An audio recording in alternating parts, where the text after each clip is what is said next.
Run that up, Rico.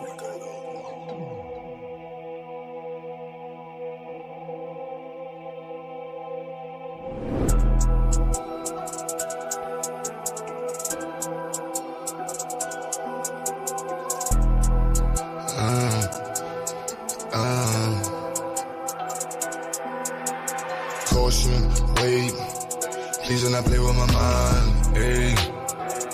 I do not play with my lines, wait. I keep protection for mine, you will not touch what is mine. I do not play with my shine, caution, wait, please do not play with my mind, hey. I do not play with my lines, wait. I keep protection for mine, you will not touch what is mine. I do not play with my shine, caution. Look at my face, pay me respect, please do not play with my line. If you want taste, what you gon' get? Shit, they gon' bury your mind. All that's at stake, where is my check? Need every nickel and dime.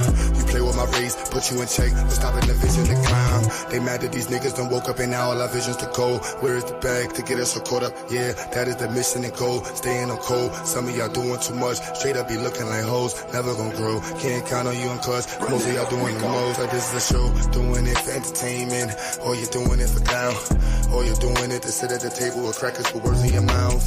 I don't play with enslavement, these ain't the days of the South. These days we play differently, this is what black empowerment's about. Wait, I said there's no time for no friends. Either you with us, against us, don't switch it, cause one of us die in the end. Hey, I'm keeping my eye on the lens, watching the ops despising the picture cause they wanna see the white end. Hey, caution, wait, please do not play with my mind, hey. I do not play with my lines, wait. I keep protection for mine, you will not touch what is mine. I do not play with my shine, caution, wait. Please do not play with my mind, hey. I do not play with my lines, wait.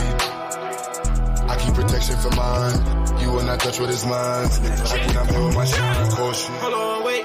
See a black man doing great with black-owned businesses, building in a different state. Why you snakes way late in the grass, plotting on what you can take? Black money in a black bank, where your black money is safe, protected, like it's heavily protected.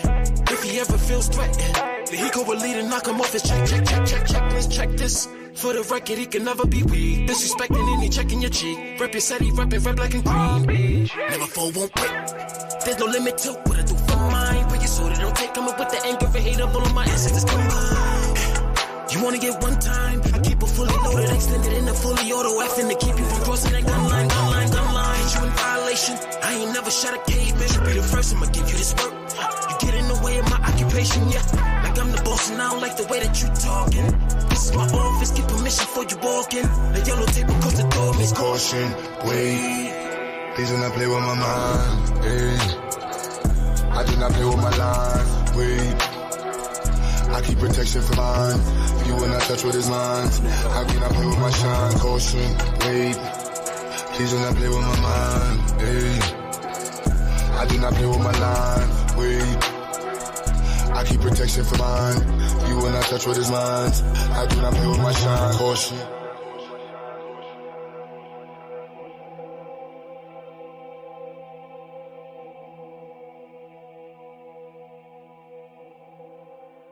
Run that up, Rico.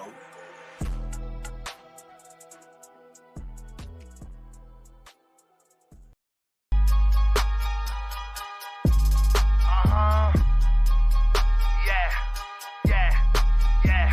You know another one. Black power, RBG, all the time. Let go. Shining. Boom. Yeah. Black skin, shining. Don't stare at the drip, it is blinding. Spaceships, flying. Just give us our land and the science. Patience, grinding. Just focus on money, no violence. Big drip, styling. Straight in the face of these tyrants. 500 years and some days. They all expect us to slack. Yes, we still bottom in wage. So keep your whole focus intact. Right there. Same type of problems as slaves. We gon' get justice and tax. We are. So I give fuck what they say. I don't. Keep your perspective on black. Right there. They are so mad that we waking up. Now we got dripping intelligence. There is no chaser inside of our cups. Look at these gangsters be gentlemen. Yes, we did timing when timing was tough. Learn fast, there is no settling. Took on their games and we called out their bluffs. Had to learn game from the veterans. Look at the time that we sat up and put in. Brought out the bunks with no comfort for cushions. Learned all their ways in this maze and we took ones. Straight in the face of their lies they was pushing. Now you staring at refinement. Ain't no breaking this alignment. Gold plated with some diamonds. 24/8 is the timing. Black skin, shining. Don't stare at the drip, it is blinding. Spaceships, flying. Just give us our land and the science. Patience, grinding. Just focus on money, no violence. Big drip, styling. Straight in the face of these tyrants. They bite off our styles and our different gifts. Then they play games with our minds. Microaggressions and inferences. Try to throw shade on our shine. They watch to make fun of our differences. That plus the hate made us climb. Walk through the mouth, count them distances. No, you not taking from mines. They drug us and want us to stay asleep. They blatant as hell with they moves. Now we got crips in all different keys. Tripping with berries and juice. We doing it loud, no being discreet. Shining with all of our jewels. We pushing for people that's hearing deceased. Big stepping on they rules. Black skin, shining. Don't stare at the drip, it is blinding. Spaceships, flying. Just give us our land and the science. Patience, grinding. Just focus on money, no violence. Big drip, styling. Straight in the face of these tyrants.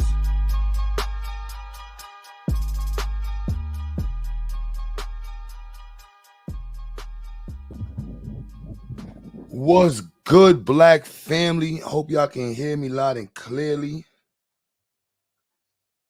Hope y'all feeling well. 1, 2, hold on, with my mic right? Make sure my settings is right. Yo, here we go. We good. Shout out to the chat. Everybody tuning in from the early. Your boy Q Butter is officially extremely tired. I don't even like saying the T word. Normally I owe push-ups or something, but yo, non-stop work today, B. We've been building projects all day long, from East New York to Brownsville, building projects, pushing this science, man. Like, I love my life. I really feel bad for the people that, have boring lives and that aren't impactful to themselves and others. But I live a very impactful, fun life, and it could be better, but I am not complaining. So that being said, shout out to everybody that's been supporting and connecting and helping us push the Zionics movement to the next level. You are part of the Zionics family. Shout out to you. And if you're thinking about becoming or you just tuning in, welcome to the Zionics family, man. I don't really push Zionics like that on people. You know what I mean? I don't want people to feel like I'm trying to get people to join and join. I feel like that's what most people online be trying to do, is just like hustle and swindle people into their movement and like try to get a bandwagon of people to be behind them and stuff. So that's why y'all don't really hear me throwing Zionics all in people's conversations like that. Cause again, I ain't out here trying to get people to be down with me and stuff like that. We here for this work. Yo, Chris, what's goody? Oh, my back. Yeah, we here for this work, man. So, but shout out to the Zionics family. I'm really proud of the lineup of stuff we got going on this year. The Institute. I'm finally editing the website. And, people before told me not to put too much information about our curriculum, but I am going to go in, not in detail, but I'm going to put a decent amount of information about the curriculum, what we offer, our philosophy, way more information about how to handle homeschooling as a new parent, websites and connections and things like that, more information on the site. So I'm really hype about that. So it took a while, it took a long time to get here. Like, these last 4 years, I have been teaching non-stop. And my pursuit and mission has been nothing but challenging, to say the least, and positive, to say, also to say the least. People all over the world connect with me, build with me, and really support me. I got nominated for like 2 or 3 awards this year. In Brooklyn, I got nominated for this special award in Brooklyn. I didn't even know who nominated me. This is a special award in Brooklyn, like an elite class award. So I'm really hyped to have gotten nominated. I actually got to do my questionnaire for it. But yeah, definitely got an award I got to pick up in July or June from the community. So I'm it feels good to be honored, respected, supported. We raised like $2,200 in like a week and a half on GoFundMe for the science fair. We're halfway to 5,000 on the science fair. Nothing like it. The way we doing it has been done. People do science fairs, but I'm making it my mission to make sure that this is something different, and really dope.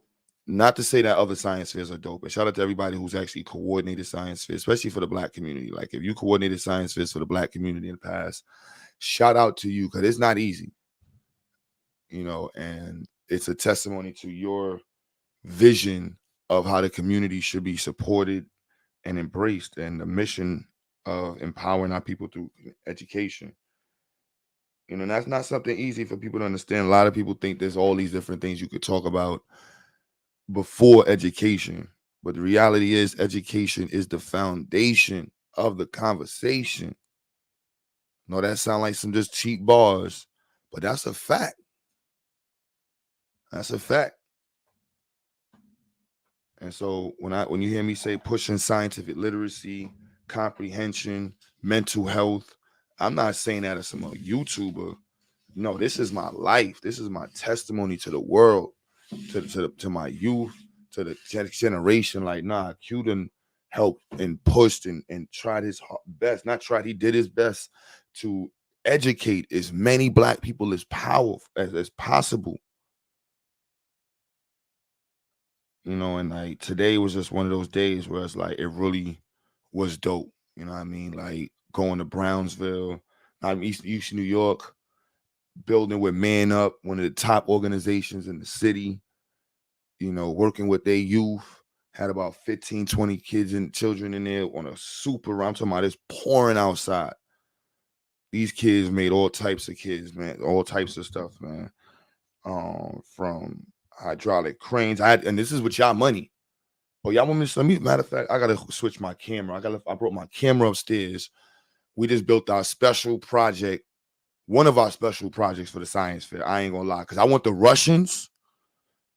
Russians and Indian people to respect us. You know what I'm saying? Not even just, that's what I'm going for. I want the Russians to look at our science fair and be like, yo, them Black folk over there, they doing some stuff. Them Negroes over there is smart. I don't know about everybody else, but they doing some stuff over there.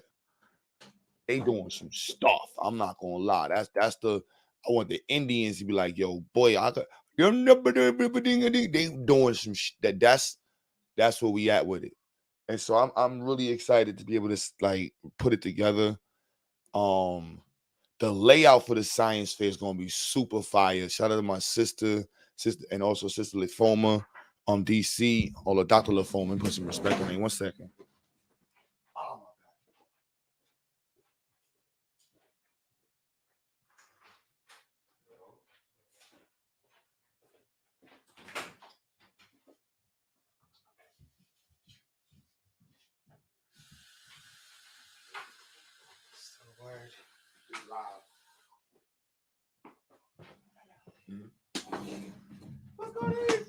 Damo, the guard, just walked in. Yes, La Foma and my sister gave me some dope ideas. And of course, Dr. Mayat. You already know Dr. Mayat in the corner shooting threes with the scientific jump shot. So shout out to Dr. Mayat. So it's literally like, oh man. So damn, should I say how we got it? Because I don't want nobody to steal our idea, but the layout is going to be like almost like museum / exhibit. And of course, presentations, poster board presentations of the science and all the different projects that the students made. Super dope, super dope. You know what I'm saying? Like super dope. Um, we are doing Dr. LaRoche and Unc, as well as Seti Cool and my sister, do want us to do, and Brother Damo want us to do a biology section. Black biology section. Let me stop. That's what Unc said. Unc said he want to do a black biology section to study melanin and the power of the UV radiation and the connection to melanin, man. Nah, I'm joking, man. But he definitely wants us to do an evolution exhibit. Yeah, so we need to raise some more money for that. I'm not gonna lie. Them skeletons course. But we are planning on doing with the next set of money that's coming up that y'all are gonna donate. Shout out to y'all. And of course, the sponsors that's coming up. But I want to, concentrate on y'all because for me, everything, what I do and how I connected with the community. We're doing a body the machine exhibit, so that's gonna be fire, so that's actually what the next set of donations is going towards for the science fair is the demonstration models and the coordinators and food, even though we got food as a sponsor.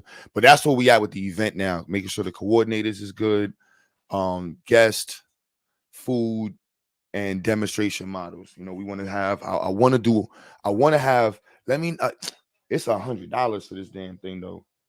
I ain't gonna lie, but I don't know. It's on the list though. I don't know if y'all familiar with a Jacob's ladder. So that's on my list. I want to put a Jacob's ladder in there. We do got a Tesla coil. We have like some plasma balls for the electricity area. Yeah, we got, what I'm saying? It's gonna be really fun. Like I can't lie, it's gonna be fun. Yeah, it's gonna be fun, y'all. It's gonna be some fun, man. I'm just really hyped about this. So that's where that's at with the science fair. So June 10th is going down. I can't stress your involvement and support enough because it's nothing. It's easy to say nobody's doing in the community. That's easy to say, but it's hard to show what you're doing in the community because dudes be fronting and stunting and lying and flying. But I ain't got no time for them because all we care about is this work. Come on, computer. I'm flying right now. This thing froze. Are you serious?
All right, I'm back. Yeah. Sorry, y'all. I had Tinkercad open. And if y'all don't know about Tinkercad, it's a free program to learn CAD, computer animated design, electronics. You can do digital electronics on there and like physics applications, something like that, and coding, stuff like that. So definitely a dope program that make sure your children are on there religiously. Religiously. I'm talking about like 1 to 2, 3 times a day. You know, not even one, like they should be knocking out projects every week. That's a major skill set going forward. Computer animated design, animation design, major skill set. So yeah, that's the conversation, right? That's the conversation. Focusing on pushing scientific literacy in the community, increasing our ability to produce, compete in the real world. There's a lot of people out here that's talking about Black empowerment. And I really don't know how you can connect Black empowerment to anything going forward that's going to bring about anything of fruition when you're not including science in it. We want to be able to build and enhance our community, defend our community, sustain our community. Only way we're going to be able to do that is if we are educated on the science of and the principles and concepts that regulate that goal. So it's easy to say I want to take over my community.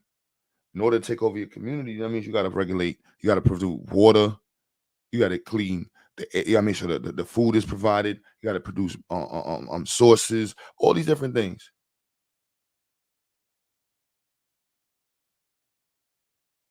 You got to be able to do this. So it's just not easy saying, oh, I want to be about Black empowerment. No, you got to answer these questions.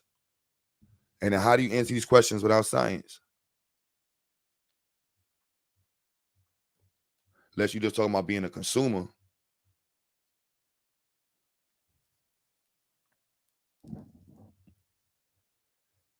I'm just going to buy all my products and use that to build up a position of sustainability. Impossible.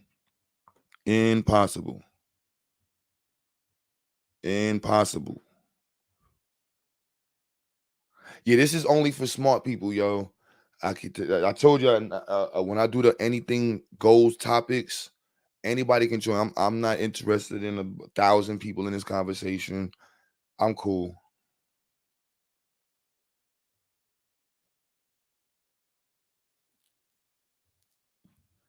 Tomorrow we can have a whole conversation about the pseudoisms and fake religions and Anunnaki and all that good stuff. Today, right now, no, only smart people talk. Once I put the link out there, don't join. Don't not click the link if you know that you're dumb. Now, I don't want to have to tell you or inform you of your intelligence level. I don't want to remove you because you don't have a high level of intelligence. Don't want to do these things today, but it will happen. Because we need that. We need that. So if you click the link, it's only educated high-level convos. High-level convos. Want to hear about businesses, hear about credit, marketing, science, literacy, inventions, patents. Big talk.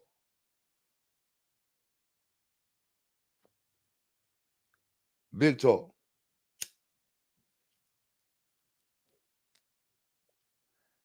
And if that don't interest you, I understand.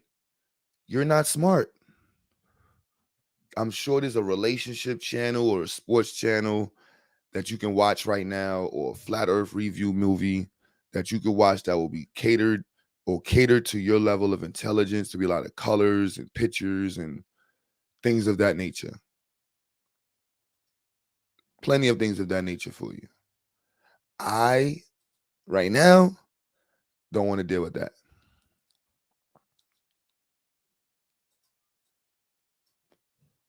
Now, if y'all in the chat feel like dealing with that today, y'all let me know, man. I see Psycho down there. If Psycho feel like dealing with it right now, you know what I mean? Then I'll take that off the title, and Psycho, you know, you can handle that part. I don't really feel like dealing with the dummies today, man. It's just not today. Not today. Not today. You know, there's plenty of days in the week in a biblical hour to do that. Where's my website at?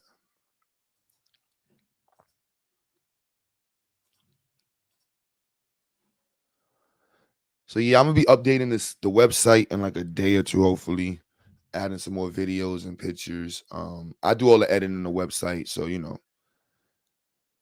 it takes time. They like you pay somebody. I'm sorry, the money I got to pay somebody to do my website is going to teachers, and rent. Rent. And if it ain't going to those things, it's going to my car. Like, you know what I'm saying? So I'm just gonna be real with you. So that's the priority. Teachers, rent, and my personal bills. And I already have any bills like that. My best stuff is like the way I organize my life for years is kind of intertwined into my business.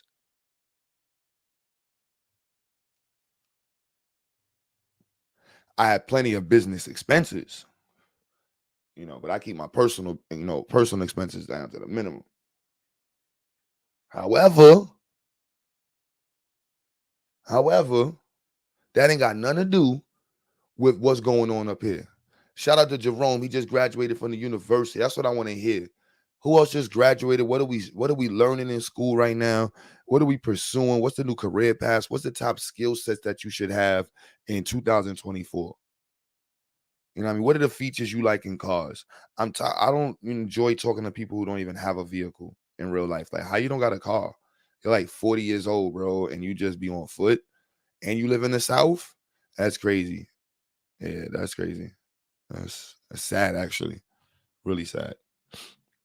Computer science, that's what I'm talking about, B. Electrical engineering. I hope all y'all computer scientists know y'all electrical engineers.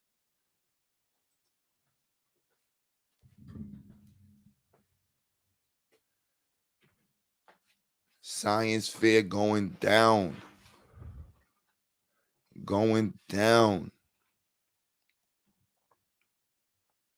See Dr. Mayat logo right there. Oh, I gotta put the link. Oh my goodness, I'm so bad. But yeah, I think I said I'm editing this hopefully tomorrow. I'm gonna probably work on this. I'm working on the Zionics Institute website. Zionics Institute, not Zionics the movement website. This is Zionics the movement website, y'all. So on here you'll find about our programs. I should be working on this in a week. Our summer program, summer immersive program. For those that's hitting us up about that, that's starting up in July 3rd.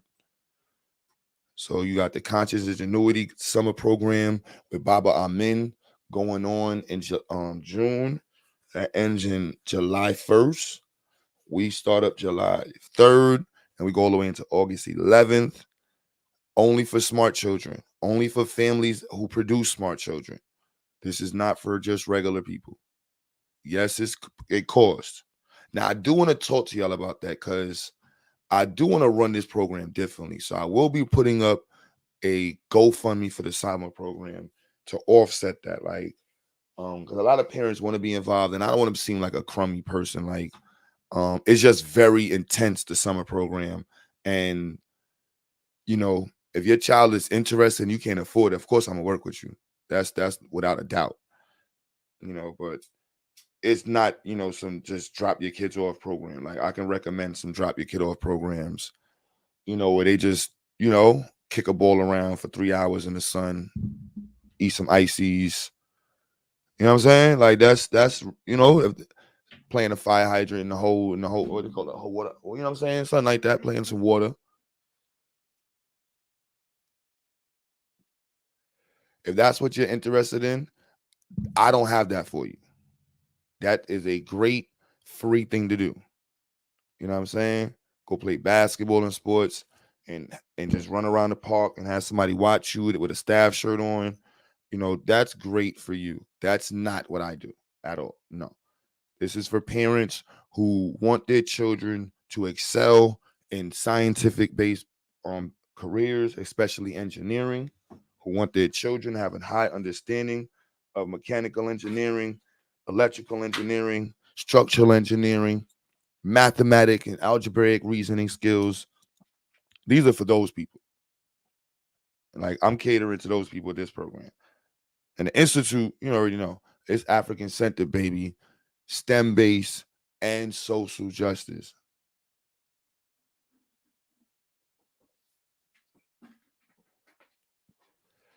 Great question. He said, I think it's all well and good to encourage STEM, but what about the dealing with the anxiety that comes along with it?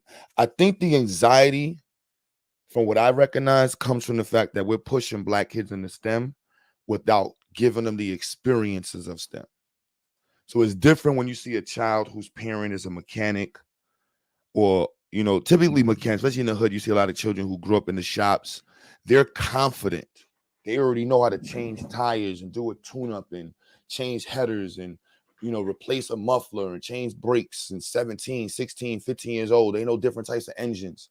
They're confident. But if you got a child whose mother, just works in there and they pops is just doing that and they just getting by in life, gonna be challenging. Their only microscope they get to use is when they go to school for that hour or two a week. That's a different experience. And that's where the anxiety comes in, because now you get around all these other communities and school, and they already have this experience. And you're like, wow, because I know exactly what you're talking about. I went through that. That's why I promote experiential learning so much. We need to have not just exposure, but a refined pursuit and arrangement of curricula that's catered to high levels of scientific literacy. It's not like we're living in confusing times. It's mechanical engineering, structural engineering, chemical engineering. These are the basics. Electrical engineering, basics.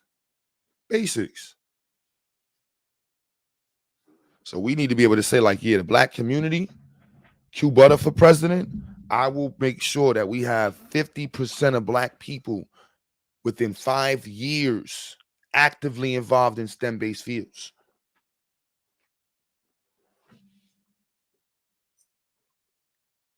You know what I'm saying? Force everybody. How you gonna force them? Incentivize it. Non-linear approach. You're gonna hit multiple fields at the same time. Promoting STEM. Hitting STEM all across the board. Bringing the experts, not these weirdos that think they know what they talking about for no reason. No, not some random biology teacher who is hired to teach earth science to a bunch of Negroes that they don't even like. No. It's not what we're doing in 2024. That's not what happens at Zionics Institute, Zionics, and moving none of these things and the people I'm associated with. So I proudly sit in that space of like, nah, B, this is about intellectualism. This is about developing the ability for us to have power.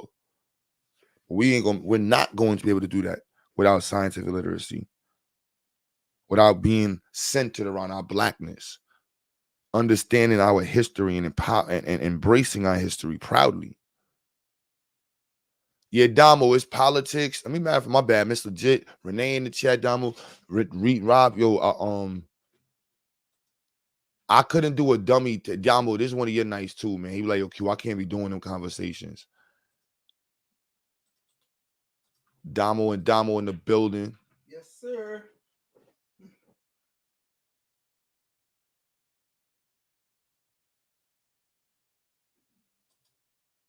Yeah, when people say the children only, I'm like, yo, bro, there are way more adults than children walking around, bro.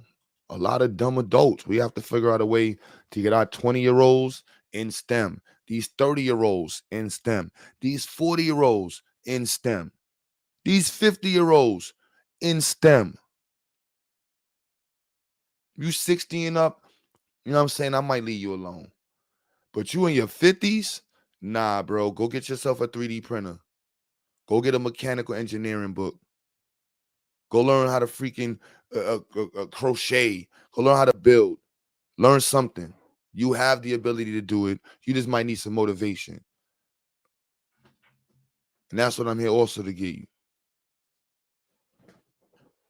I also pledge as your presidential elect to be a constant motivator for my people. And when I am elected as president, I will not only consistently motivate y'all black asses, I will make sure that we have a system of black motivation to make sure we are elevating daily. Yo, Rob, what's good, beloved?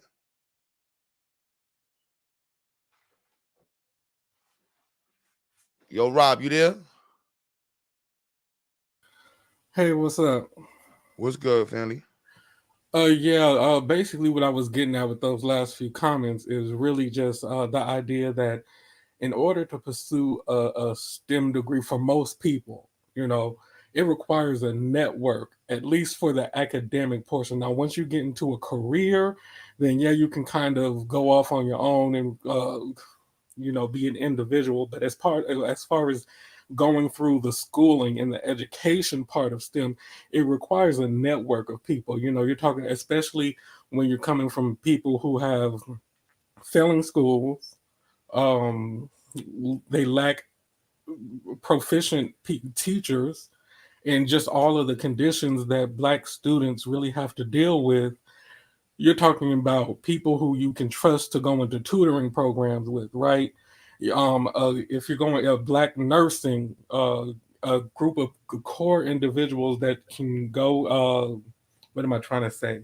If you want to be a Black nurse, then it helps to have a core group of people that you can study with on a consistent basis in order to get through those nursing classes, in order to get through those math classes, right?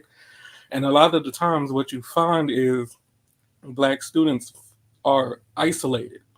And so when I say it's about building out the network, and in order to help the children, you have to help the parents. For Black people, the parents end up being that system when they are isolated in the academic realm. So how do you find yourself dealing with that? Or is there a program where you are teaching parents along with their children? Yo, bro, I ain't gonna lie. You not just hit it on the head. Like I definitely 1,000% agree with you. Like if I could put a higher number, um, everything y'all see me do is my father and my mother. So when I parents, like, you have to be involved. I even tell, like, yo, just fake it. Just act like you like plumbing, or you like engineering and mechanical engineering. Just act like you do, and just make a schedule where you're just gonna make something with your kid once a week, and do it. And even if they don't do it, you still do it. Confuse them. Get upset that they don't want to participate. Let them see you focus on accomplishing this as your goal, because it completely changes their perspective. That's why I said with mechanics, like in the hood, I feel like we see it heavy with mechanics. Like, I don't think I see it anywhere else but with car heads in the hood, where like the children of car heads are car heads typically, especially if their parents own a mechanic shop. They're completely submerged into that family. And even if they don't run the business, they're going to take the elements that they learned from that business and put it into something else. So having a support network. Yo, bro, I went to school for astrophysics. There was 4 of us in the program. It was in the CUNY BA program. There was 4 of us. When I was in the planetarium, I was the only Black dude in the building. About 60 white folks who all paid just for that class at the planetarium. And it definitely, like when you said the anxiety, yo, bro, it was like, there was definitely anxiety. It was like, damn, son, I got to step my game up. And having that network of people that you could step your game up with. These are things that led me to want to do the science fair, because we need to support each other in STEM, and we need to see each other doing STEM and embracing it and having fun with it. And not just as a project, but like a lifestyle. Tinkerers, carpenters, those people out there. Let me shout out my carpenters too. They definitely pass that on to their kids. So I can't, I can't disagree with promoting it. I definitely suggest to parents, like you said, to be involved. And I'm open to, like, coming up in this next year, doing some adult classes, because I've gotten asked a lot to do adult classes, believe it or not. Like, I've gotten asked a lot to do adult classes, and not some GED classes, but like straight, like, teach me this. You know what I mean? So, like, you know what I mean? That's the challenge with the isolation. That's why I open up the lab that we have. I always introduce it to the students in a heartbeat and show them, let them see that electricians, I don't think electricians, it depends. Old school electricians passed it on. But these new school union only working electricians, nah, they not. Like my grandfather was an electrician. Like my uncle was a derelict, rest in peace. But he definitely tried to pass it on to him. And Root Words, good looks for the super chat, man. You know what I mean? So like, but electricians, these new age ones, they try though. Shout out the electricians too, because I can't lie. I do have a lot of parents who are electricians in my program. But culturally, like I feel what he's saying, because it's not like that's a challenge I have with STEM, because once the students leave my class, they moms is doing their nails or working at work, they pops is doing basketball or whatever the hell he doing. It's not STEM. It's not STEM at all. So it's a disconnect. And their friends aren't doing anything STEM related. They're not watching anybody on TV brag about being STEM related. So it's a major disconnect my students have. And it's a challenge. Like I can't describe it as anything else but a challenge, you know, and that's something that we have to take accountability for. The support network, the feeling that a student has when they did. My daughter, when I pushed her to go to, you know, City Tech, and she got in there and she's cool, hip, swaggy, you know, beautiful. And she got in there with a bunch of short Chinese kids that looked at her like she was crazy. And she looked at them like they was crazy. And she was like, yo, cute. She was like, this is not working. It's not working, you know. So there is a challenge there. But I think in expressing it as a challenge and actualizing the reality or verbalizing the reality that we do face, it is something that we can fix, you know, with, like you said, that's a great suggestion. Parents and adults, step up your STEM stuff. Like I ain't gonna lie, we just built this big ass robot for the science fair. I am really hype about it. Yeah, I ain't gonna lie, I'm really hype about it. I want to turn on my other camera and go upstairs and show it off. Like I'm tired as hell, but we done built a bunch of stuff. But we've been planning this all week. My sons and the front students, but what we accomplished today in East New York, in the middle of one of the most toughest, gangsterous, violent areas in America. We had kids making remote control cars, solar, with y'all donations. Y'all donations. I want to make sure y'all understand I want you to feel like that. Everybody that donated, I want you to be like, damn, bro, I can't believe I sent this dude some money off a YouTube video for a science fair, and look at these little fucking kids in brown. So I'm like, curse. You know what I mean? Like that is what? Come on now. You can't. Come on, bro. Man, listen. Which camera? I gotta go upstairs and get my other camera. But so look, that's one of my students in the institute teaching a student in East New York how to make his, I think he was doing an oscillating fan.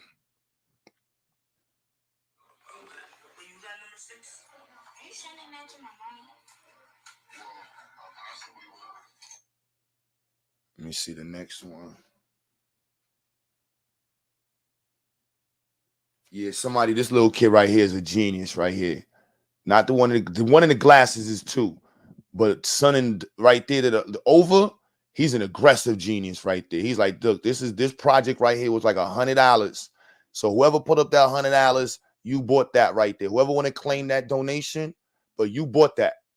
You bought that. He has that home right now. And we told him if he loses one part, we're not buying another one. We're not buying another one. And he said, I promise I'm going to have this working. I promise. You know what I'm saying? Let me show you some other one. Look, that's the solar power kit. Come on now. They all promised to come present, be involved. Look, he got to go away. He said, I could do it on Zoom. I said, man, listen, bro. Man, listen, brother.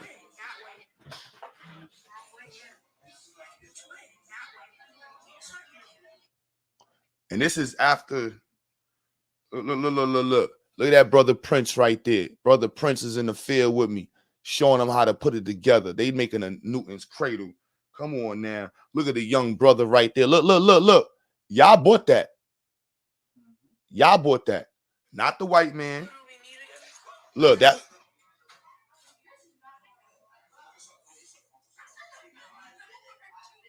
That's the remote control tank.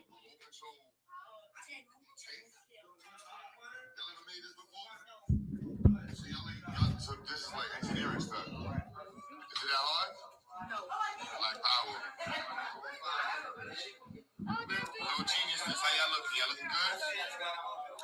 Little geniuses, little geniuses. We right over here. That's the young guard right there. Future engineer right there. Hold on, you put the pieces in. Hold on, wait. You gotta put them in here.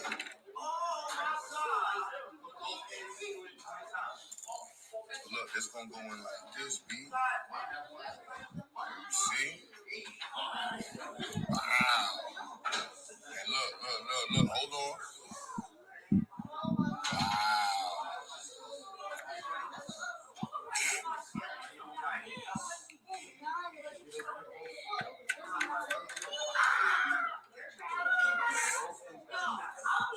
Come on now. Here's what I brag about. We brag different over here, baby. We brag different over here. And we can brag the same as the regular Negro shit, but this is better. Because most people can't do this, won't do this, and front like they know somebody who is doing this. But you all who've been supporting and donating, that's who made this happen. I want to make that nice and clear. That wasn't anybody but y'all. You know what I'm saying? This is after doing a live stream while editing my website 5 in the morning, 6 in the morning. And that's not even my institute.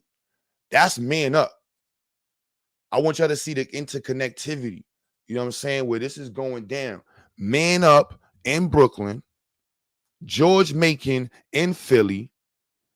You know what I'm saying? Sister Lafoma in DC. The big homie Dr. Ma'at in Baltimore, Morgan College, Conscious Ingenuity. Come on, bro. I didn't even start naming. Like, we about to go viral. If I get, Grady, the coach of Grady's bringing the team. I got to meet with them this week. We trying to put together 10 hours, but I want to, if I could, next year we're going to film it. Shout out my sister. She want me to film everything, but it's busy. But we trying to organize 10 hours in these next 2 weeks with the varsity and the junior varsity team so they can participate. That's viral. Whole basketball team. My old high school. What? Our old high school. Come on, bro. You can't tell me nothing.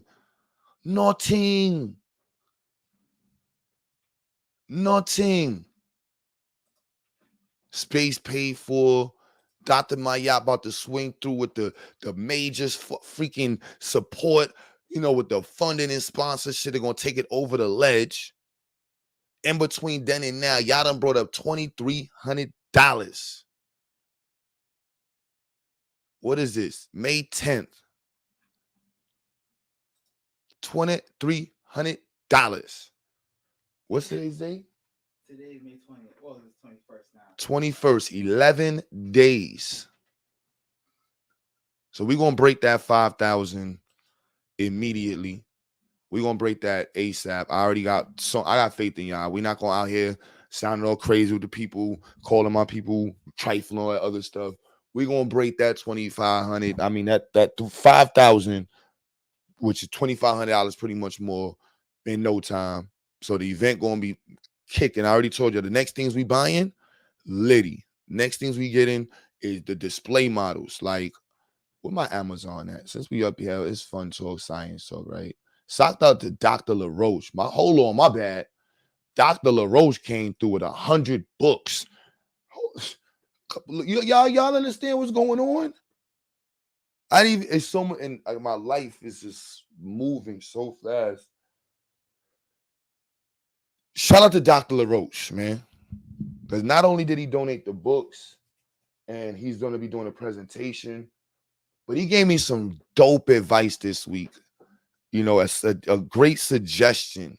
And part of the reason I'm doing this stream, and not that I haven't done streams like this in the past, but I'm going to be doing, some other type of content, which I just shout out to him for the suggestion, man. I really appreciate his perception of me and what I've earned from him as a perception. And remember what I said just now. You got to listen to people's perception of you and understand that you earned that shit. So if you think you a scumbag, if you a bozo, that's what you earned. And Dr. LaRoche, I appreciate that, man, because he's like, yo, I don't associate myself with nobody doing nothing. If you ain't a professional and you ain't have the utmost integrity and you are not doing it on this level, and brother Q, I'm with you, I'm like, wow, this is really dope. Dope. I am really excited. You know what I'm saying? You can't beat that. Can't beat that. So even back to the brother Rob's statement, like internships, if you have engineering facilities, right? Programs, businesses, let's promote this internship based learning, apprenticeship learning, so we can get introduced into these fields. Now we all gonna have to take up some damn time in the library. Google library, YouTube, whichever one you want. If you can sit online all day long and talk about everything and everybody underneath the black sun, but you can't take some time to learn mechanical engineering. What does leverage mean? Like, I want my whole chat to be able to be like, yeah, I know what leverage is. They know what SBA this is. They understand business that. They understand marketing this. They understand this about chemistry. I don't delight or feel good in the company of a large of idiots. I'm just be honest with you. I get out of there. Why would you feel cool being surrounded by a bunch of idiots?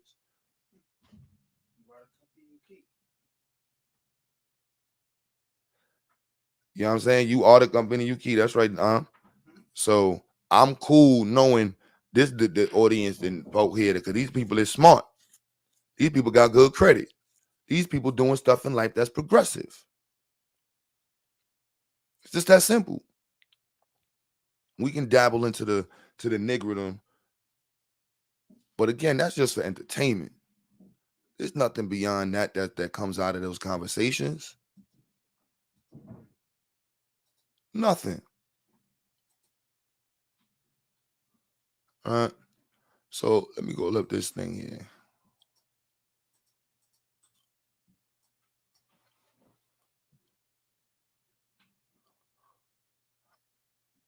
All right. Although women make up 48%, we ain't worrying about that. We're talking about gender. Let's go to ethnicity.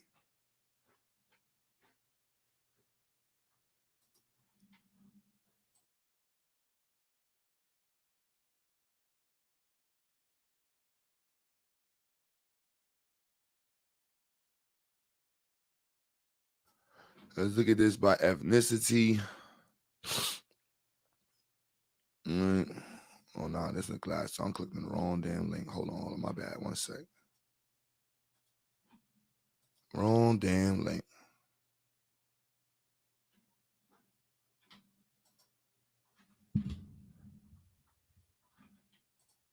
Let's go to this link here. My fault, family.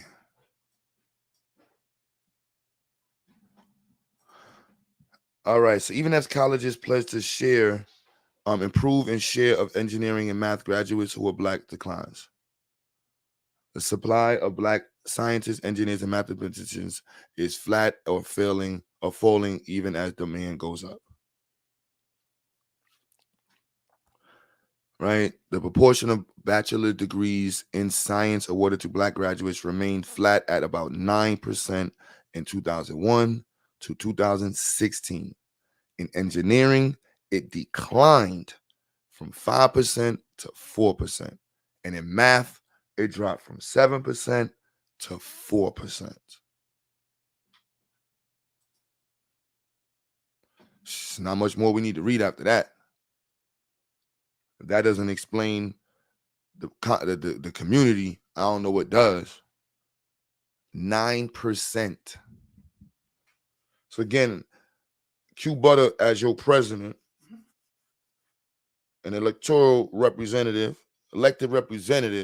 of the Black Committee, I vow to increase that. You know what I'm saying? I can't say tenfold, but I can say fivefold, 3 to 5-fold. That would be a major economic change in our community. To increase that from 3 to 3-fold, yeah, we get that. That's yeah. 3 times that, great.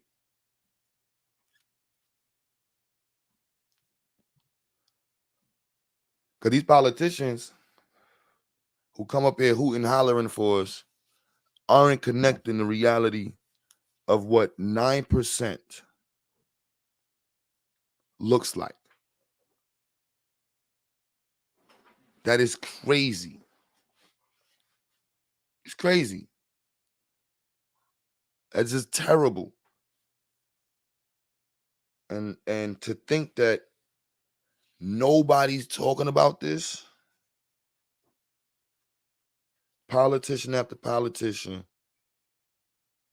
beating the drums about nothing, not discussing this reality and the effects of this reality.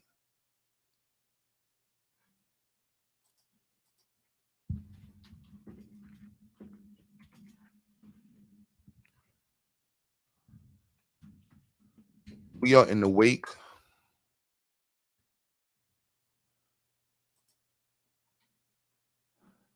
before. Hold on, did those statistics say it decreased for black students in those areas? Yep. I mean, I kind of feel like that goes to what I was just saying, where you have students who don't really feel supported in the field, and then they can't get the support at home because, I mean, and I don't mean any offense by this, but chances are they're coming from a family or parents who don't have that level of education themselves, so they don't even know how to help. And mental illness and anxiety is not necessarily something that the Black community in general has ever had an easy time talking about.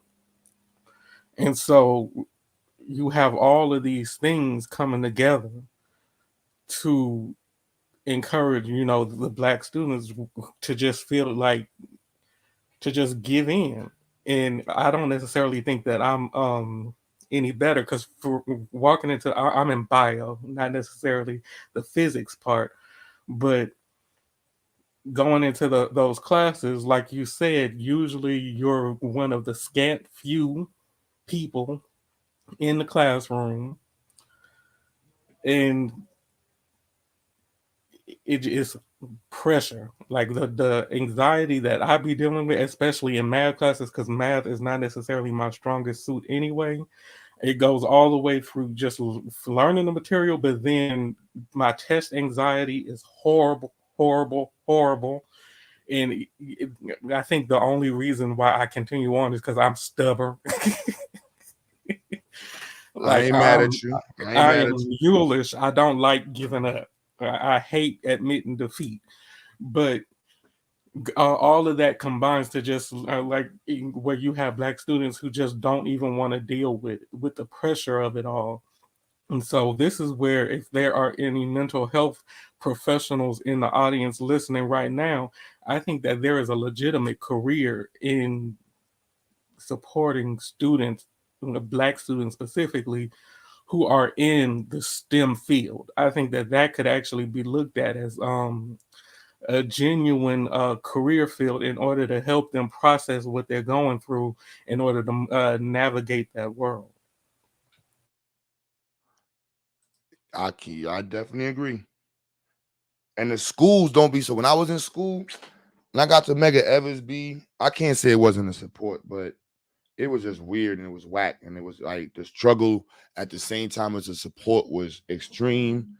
and the experience was whack. Like, and that's why I try myself now. I'm like, no, we gotta have fun. You gotta have fun. You gotta experience science. You gotta look at science as a vehicle to experience the world, you know, and you have fun while doing it. And so even as I teach science online, it's a struggle because I'm like, they're not embracing it. They're hearing me, and I try to make sure I'm enthusiastic and explain it well. But it, you know, they gotta it gotta be something that's like a community. Gotta be community wide. They gotta walk up the block and see somebody doing science. Walk down the block, see somebody doing science. Walk to the store, hear somebody talking about something they just did in science. And it's like, damn, my community is involved in this, and we support it. We don't see it as dumb. Like just walking to the park. Man, listen, B, it's a challenge. And that's I shout out to my parents in the program. Yo, Damo the Base was goody team Zionics, you already know. Who actually push and sit down. Look, I feel what you're saying. That's why I love my community, bro. Do I have this picture? Let me show y'all this picture, man. This is at 11:40 tonight. That's the father and the son building a tensegrity table. 11 o'clock tonight. They just left about an hour ago. Come on now. Can't beat that. Can't beat that. See?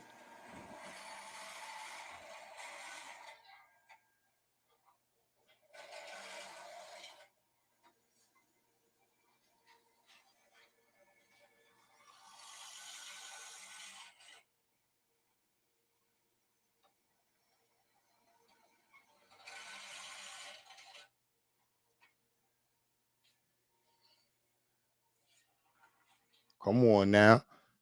His pops is in there with him, making it. He made a. That thing bad. Look at that right there. Oh man, that thing look good. That thing look good.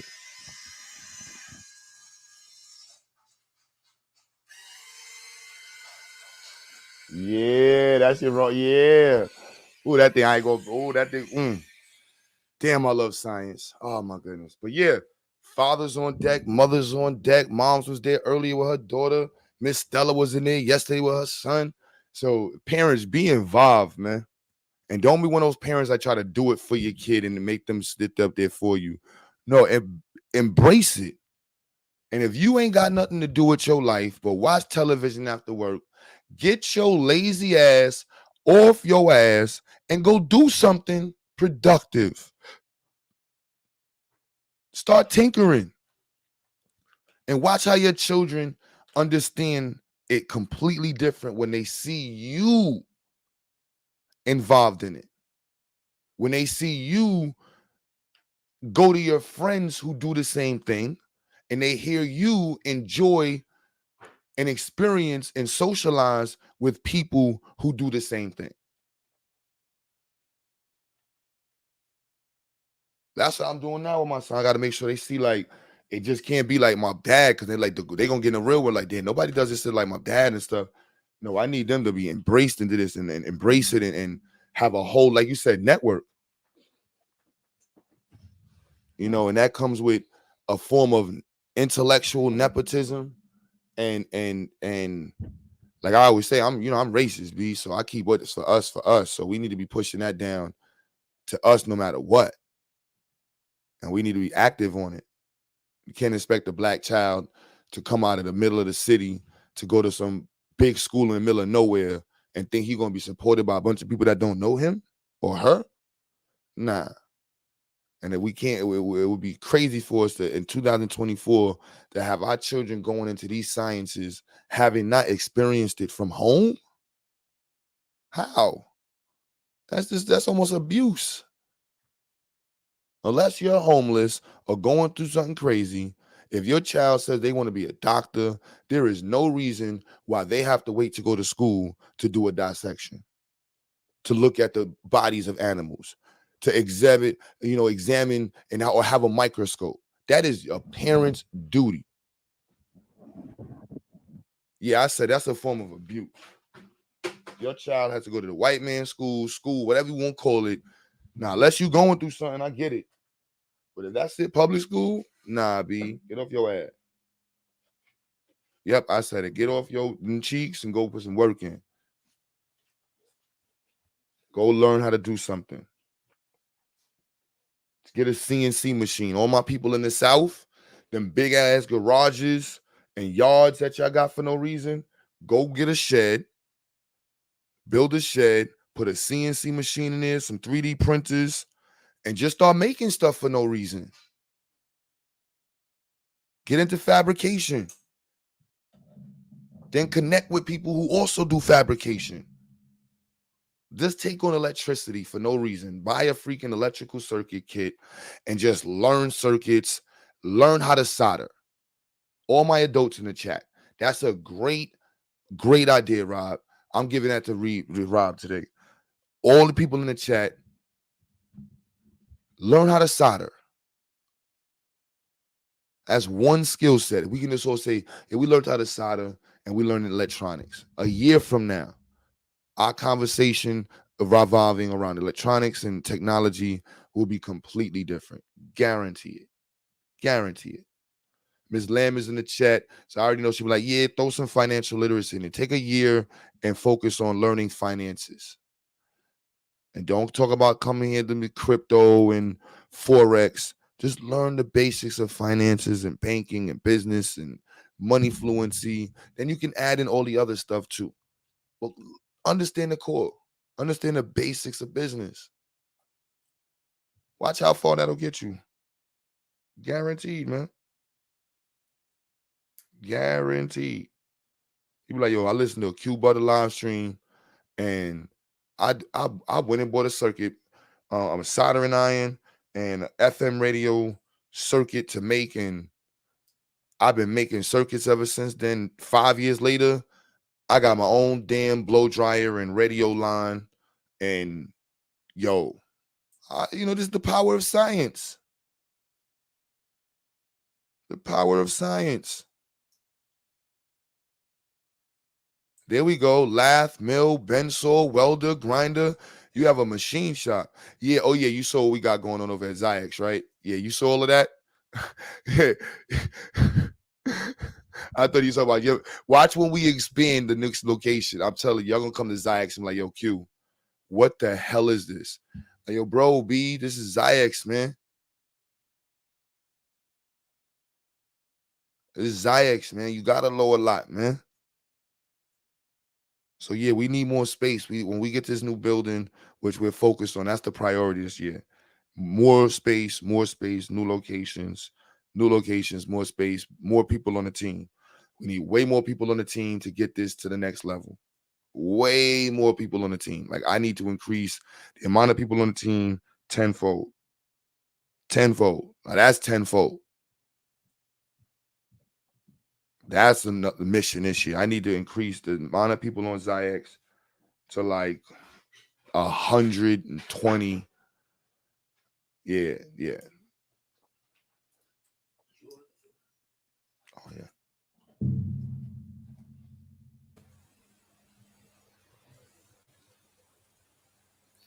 I had a question about the school. Like, do you focus on the physics and mechanics part of STEM just because that's your background, or is it cheaper than like, let's say bio or biotech and working, with living organisms and stuff? Because that stuff can be expensive just in order to store it, to work with it, to create the controlled environment that you need in order to keep people safe, because you have different levels of laboratory safety that you need to adhere to. It's definitely that aspect. Biologicals, I was going to say something real biased, so I'm not going to say that. I was going to say Go something ahead real. and say it. I want to see if it's true or not. Biological sciences, if my sister was here, we argued for years about this. My sister's a bio major, and like, biosciences are boring, bro. But I'm just saying, because you can, like, but I've with the institute, I love biology now, like living environment. I rock with living environment, biology. Those are all those all belong to astrophysics and astronomy. That's what I teach. I say first is chemistry, physics, so you can understand the laws and mechanisms for the universe. Then you study astronomy and earth science, then living environment, and then if you go further than that is biology.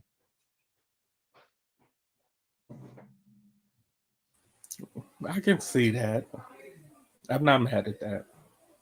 You know what I'm saying? So that's like, I do want to introduce organismal biology. To me, I don't think I understand why they go to biology the way I think the biology course, the way they have it laid out is well, it's kind of it's not collegiate, and I don't know. I want to do organismal biology. That way they can focus on.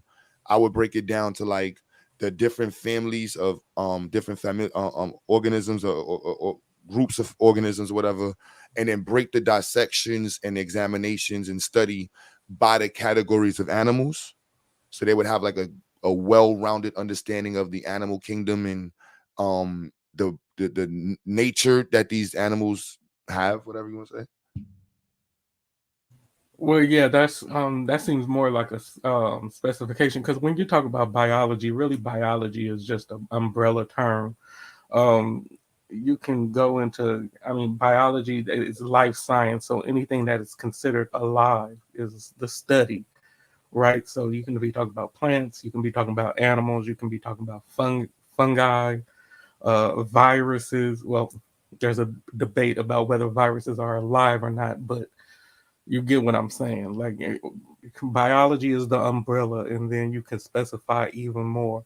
But organismal biology, yeah, like I actually like my microbiology class. That was actually a fun class to take.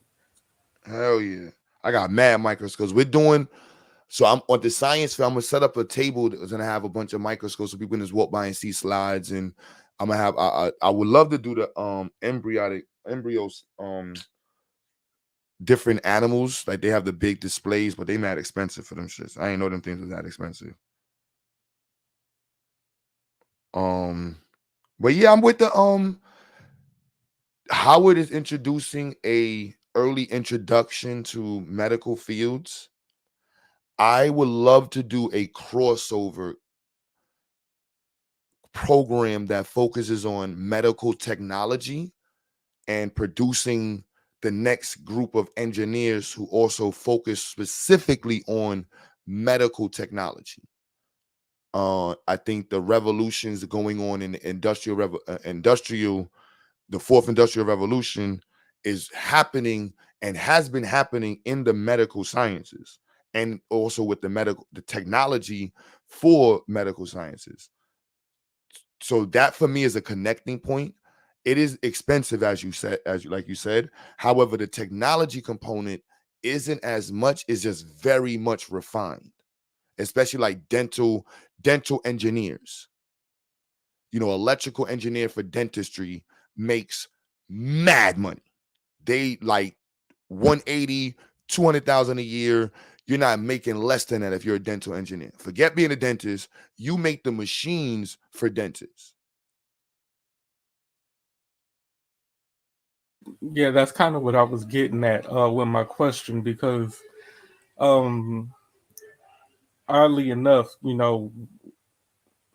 you're looking at biology or biotechnology, as the technology increases, so obviously, um, mechanics, engineering, and stuff like that is important. And as the engineers have made better technology for biotechnologists to use, you have more and more um, fields opening up in biology now, because you have the technology is there to do this actual study.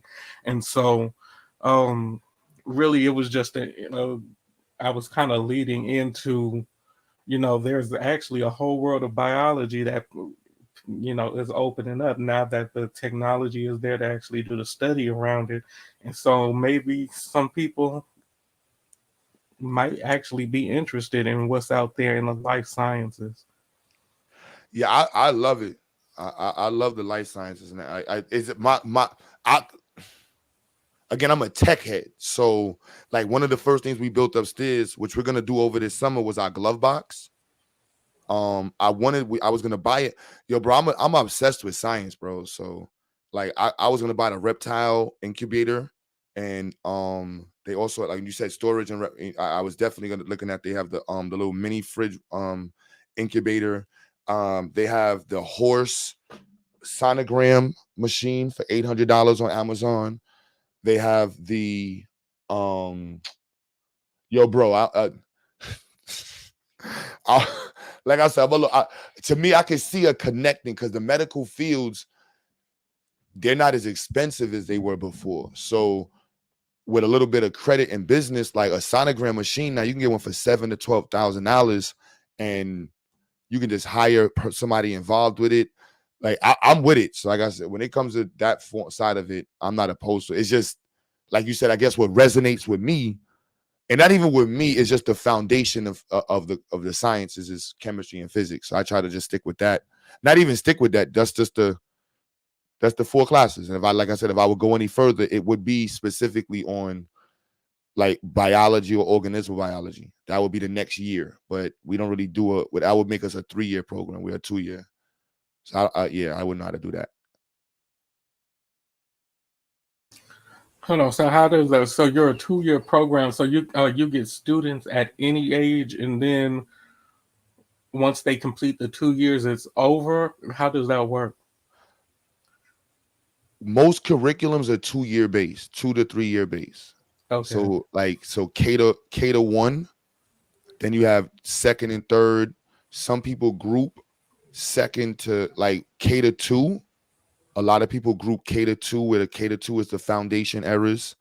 The year, then from 3rd to 5th grade, they group those groups together. So 3rd, 4th, 5th. So some people do a 3-year model. I was recommended to do a 2-year model for Marcus Klein. And I really understand it well from that perspective. And so it repeats and increases in level at that point. So for example, except for mathematics, outside of almost every single class in school is redundant after 2nd grade. Math is the only class that literally, and even from math, you're technically not really learning math until like 7th grade. You're just understanding number theory. You know, if you understand what I'm saying, like you're not really even, you're just learning the basics of number theory and things like that. You're not even delving anywhere near mathematics. Yeah. So, it's very basic. So it depends on how you look at it. So if you teach from high school, I teach a college perspective down. So like when I tell my students with mathematics, K through 8th grade is 1 math, basic math. That's it. High school is 1 math, algebra.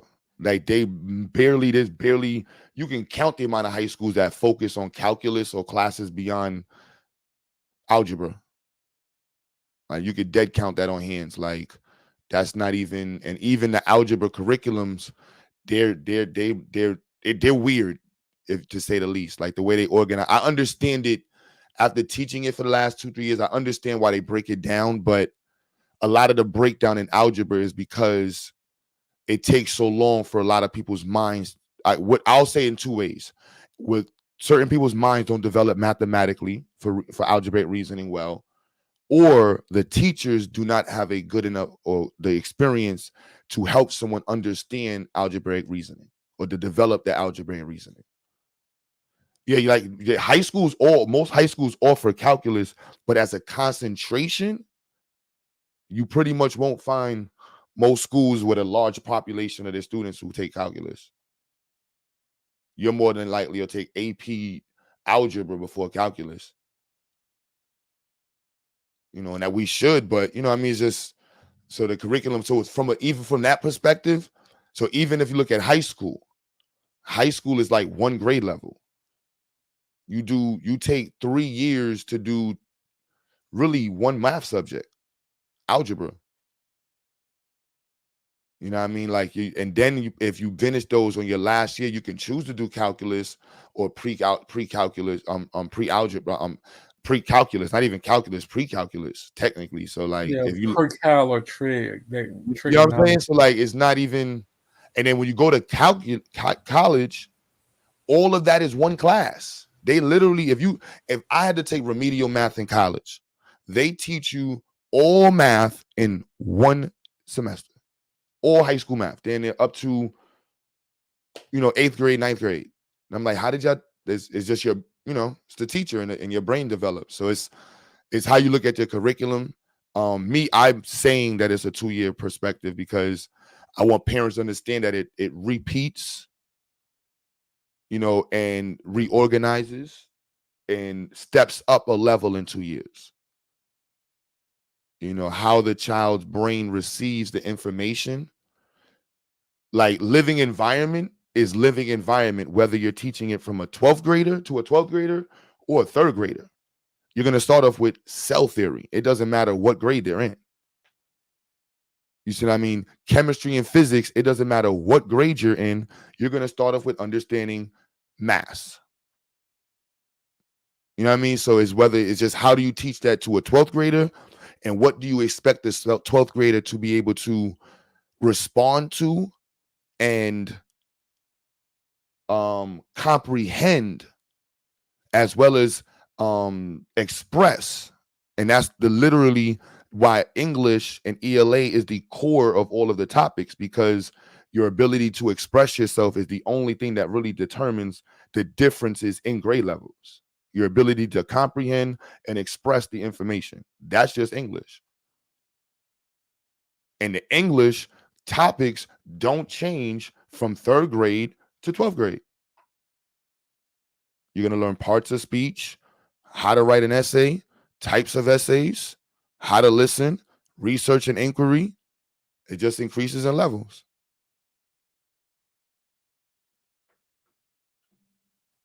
You know what I mean? So it's like, but most people don't go into the curriculum like that. You know what I mean? I'm whatever. I'm obsessed with it. So what up, family? What's good, my brother? Yo, I ain't been over here. Yo, yeah, you already know who I am, but yeah, I know who you are. Yo, peace and power to you and what you do, your school, everything you trying to do and teach the youngins. For sure, I promise you, I believe that's the future. What you doing right now is, right? My only question is, right, y'all see how the other side think. And this is me myself, and shout out to Q Butter and everybody on the panel for sure. Y'all see how the other side think, right? Y'all know I'm kind of in the middle. How do you equate? How do you reconcile with that and make moves as a people? Because we all know we in a like psychological, metaphysical war, right? So we don't need no weak soldiers. So at the end of the day, that's why y'all going back and forth, because you think that a certain type of understanding creates weak soldiers that I don't want in my regiment. And the other side thinks that the other side thinks is building weak soldiers that believe in a certain thing that I don't want in my war on my side, watching my back in this, metaphysical conscious war that we're in, right? So how do you communicate with the other side? That's my whole question. I'm a little Honestly, lost. What happened? I'm honestly, saying on flat Earth versus globe Earth, right? Or pseudo versus non-pseudo. If you understand that the other side is pseudo and the other side think you pseudo, how do you get across? How do you get across the line to communicate that, look, we need to finally get to a certain understanding that we can fight together against the real common enemy? yeah, I the other side, I think, is just in a space that's where they want to believe at. Like, I don't,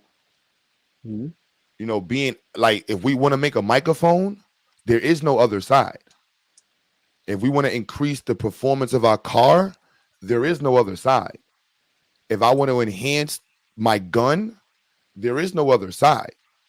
You see what I'm saying? Like, that's just the reality of it. This is a conversation we have because we respect, the realities that people present, that they live.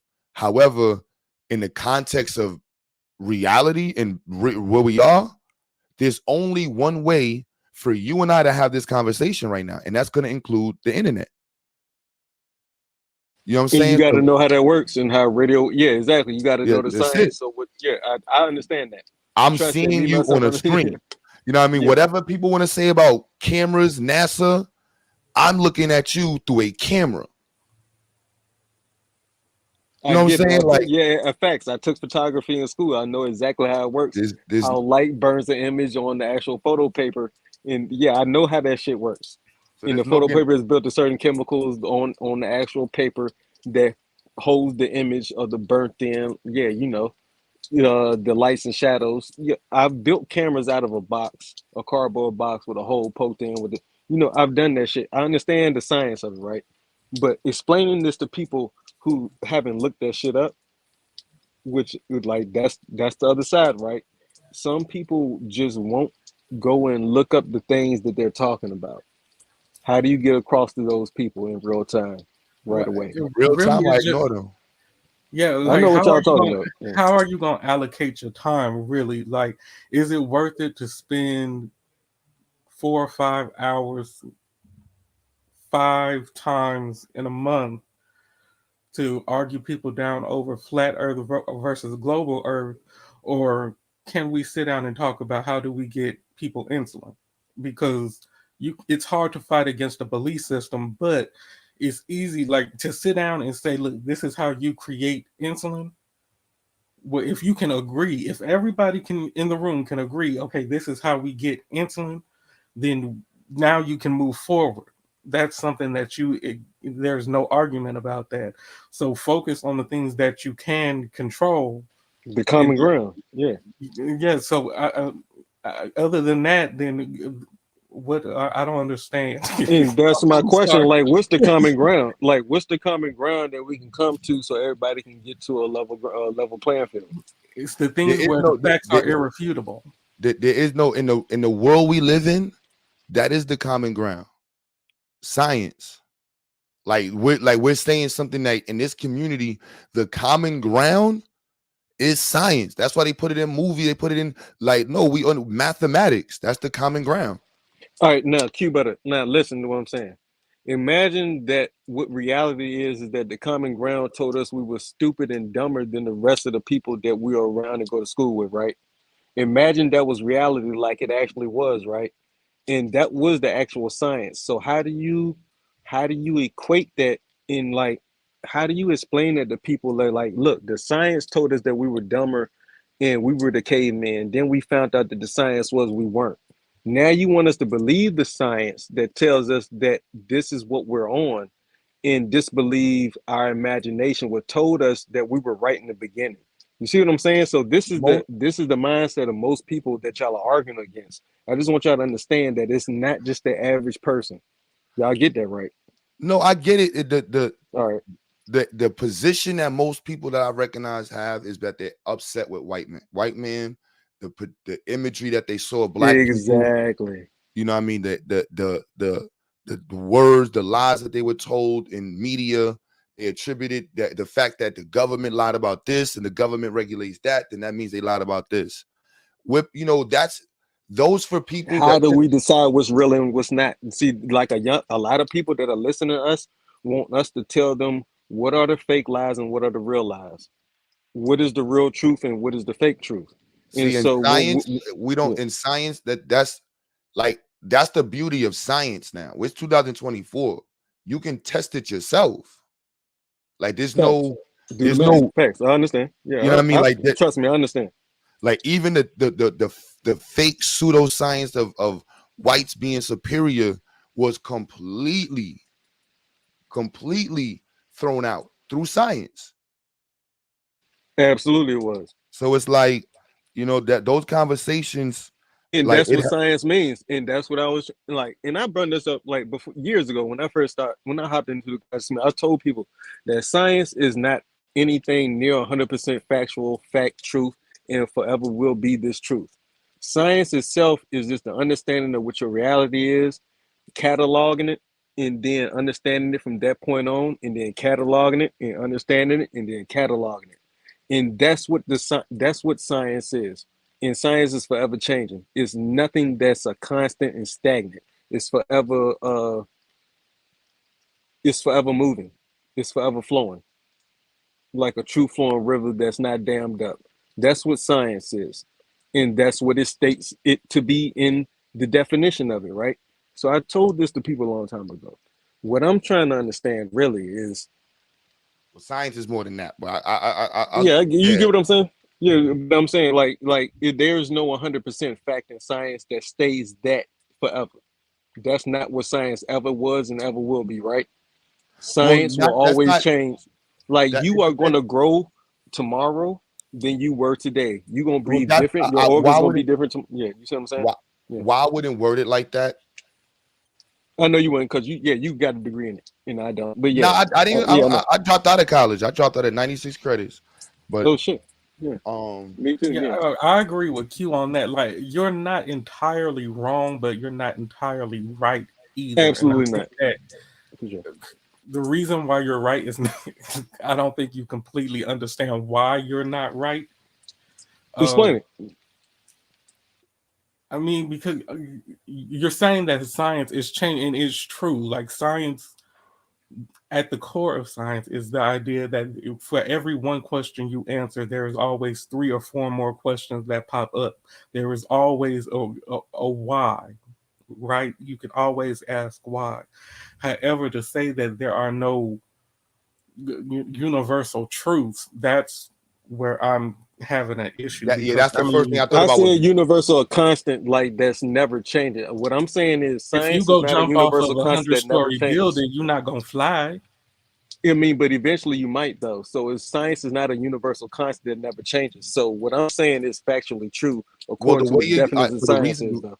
reason why I'll say this is because Go the ahead. way I hear people use the word science It's is wrong. very loose. So Yeah, I for know. me, if we're talking about physics, I can't agree with you. You see what I mean? Physics has laws that are laws. That's what I think what he's saying was like there's certain laws Now, and constants let that are me ask like, you this. Okay, do these laws ever change? Like our laws down here in the real world? Do these physical laws and physics ever change? Because I'm not a physics. our I've real never got a degree, but I'm asking honestly. Like, do yeah, they change biologically? our real world is based off of these laws. That's on like I ain't gonna lie. When I was into the Bible, that's what got me into science because it was like, how are these Facts. laws bigger than the Bible? And it was like, how are these laws apply to everything? And the Bible don't apply to everything. Like this shit, like all of this adheres to these laws. So it was like, I want to study those laws. If I want to really understand the That's universe, what got me into this science. Exactly. I ain't Because I gonna lie. want to Like, break down the science of religion. That's why I'm even in, that's why I even clicked on anybody panel in the beginning years ago, just because I was like, yo, I'm trying to break down the science of these religions. Like, what is this shit really talking about? I'm trying to decode this shit. And now to understand that it's really talking about our anatomy and astrology. it And ain't talking so about nothing. hey, look, all that stuff is their recording of what they thought they were, which is that's all chemistry class is right now. And Nope. chemistry class changes every year. Don't Nah, they add new elements in to the periodic table every nah. few decades? They don't add elements It's to the not about. periodic table. It's not a they. It's not about they add. That's a rhetorical because I know the answer is yes, but my bad. You go ahead, bro. Yeah, it's not about the adding. Chemistry is Mhm. the process of understanding matter. You see what I mean? And the understanding of matter and how matter Absolutely. interacts with matter. And as we Nucleus, neutron, proton, electron. Yeah, I know. all of that good stuff. So Proton. from Yeah, there, that's what I mean. yeah. So when you say ever changing, it's because our ability to observe and interact and see the possibilities that matter has in certain types of interactions, it allows us to expand our understanding of matter. That's what changes. So when you hear somebody saying, no, 200 years ago, we didn't have particle colliders. We didn't understand nuclear synthesis. We didn't understand fusion. So these are the things that allowed us You're to be right. able to discover. And now we were able to add other particles because we were able to discover them. So that's where it comes in, where the discovery part seems like, I could see it seems as disingenuous to some people. It's like, yo, y'all just every year y'all adding something new to science. It's like, no, the That's what I'm discovery, saying. Thank you. no, Now you see what I'm saying? it's a You constant. I hear that a lot, and that's why I'm like, science is the constant discovery, and it's the understanding that there's always something of that's That's what what they don't understand. That's what I've been trying to say. Like you're saying what I kind of was saying, but in a more professional way because you went to school for it, right? But what I'm saying is we on my side, but not really my side, but the other side needs to know that science is not a finite thing that stays this forever. Whatever they wrote down when we went to school in 1990, whatever, is not what it is right now in 2024, which is about to be 2020. But You know what no, I'm saying? I mean, So yeah, but yeah, what do you? when you look at Pythagoras' theorem is way older than A squared plus 1999, B but it squared still equals C holds squared. up. Right. Facts, it do. You're right. I know about the. I know what that equation is. I So know. I I don't remember. Yeah. understand why you saying But that. Does the but science but change? Like, but yes, the new stuff science of has been gravity. added But to science, but I get it it. didn't fundamentally just after the The, year 2000. It just became something different. you're right. And my whole point is like just dealing with the point like the last debate, the big debate, right? Gravity and the people who came up with the concept of why things do this. Gravity is just a term of to explain the pulling between of the masses. Now it's the weakest force, which I brung up. I was like, don't argue the fact that gravity don't exist, right? I would like argue that it's just the weakest of the four fundamentals, because that's what it says when you look it up, right? So I was like, but I was like, go do everybody do what they want, fight how you want to fight, right? But my whole thing was it changes because it went from Galileo to Newton to Einstein's theory of relativity and special relativity, and now you have new things, right? And so when you talk about why they say gravity is what it is, whether it's sitting in the bed sheet and the sun is the heaviest mass pulling down the bed sheet and all the other balls are flowing towards it, that's still the weakest force of the four fundamentals. So that was my whole point where I would have argued, but that's me myself. But what I'm saying is we have to explain this to the other side. I'm on the other side and I'm on y'all's side and I'm right there in the middle. I just want people to understand that we in a war together. We gotta make sure all our warriors are strong and not stupid. So how do we get there? So we can fight the fight. And once we get there, then that's what I'm really trying to talk about. But until then, both sides are talking and arguing with the plantation. It's plantation politics. I feel like we doing exactly what Massa want us to do at the end of the day. But that's a different show for what different topics for a different show. But yeah, shout out to this panel. Nah, It's you getting good. late. It connects. It connects because like me Mm. pushing science, I recognize that And like, I'm outside in the rain. That's not me pissing or nothing. That's just the fountain flowing off the. oh, all right, it's That's all water. good. Yeah, our understanding of the sciences and gravity and these different things. Like I went to school for astrophysics. So when they say gravity is the weakest force, that is a human perspective. Gravity is the king. Gravity creates black holes, which produce singularities. There's nothing that does that outside of black holes. And gravity, the strongest force that fusion and nuclear power can produce, if I'm not mistaken, is the electron degenerate force. That's when the electron is the last hope alive for particles is the electron strong force, and Facts. You're right. gravity whoops that out. If you jump over a certain ledge, gravity gonna whoop you out too. And you're gonna become something that mathematics doesn't have an explanation for. I That's right. don't say gravity is the weakest force. I just say that because we're so small, we don't get to observe it's great. Experience the force, truly. Yeah, I feel what you're saying. But Just like in the sun, right? Like, let me just say one thing real quick. The helium, the hydrogen, the helium, the thermonuclear fusion that happens at the center of the sun that's the reason for the sun and the arcs that spark off the sun, which is the reason for, the make-believe EMP is supposed to shut shit down on here on Earth, right? When those arcs when we was talking about the all the other stuff, and I'm telling you, I'm trying to break this shit down for people that don't really understand what they was talking about. But when we talk about the sun, the only reason for the term arc is because of what the sun, the shape that the sun makes across what we can visibly see. It arcs. So when you do etymology on everything and when you really research everything, like I know y'all do, I'm just trying to put this in. This is my 2 cents, right? This sun that we are, that we have within us, that we go back to, that we sink in and out of, right? When we break down the science of it, they used to call it religion. And when we can explain that to people, no matter how you can explain that to people, I think that's the connection that we need to figure out how to make. But that's my point. But going back with that statement, if you go back to your original one and asking, how do we understand the other side? There is no other side. It's just religious belief.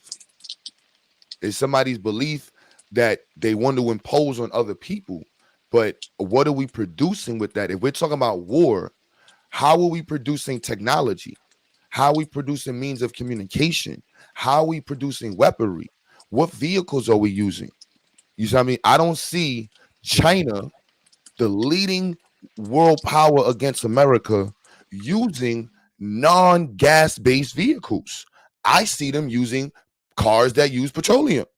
I see them using transmissions. I see them using 4 doors and hoods the same way we do. They And got, petroleum is oil residue. Yeah, and a lot of people don't know the shit that they put in the bottles that people put on. You know, that's literal oil residue out the earth. That's what petroleum is. but And I mean so, to say and that. yeah, go So ahead. My bad. I ain't we mean if we're going to be talking about war, that we need to be including the science that the world is using to combat each other. We're sitting here talking about using something that's like what? Who? everything is something that can be used for in a tactic to oppress somebody. You can minimize it, or you can surplus it, and it can affect the people negatively or positively. Anything, anything that you use. Too much water, too much water can make you drown, but you need water to flush your system out. So it depends. It's everything in moderation. So it don't matter what we do with our realm, with our world.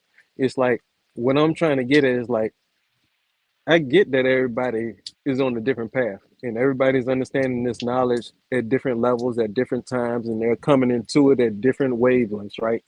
And you're going to learn at a different path than the other person. But if we got to decide what we are in this war.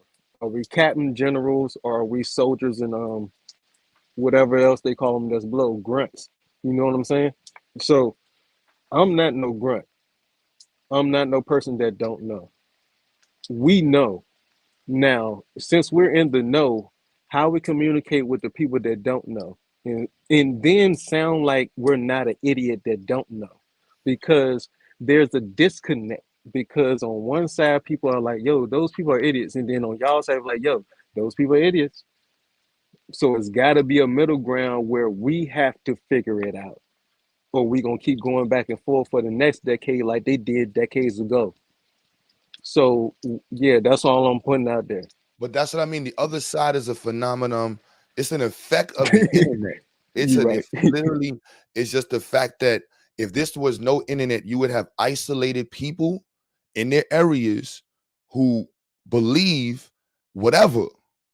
The internet gave the ability for, if you take 30 of these people or 100 of these people in every state, 200 people in every state, you could have 1,000,000 people. But if you just take 100 of these motherfuckers, 200 people from every state, you look like you are lit online. You are popping. You don't got to actually be popping in any city, but you can have 200 people online supporting you from each city, and you are lit. And those are complete crazies. I'm talking about you got 200 people who are borderline schizophrenic, bipolar, paranoid, delusional. And Absolutely. Own something. on And something, and expect me to believe that crowd that you have is anything but a crowd of people who need help. And that's the reality that I see with a lot of these conversations that our communities help, a lot of mental health, help, and a lot of self sit down with reality. Like, yo, bro, like It's a the lot of white self-help that has to go on. You're right. And you gotta let them know the standard operate SOP, standard operating procedure that we learned, in the companies that I worked for earlier before, right? There's a standard operating procedure on how you figure out if something's false or fake or true or not. And y'all broke down like the Pythagorean theorem, a squared plus b squared equals c squared, right? A lot of people, when somebody say a Pythagorean theorem, most people won't even know what the fuck you're talking about. They won't even equate what the fuck I just said to you just now. They will have no idea what that even is for. On the other side, they will just say, man, some just broke that down the other day, but I know, I understand the frustration. Trust and believe I do. But what we have to do, if they're all a part of our tribe, is figure out how to bring them into the fold of common sense. Like, look, even if you don't believe us, this is why we believe it. Do you understand why we don't believe what you believe? This is why. And we break down that this is what they were telling us about a squared plus b squared. This is what a squared means. This is what b squared means. This is what you have to actually cut off the conversation and break down shit. And certain platforms and certain shows aren't for breaking down of the actual common sense.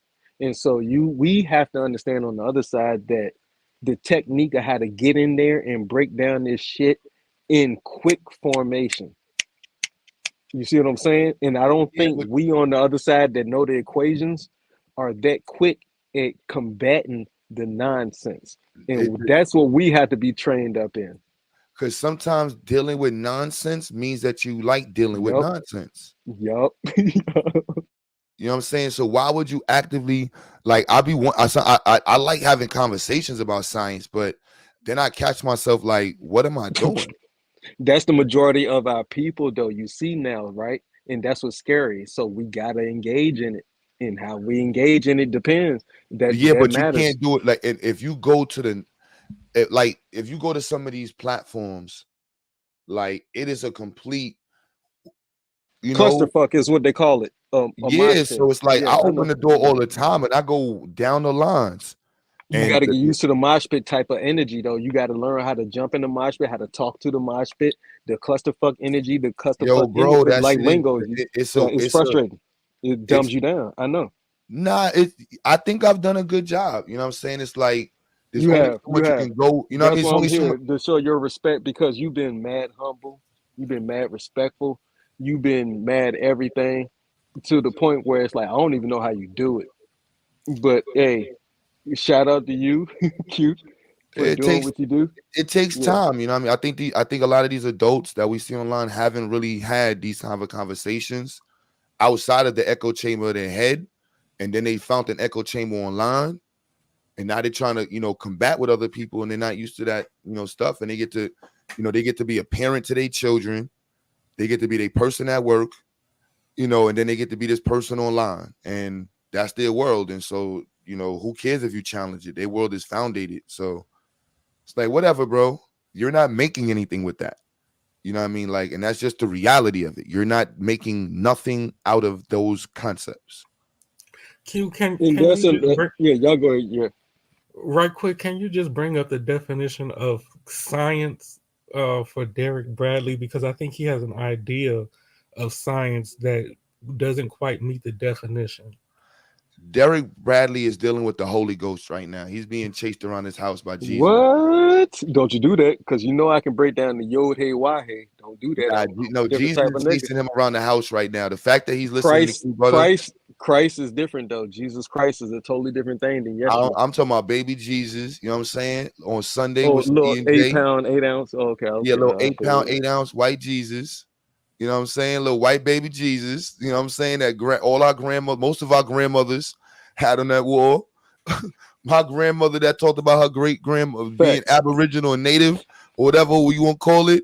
Yeah, she definitely had baby Jesus on that wall too. You feel me? So baby Jesus, you know what I mean? So Derek is definitely into. There's a lot of baby Jesus followers out there that still, thumping. I had to break away from Yeah, I had to break away from. That's what I'm saying. Like the science of religion is crazy, my nigga.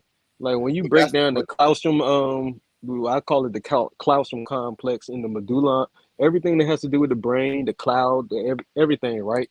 The sacred, the sacred oil, the Christos, the Christies, whatever that is, right? But it's well, not whatever that is. I know what the fuck it is. I'm just pretending to be stupid. But the spark of your serotonin and melatonin. When we really go into the depths of what we are as beings and how what the pineal gland is a light synthesizing gland.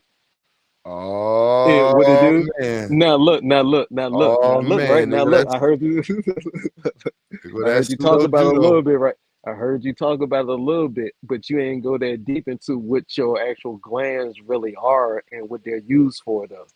So I'm just saying, like, that's what another, it's like I'm out here. It's pretty much like 1, 2 o'clock in Virginia right now, but it don't really fucking matter until somebody come out here and be like, "Shut the fuck up." I'm gonna keep on talking. But hey, whatever y'all fucking trying to chop it up with, chop it up. Yeah, man. Rob, what you were saying? No, I was just saying that Derek Bradley was, I guess, he doesn't really understand the definition of science. I was saying, can we bring it up and just read him the definition of what science means? He gonna tell us we believing in the white man. He's not part of the conversation. He's not part of the smart people only. I'm only like if he want he can click the link, but I really want to make so part of why I'm doing this is I want people to understand that they're not smart. Yo, you cannot say that I just did. way. You cannot be like, the only reason I want people to click the link is so I can prove that they not smart. I'm not saying I know the only And, people I want to click the link are smart people. Like if I would have did this okay, video for sure, saying for sure. pseudos and religious stuff, there's a bunch of people there. But I'm telling you, I don't want to talk about that. I want to talk about science and power Bet. and things that's gonna Let me move our throw something community in there. forward. Bet. Let me throw something in there, right?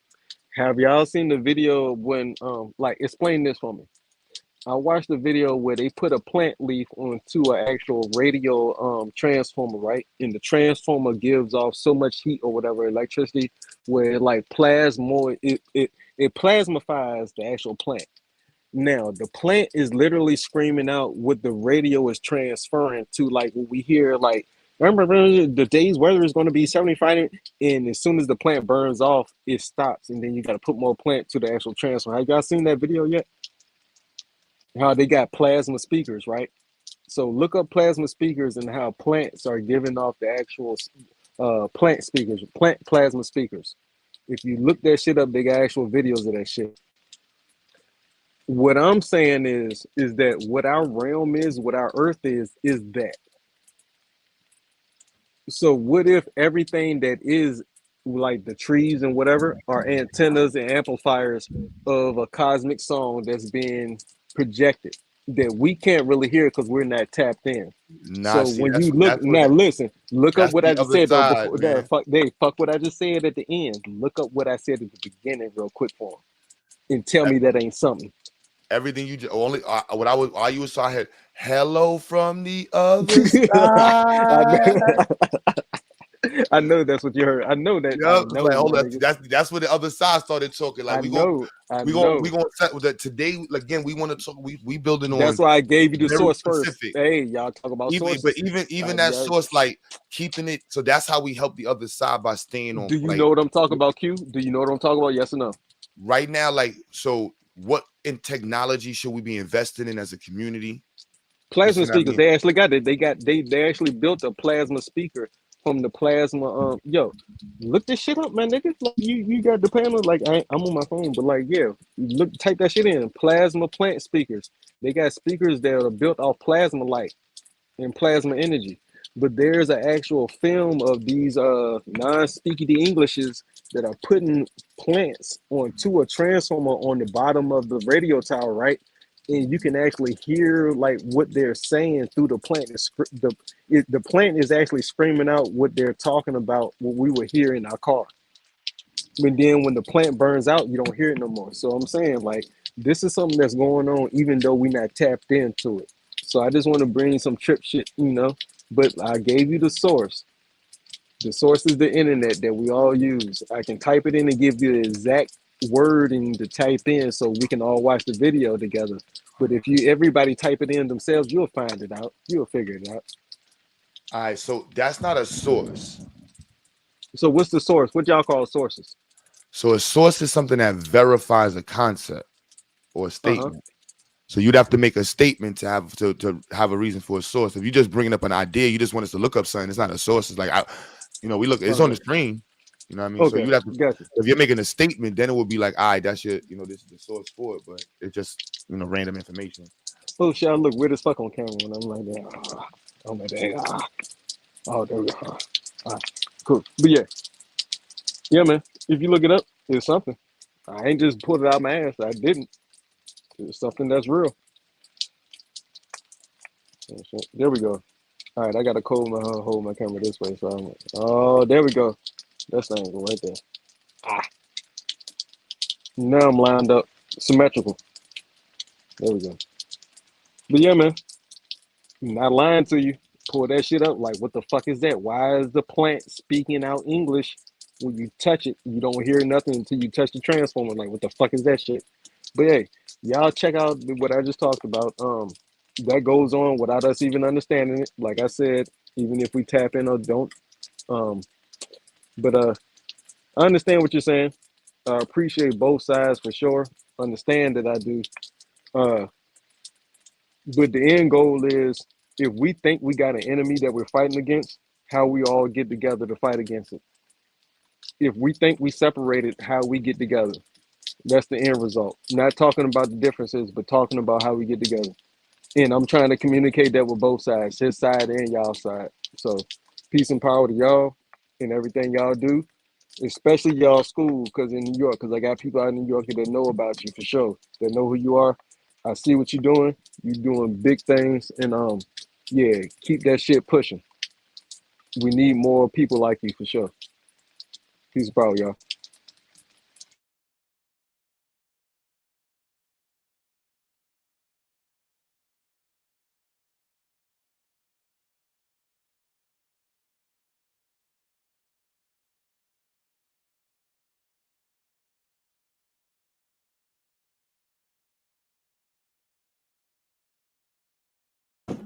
Yo, y'all there? My bad. I stepped away. All right. Yeah, that was a little bit of I don't know what was going on, but it was like, yeah, it happens. YouTube. But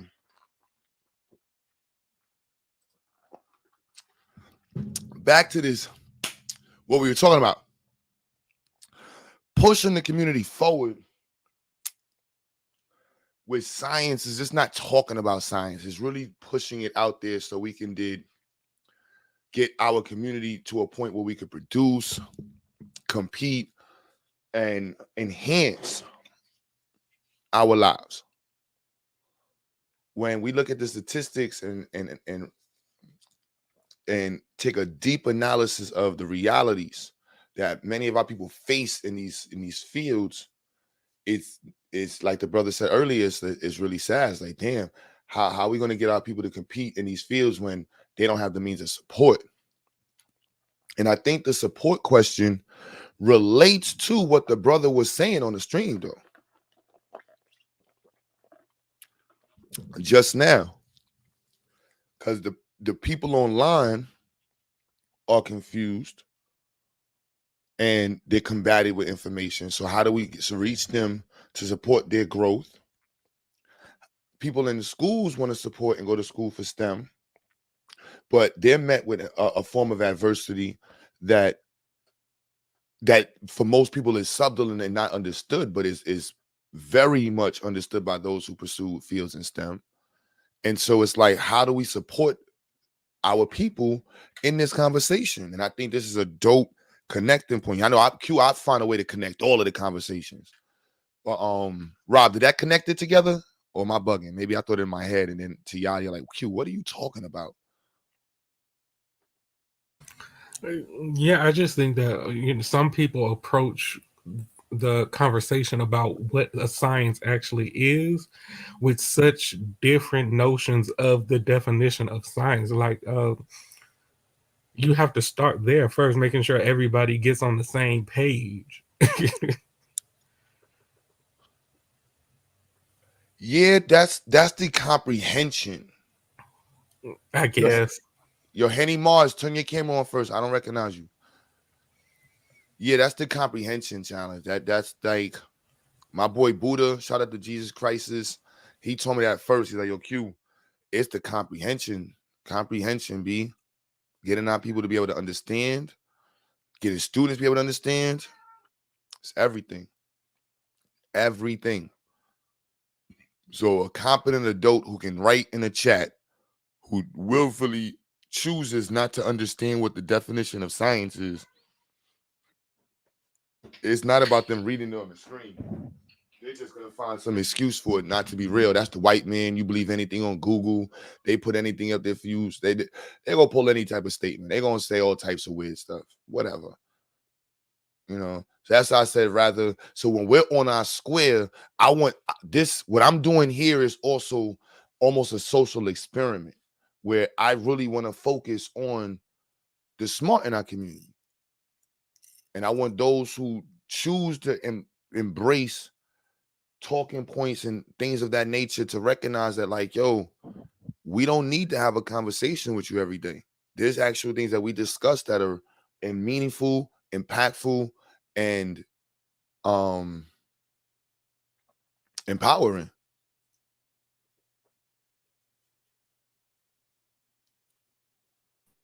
Can you see me? Yeah, I see you good.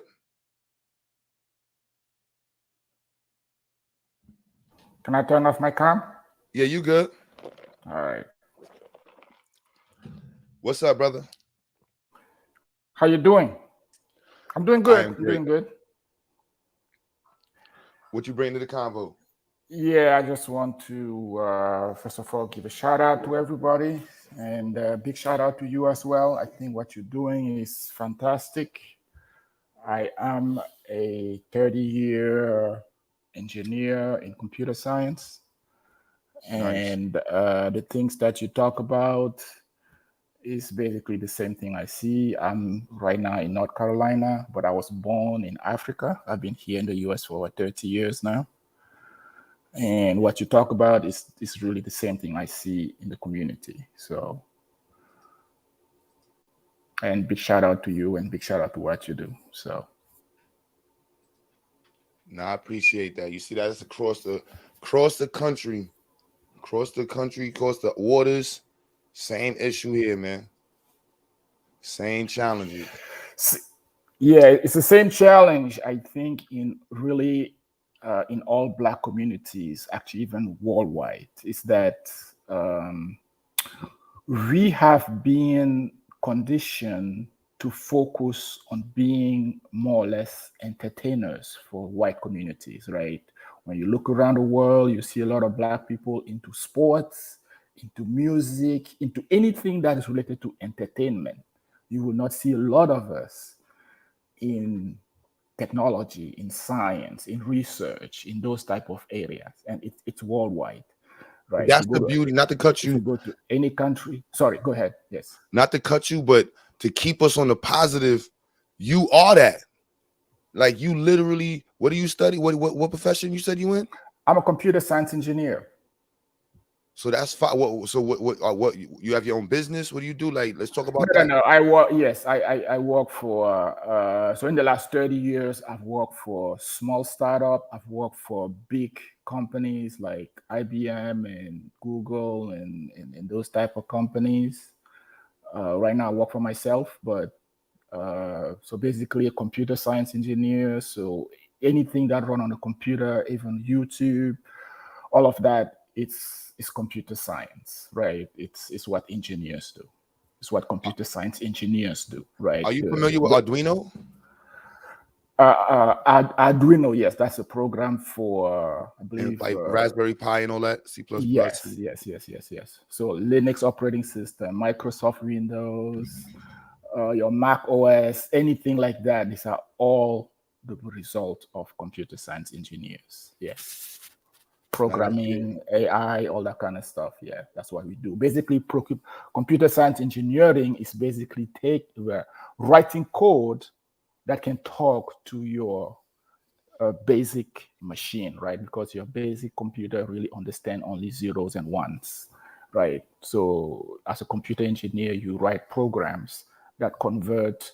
Your program is basically similar, kind of close to human spoken language, programming language, C, C++, Java, all those type of things. And then it gets compiled or interpreted, and it gets brought down to the level of what your basic 0 and 1 computer can understand. That's basically really at a high level what it is. This is why at my institute I really do promote like because I hear people love I love computer science, but for me it's yo, this is Kyle. If you got a few Arduino boards, anybody with Arduino boards, I need help. And y'all also donated to this robot that we're making. You know what I mean? Like I'm trying to upload the video. I should click my phone and just go upstairs and show it to y'all. We started making this robot. It's fun. We jumped out the window, but we're doing it from the mechanical, but we want to build up to the coding level, but I want to get there to the level where we can compete on a like industry level, because the mechanical side I feel like is missing. And so when you said the being able to have machines do what you want it to do, I think a lot of times that gets missed in the conversation, you know, and people like shout out to, you know, Dr. Mayat. But sometimes people just jump to certain like I don't know, like websites, you know, like web development or things like that, and versus understanding like, yo, it's machines. Like being able to control machines is one of the most important, if not is the only purpose of computer science. Right. So that's just another application of a computer science field, right? So basically, programming robots, you know, writing all these different things, and the next wave of hardware is going to be more programmable hardware, right? Versus, because the hardware is really just something that at a certain level is really just a hardware. But right now we are expanding that. We are making it more so that actually the hardware becomes more programmable, right? So basically, instead of going out and buying a new computer, you just change the way you program at a lower level, right? Today it goes up to a certain level, at a low level, at the assembly level, but we want to go even deeper than that, right? Break that down. Yeah, so from a high level, really, and I think I want to talk mostly because if I get all the way down to the microchips level, that's going to get too complex. But at high level, it's really, no, it's not going to get complex. This is where we at. Yeah, so at a high level, at a high level first, what generally start is learning programming languages such as C, C++.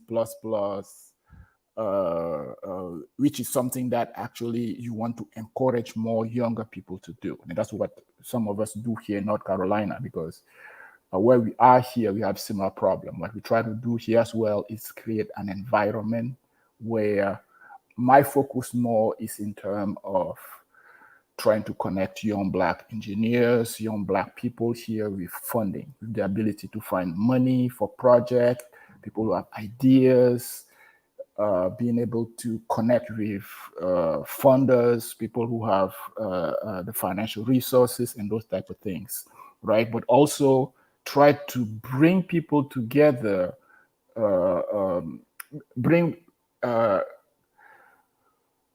try to connect senior engineers, people who have been doing this software engineering for a long time, together with the younger people. Because one of the big challenges that we have is that the younger generation doesn't have a lot of people that they look up to. They don't have a lot of mentors.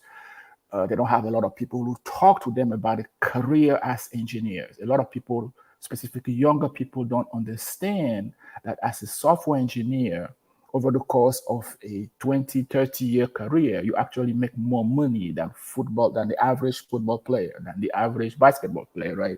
I'm talking average. I'm not talking about the guys who are top level. I'm talking about average here, right? So as a software engineer, you easily make $150,000 to $200,000 a year. You multiply that over 30 years, right? It's a lot of money. It's a lot of money, right? You're talking millions of dollars, and a lot of young kids don't understand that, right? Obviously, you need to be able to keep your job for so long. You need to be able to compete because it's a very hard competition in the field, but it's possible, right? You can do that. And if you do this for that amount of time, you don't have anything to envy from a guy who has been 2 years in the NFL and bounced from team to team, which is what really the majority of NFL players do, right? Yes, there's a certain level who are up there top, but we're talking about 0.01%. But the average software engineer makes more money than what you call really the journeyman in NFL, football, those type of things, right? So when we go to Black community and speak to younger kids, speak to people in middle school, high school, and we talk to them about these careers, that's really what we talk about. We talk about people being able to make comfortable living for 20, 30 years, and that's the type of people that we want. We want the younger people to really look up to these type of people, right? And being able to understand that there is a path for them to be successful, have a career, have a job, and really do the right thing, right? And we need to see more of us in these fields. We need to see a lot of people who look like us in these fields, and it's really critical for us to do that to prepare the next generation for these type of careers. So, can I just make a point to the end of what he just said? I think that if you're trying to inspire kids to go into coding or computer tech and stuff like that, I think it has to be more than just like a one-time talk. So I'm assuming like you're going into like schools and stuff like that, which means you might go once a year or maybe twice a year. This goes back to building out the community for that. Like, in order to see more kids going into computer science engineering, the society has to build out a culture that supports that, right? And code, I don't know a lot about coding. That's not my expertise. But one of the things that I do know is that people have said that it's kind of an isolated lifestyle. Most of your work is done generally by yourself on a computer.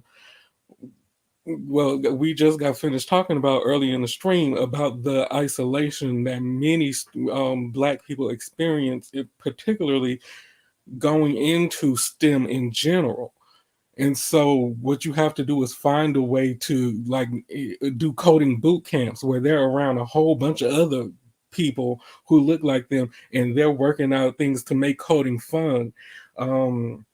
Maybe making video games and stuff like that, showing that there is a community that supports this, not just, okay, you can make a bunch of money doing it, but you're not necessarily going to have a community. You're not necessarily going to have the support, and you might get a lecture or two once or twice a year in your grade. You know, I just don't see people being too enthusiastic about that when it doesn't seem like they're going to be around their peer group. so yes, so let me just address a couple of points that you made there. The first point is the point of in terms of going one time, two times. Yes, a lot of company actually, a lot of big companies send people out to do the work, but a lot of company cannot really send somebody every day, right? So it's really up to us to actually continue to build on top of that. It's really up to us to come not one time, not twice, not 5 times, but try to make it something that is recurring, right? Try to make it something that happens consistently, because when the children go home, they forget about what we said, right? So it's really up to us to take it from there and try to build it up, right? And that's why I think what Cubera is doing is really good. And I think earlier I asked in the chat another question, which is what are they doing in New York in terms of keeping that alive? And what I was saying is that here in North Carolina, we are now trying to build the infrastructure where we can have recurring things, where we can bring in mentors, we can bring in former employees or even current employees, where they can be something that is consistent, where the children can come, let's say, once a month or twice a month, right? There are various things. There's something like meetup. You can create a meetup and have something like that we can do almost every month or every other week, right? Yes, the point you're making is a very valid point. Is the idea is to keep something like this alive throughout the year so that children can come at any time, ask the questions, be able to find somebody who can talk to them about the career, about answer the questions, and be able to be available for a dialogue or for conversation, for anything that can help answer the question as they come, right? Yes, that's definitely something that's very important. The second aspect mentioned was the aspect of isolation and all like that. Yeah, when you do a work as a software engineer, it's a very, it requires certain skills that may require you to do a lot of work on your own, but it's not the normal way. Software engineers work in teams, right? Obviously, in every team, everybody has a role, but nobody will sit you down, give you code, and say, go figure it out and talk to you 6 weeks later. No. Most teams are organized. They are what we call daily scrum. Daily scrum is a place where we get together every day. We talk about the tasks. We talk about what we are doing. We talk about what we've done. And then the team can also be organized in sub-teams, right? Some of the processes we have, for example, in software engineering is something called test-driven development or peer review process, where generally people don't just give you code to go right. You work with another team member, right? And then there is a test team, there is another engineer that review your work. So there is some level of work you have to do on your own, but no, when you work with a team, you're not all by yourself, right? You always have team members that work with you, but it's not something that is unique to Black people. It's something that is in the industry. Whether you are white, whether you are Black, whether you are Indian, whether you're Chinese, it's the same process for everybody. Our kids just needs to learn that this is how this industry works, right? It's like you're gonna go and learn how to play basketball. You're gonna have to work on your own on your game, right? There's no other way. You're gonna have to learn to work on your own on your game so you can improve. Yes, so that's a job requirement, right? So there are certain things you're gonna have to learn to do on your own. There are certain things you're gonna have to learn to be with the team, and there are certain things you're gonna have to learn to do or to create your own environment, right? You can have your own friends that work with you so that you get together and learn how to code Python, Java, whatever it is that you're working on, right? Yes, but the key here is really, for me, the key here is really to have that mentorship environment, to have this group of adults or this group of people who've been there to provide that feedback or that mentorship to the younger generation and help them understand that this is a career path that they can embrace. For me, I think that's really the most important. I hope I answer your questions. Yeah. To that, I will say I think I should have made it clear. So when I was talking about the isolation, I think that for every adult who works, who goes to work, there is a certain amount of independence that you have to have. So I wasn't necessarily talking about for people who are inside of a career. So you said that you've been doing it for 30 years as a profession. Yeah, at this point you're an adult. You're still there is a certain level of independence that you should have on your job, on top of being able to work in a group. My statements were more meant for the academic setting. I'm not sure if you were here earlier and you heard what I was saying about that, but I won't go back over that. I actually agree with most of what you said about that. But going back to the society building out the infrastructure in order to make coding more fun outside of just, people coming in and say, you should consider coding as a career. I remember when I was younger, they used to have a TV show where it was like battle robots. Q, did you watch that show? Is he here? Yeah, I'm here. Yeah, I used to watch that. Yeah, I think it's going to have to be something like that, because like what 8-year-old, 9-year-old, 10-year-old isn't want to go do battle robots, like build a robot and then watch them fight. When I say we have to build that out as a society and as a culture, that's what I mean, where they can actually, because part of the draw of sports is the camaraderie, it's the fraternity. Part of the draw of basketball and football is the team building. And I think until we find a way in order to make science, a team project, then that's going to be a large part of what inhibits you, because, humans are communal creatures at the end of the day, and people want to be in community with each other. They don't want to be by themselves like little individual islands. Right. So it's real for me. It's really, that's going to be a large hurdle to get over. And Q Butter does a good job with his school specifically, but there aren't a lot of Q Butters with a lot of Zionics institutes. Right. If that was the case, then we probably wouldn't be having this conversation. So let me. I was going to add to it. One, the exposure component. That's a matter of frequent. Like one event could change somebody's life, and that's often the premise of just even a singular exposure program. Like I've done one-time events, just got called in, and I'm gonna do a STEM event with some children, and who knows, it's the first time they've seen a black guy with gold teeth, making bridges, talking about physics, and you can do it, and you could be the next super engineer, and boom, you never see me again in your life.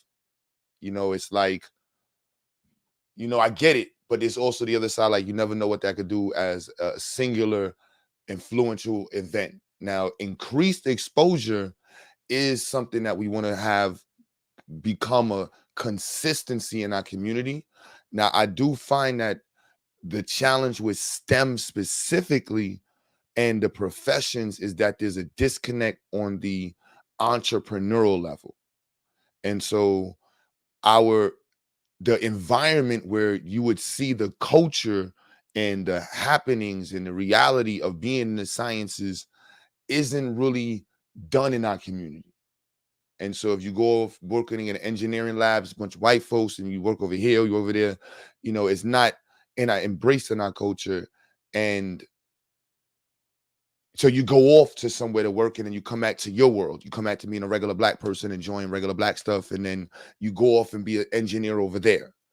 And so I get what we have to make being engineering over here the thing to do, which brings me to one of my goals with Zionics, and not just the Institute. Well, yes, the Institute, and creating laboratories and as a way of expanding our Institute, but specifically for all children in the Black community to experience and have a consistent ability to experience science and build and understand what it really means to partake in scientific literacy in a modern state. Like, they should be able to have access to microscopes all the time. They should be able to do dissections all the time. If they want to mess with motors, they should be able to mess with motors all the time. They should have 3D printers. They should have all of these things available to them so that science makes sense.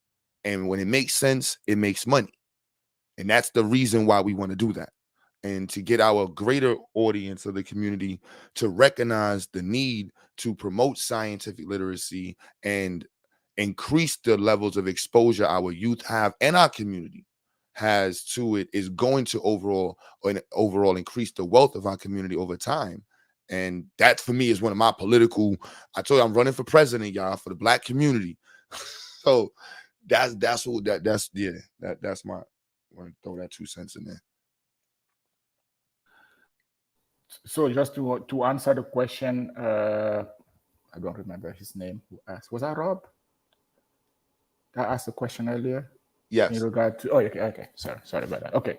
Yes. So I don't know what area you live in, but here in North Carolina, we have something called the chapter of NSB, National Society of Black Engineers. We have a chapter of Black Girls Code. I think they have summer events most of the time. We also have, I believe, a few other smaller organizations like that. Yes, one of the key issues is some of them are not very consistent. Some of them are not very well organized, but the infrastructure is in place. Generally, what is really missing are volunteers to organize, people to dedicate the time to actually put things together, bring people together, and make it fun, right? And it's not something that the government will do for us. It's not something that somebody else will do for us. It's something that we need to do for ourselves. And sometimes that's where we struggle, right? So, and maybe we're just not used to organizing stuff, and that's something that we need to learn. And that's definitely something we need to put on the list of things to learn, yes. But my main thing is really that the onus or the burden of this is really needs to be put on us, right? Us to go ahead and organize that, set up the meeting, figure out a way to make it interesting for people. Maybe the way, I don't know, the Chinese or the Indian or the white people learn, it's not the same way as our people learn, but we should not wait for them to tell us how we learn, right? We should be able to say, this is how our kids learn, this is how we can train them, these are the activities that makes it fun for them, and we should be able to set it up and organize. So yes, there is a disconnect, but it's up to us to learn or to figure out a way to bridge that disconnect. And there's a lot of people doing it. You know, Dr. Mayat is out there. Shout out to that again, Dr. Mayat. She got Conscious Ingenuity camp going on. Pull up a website in a few. Definitely go check her out. Baba Amin. I'm always confused if he's in North Carolina or Texas, but definitely check out the Uhuru Academy. Marcus Klein in Chicago. You know, there's people out there that's promoting education and making sure that STEM, scientific literacy is at the forefront of the conversation, because that's what's going to get us to the next level. You know, that's what's going to get to the next level. He said everything ain't going to be fun. That is a fact. But I think, I don't know. I don't want to take away from that statement, because what he said is a fact. Like, everything's not supposed to be fun. So I don't even want to say something that's going to take away from that. I think if you love what you do, he's right. I mean, he's right? And also, it's also important to understand that STEM is not made for everyone. Just like programming is not made for everyone, right? Some kids might come and find that maybe it's not for them. There's nothing wrong with that, right? Baba Amin in South Carolina. I disagree. I think STEM is for this. It's impossible for STEM not to be for everybody. I think it's just the way people look, and that's how I teach it. Like, you know, it's like from technology is embedded to everything we do. So if you're a barber, you use technology and you apply the science of the clippers, the heat, the cutting mechanism, the way in which people want their hair cut, the styles. You go to school for it. You see what I mean? You are engineering a person's look, you know what I mean, via technology, and whether they analyze the mathematics, but it's completely geometry based. They charge people by the lineup. The amount of people they get a day determines how much money they make a week. And so any field, I will show somebody that it's your interest to analyze your field from a STEM perspective, because it will help you increase every aspect of your field, because you're going to say, let me go further into the science of my field. Let me make sure I understand the technology with my field. If you're in real estate, you should understand how people measure houses, the dimensions of houses. You should understand the boilers. You should understand windows. You should understand locking mechanisms, security, all these different things that are associated to real estate. So when you're selling a home, you're able to make sure somebody understands what they're getting out of that house. If you're into cars, like, I can go into any field. It's in your interest to understand how it works. Engineering, is about solving problems. So in any field, your approach to solving problems is going to be something that's quantifiable, and how you approach that conversation should be looked at from an engineering space. That's how I would say it. So I'm a science, push science. So I'm everybody in STEM. Who next?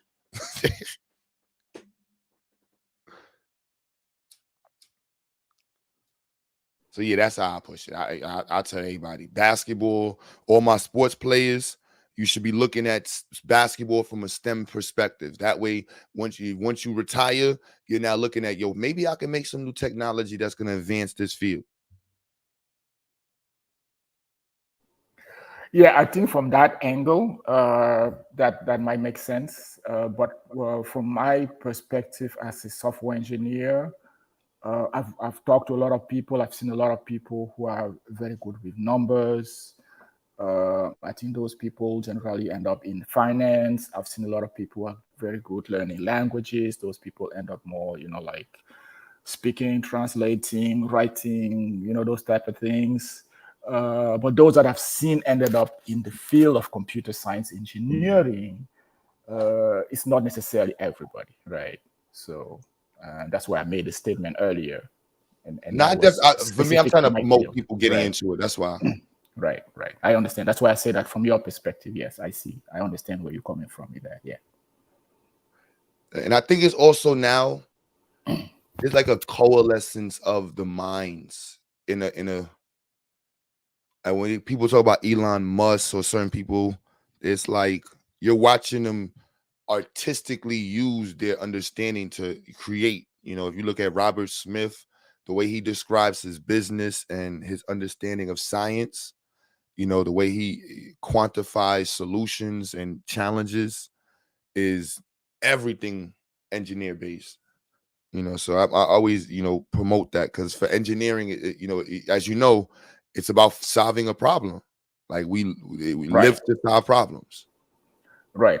And one of the things, because I was on Chris's channel a few days ago, one of the things I mentioned there was that if you look at the space program, right, there's a space program right now, I think it's called the Artemis program, where we are sending people to the moon in a few years. It's a $90 billion program, right? And if people believe the Earth is flat, they won't even build a skill to be able to get those jobs, right? If you're going to spend $90 billion on a project, there's going to be hundreds of thousands of jobs on the line for that, right? So if people believe the Earth is flat, they don't even build the skills to compete for those jobs, right? So all this flat Earth debate and conversation is really contributing to destroy the community, because the parents who don't understand that there are jobs that are going to be available to them for these type of projects, they won't even encourage their children to go learn that, right? One of the things I did was I work on some program for the James Webb Telescope as a software engineer for the company I was working for, right? And there are many programs like that.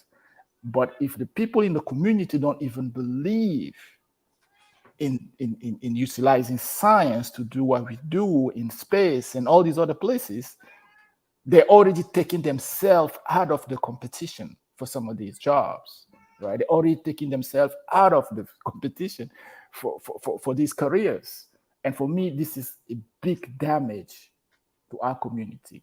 that the children don't even have the chance to build a skill to compete in areas where we are going to spend a lot of money in the next 5, 10, 20, or we actually already been spending a lot of money for many, many, many years, right? We don't even build a skill to be competitive there. We are just leaving the field to somebody else because these programs are going to go forward whether we want it or not, right? If there's not enough resources in the US, they're just going to go to other countries and find the resource and bring them in, right? And then we're going to be left holding the bag here, right? So it's important for us to understand that this is more than just time. This is about improving our financial position, bridging the wealth gap, being able to access to these jobs that will give us, that will put us in a position not only for knowledge, but also for financial improvement of the community. I love it. That's why I'm doing this stream and these more consistently, so that way we can be cool with doing how we do it. We ain't got to worry about, they don't even exist in this stream. Like, it's literally like flat what? Like, I don't know. I'm trying to flat out as my accounts to zero.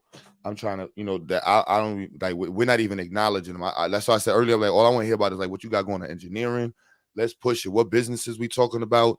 That's what we at now. That because this group already knows here that science is the key to empowering us. We already recognize that we have to have a Black liberated mindset. We have to be steadfast in our approach to social injustices. We understand that we have to keep ourselves aligned with entrepreneurship. We have to refine our community. We have to be in agreement with the focus that we should have in the community. Like this is the choir. So we over here now. What is the choir talking about? We talking about empowerment. We talking about pushing forward. Like what we got going on. This is what we doing here. Who's getting 3D printers? Who knows how to use the 3D? Right now, I'm struggling with using the 3D printer. We just started using it, and it keeps printing in a weird way. Arduino. We got the robot arm working, but it's struggling there. What we talking about? Cars? Anybody doing delivery businesses? Like, because the other communities, like you said, they struggling with that. We not supposed to be struggling with this. All my truck drivers in the chat. Who's buying who got new trucks they got going? What connections you got to it? So that way we can go level up and let the community see that this is what it looks like. We don't have to focus on them. Like, while y'all talking, I'm literally on the screen looking at this because I got to show the students, like, we got to build with one of these boxes, and I don't know nothing about no rocker switch. I know about it, but I need to make sure I know it so I can show them and we can build this controller for the whatever. We're not gonna code it because we're just gonna build it with switches and stuff like that. And also in terms of achievement, in terms of rewards, computer science career are very good in terms of reward. When you get a good job, you get to work on some very good projects. You get to work on some very interesting things. For example, I have a lot of patents on my plate. I have a lot of patents that have my name on it. I work with a lot of Black people. We have people who have 100, 200, 300 patents, right? So it's a very rewarding career, basically, right? So you really get to be a top in your field. You really get to be very competitive. You really get to be to get some really very good rewards in terms of what you do, right? So and it's really very important for the community also to know and to understand that, right? So it's not really just the money, right? It also the professional rewards. It's also certain things you get that will be with you for your life, right? How you will be remembered, all those type of things. Yes. So I have a lot of patents under my name. So nice. Chocolate, what's up, sis? I know you was there. 100 Black. Yeah, man. What's going on? Can you hear me? Yes, sir. Yeah. Hey, no, I was going, because I didn't want to, do it through. I'm in bed, so check it out. What I'm gonna do. I'm just gonna do. I don't want to say it over the air like this. So I'm just gonna send you this chat just to let you know. Because, like I said, it's a couple of times I did some things and some people really didn't respond. So I'm just gonna let you know through chat, so it'll be personal. All right. All right. All right. Miss Chocolate. Yes, can you hear me okay? Yes, ma'am. All right, how y'all doing, good people? What's up, chat? Pieces. It's been a minute. So I'm glad I was able to catch you live. With just what the gentleman said, which I was very impressed the way he articulated it. So I'm giving, I'll give you your roses now. For me, is the perspective of change in our community as far as those of us who want to see that change. So I use this as an example, the Constitution that we go by in this country, because again, America is an experiment. It was from the get-go for them to experiment and figure it out. So we know the game already. They haven't changed it, not much. But the thing that we follow that gives us our rights and do so and so within this country, only 39 men signed that declaration. It was 55 of them, but only 39 signed it. And the reason I say that is because it does not take many. It takes a few to take care of many. I believe we are at a precipice in understanding that we can utilize all of this to connect across the world to start that type of network. Almost if I don't know if anybody is a gamer, but when I watch them and I watch how it has grown on YouTube, and now even we're seeing black gamers, which always has to come later. You know what I mean? It's always that way. However, we can still take that opportunity and make that change. When I say all of that, I'm speaking to the economic side of it, to the business of us providing something different for our children, for our future, and for the adults who they may need to change their career paths. We need to create those opportunities that we talk about when we talk about putting our children in STEM. But when they learn this, and when it's their time to take it to that next level, it should be one of us, our companies that we're taking in these kids, that we work with the colleges. And this doesn't have to be this amazing thrown out the window thing. This is just a beginning of a movement where those of us who do believe and want to see change, we should show that on YouTube. We should show that connectivity. So, you on my page with a little commercial, I'm on your page with a little commercial. That's what they do in like other sections of promoting each other. So it's like we can start that movement. There's enough of us at this point that know it's going to take money, it's going to take networking, and it's going to take us stepping into a different way. This is an experiment, so we can experiment too. We can create these opportunities. Because we know the majority of the science that we follow was stolen, right, by other people of color. So we already know this. So we can utilize it to our benefit. Like ChatGTP. You can utilize that. If any of y'all want to write a book, if you want to write an essay, if you want to write a blog, this science will help you. But then we're given different information and we become afraid of things we don't understand. And I know there are plenty of smart, capable people who could make that possible. We should have ebooks. If there are teachers in here who are teaching certain things like the conversations that you guys have, you can turn those into ebooks. People will buy them. so that that money starts to go back into the community. Everyone eats.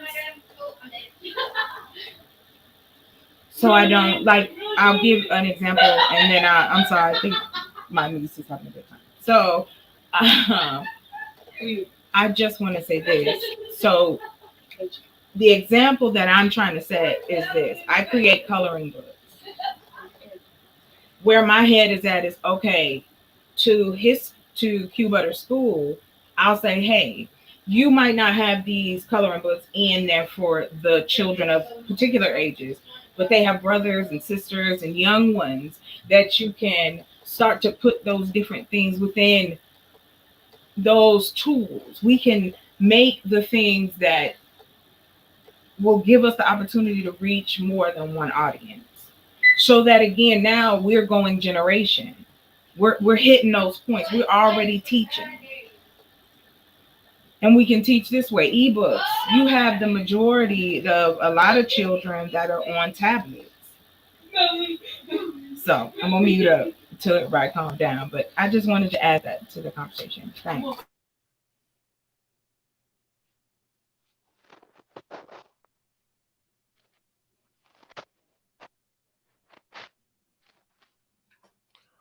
Definitely hear that, sis.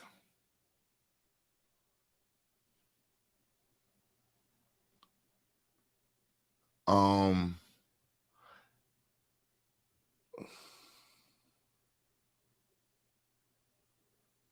oh, all right. Good looks, Wanted Black. I just saw the message and shit. You just sent it.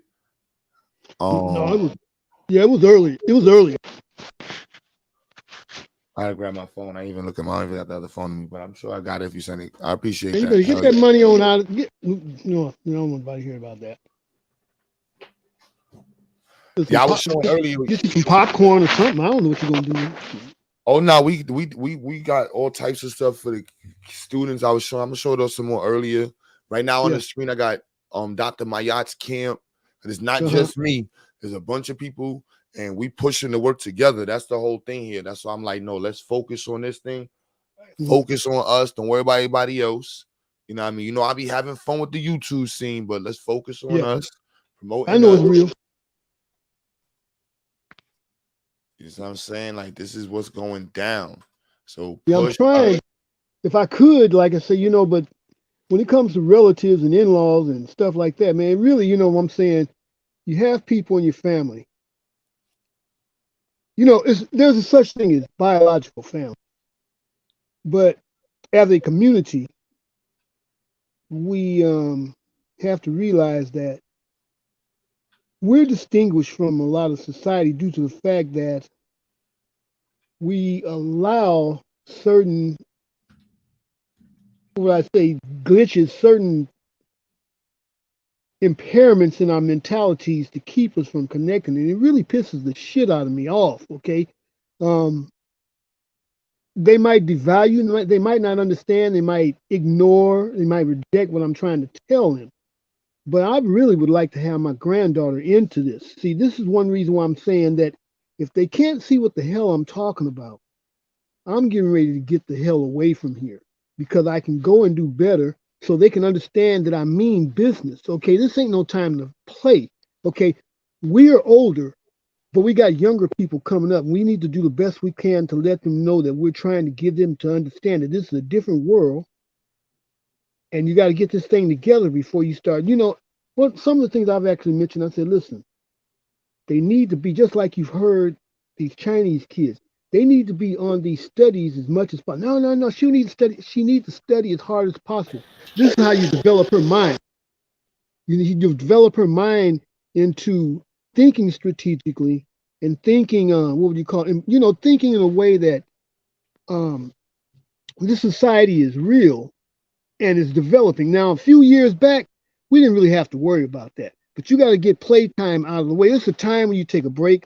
The kids can develop. You have to show them how to stay on, say, studying and researching for an hour or two, even when they're not away from school. When they're away from school, still you need to be studying and realize that you can also play, but you put your playtime on the side. You need to be studying because what you find out, all that you're studying is not going to kill you. It's just broadening your mentality. I'm trying to get them to understand this. She should be. You have the computer classes, you have the online classes. She should be on there, and it's really not complex. It's just some things I don't want to talk about on there. I could talk to you about it and let you know what's going on. But like I say, that's the reason why I'm supporting you. I found something I want to support, and I want to support it. I'm not giving my money. I'm not going up there giving my money to tithing to churches and stuff like that unless I find that they're doing something like what you're doing. My tithing goes to you guys. See, I'm a tithe, yo. I know the meaning of tithing. We giving back. Nah, and I appreciate it. Yeah, that's how I was showing up earlier what we was doing with these kids. This science shit gonna be lit. I'm hype about it. You know what I mean? So everybody's donations coming. Somebody just donated $25 on GoFundMe. I just saw that. So definitely I appreciate it. Keep it coming in. We want to hit that 5,000 on GoFundMe way before the science fair. So that's going to all the different things going on. We got people coming up from different states. I got to help raise some money for George Macon to bring some children up from Philadelphia. So, you know about George, huh? Yeah, that's the brother. He bringing up about 20 students from Philadelphia to participate. So urban nerds, yeah. Yep, he bringing up the urban nerds. So definitely want to help him get up here. So if anybody can support, you can either hit him up directly with some contributions. If you want to like, yo, George, just to help get the bus to bring the kids up to the science fair. Literally, you know what I mean? I see what I can do mine, yeah. So putting that out there, because that's what it's about. It's the work. If you ain't putting in this work, I don't be associated with you. Let's be joking around and different stuff. But y'all see who's here when I do these titles. Smart people only. Right. That's why when we see this title, we don't got to talk about nothing but smart stuff, y'all. I don't know about the problems. I don't hear about no problems. I want to hear about smart stuff. Like, yo, did you hear about this new technology? Did you hear about this? And don't let it be no pseudo stuff. No pseudo technology people come up here talking about. We ain't doing no pseudo technology. We talking about real technology. Don't want to be associated. None of that other stuff in this conversation. Other conversations, you can come in with the Anunnaki, headphones that with flat earth. Yeah. Hey, check this out. Okay, check it out. Now, I am pretty much a down to earth commentator or speaker. Okay, so there's some terminologies that kick in when, I guess it depends on the conversation I'm having. What do you mean by pseudo? Fake, false. In this case. Yep. Huh? Yep, fake and false. Oh, yes. Okay, yeah. Okay. I got that. But yeah, like right now, I'm like, look, B, what's the new science going on? What's the new businesses people got going on? Because pushing science is my priority. So I can just lecture about why we should be doing sciences, understanding sciences, what science fields we should be going into.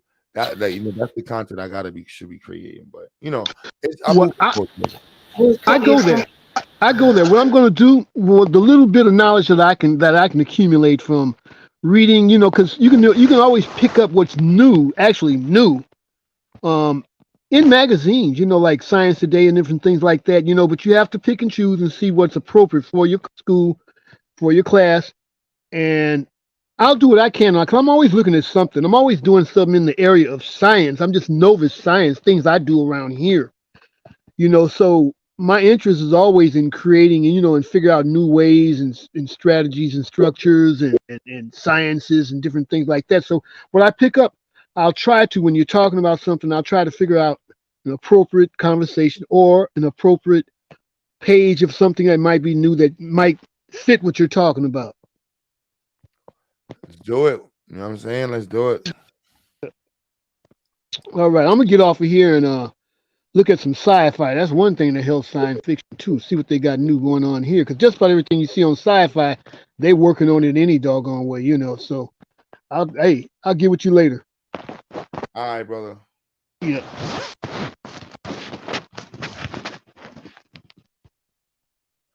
Yes, quantum computing is going to change the game with processing, especially with AI.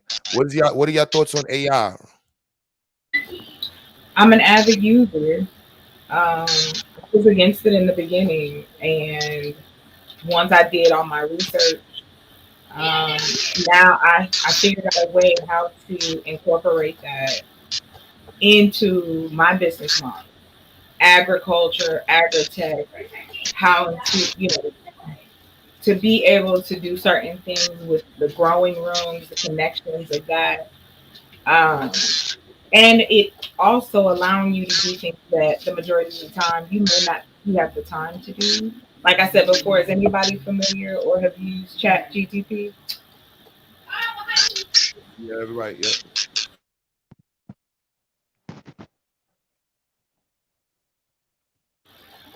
I'm sorry, hello. Yeah, I say yep. Everybody. I'm pretty sure everybody is. Oh, everybody has okay. That's all I was just asking because I didn't want to go down one road. So if everybody has used Chat GTP, um, imagine someone having a business that they don't have a lot of money, so they can't afford this and they can't afford that. So now I believe in this lane, AI is giving people like that opportunities that they normally wouldn't do. Because when they did the last, I guess, check on Black money, our spending power, and how much money we're bringing in, um, new new money filtering into the black box is online money, influencers, businesses, so on and so forth. That is bringing that in, and we can teach and share that information. Like that is my goal as well. Like for it to be a hub where all you have to do is I'm looking for such and such and such. Pop up, there you go. I need this kind of help. Here we can connect you with this, this, and this. And you can use AI within housing as well. So I'm into earth building. I am just I finally got home, so I'm excited. Next moves, because I was in North Carolina, now I'm in Arizona.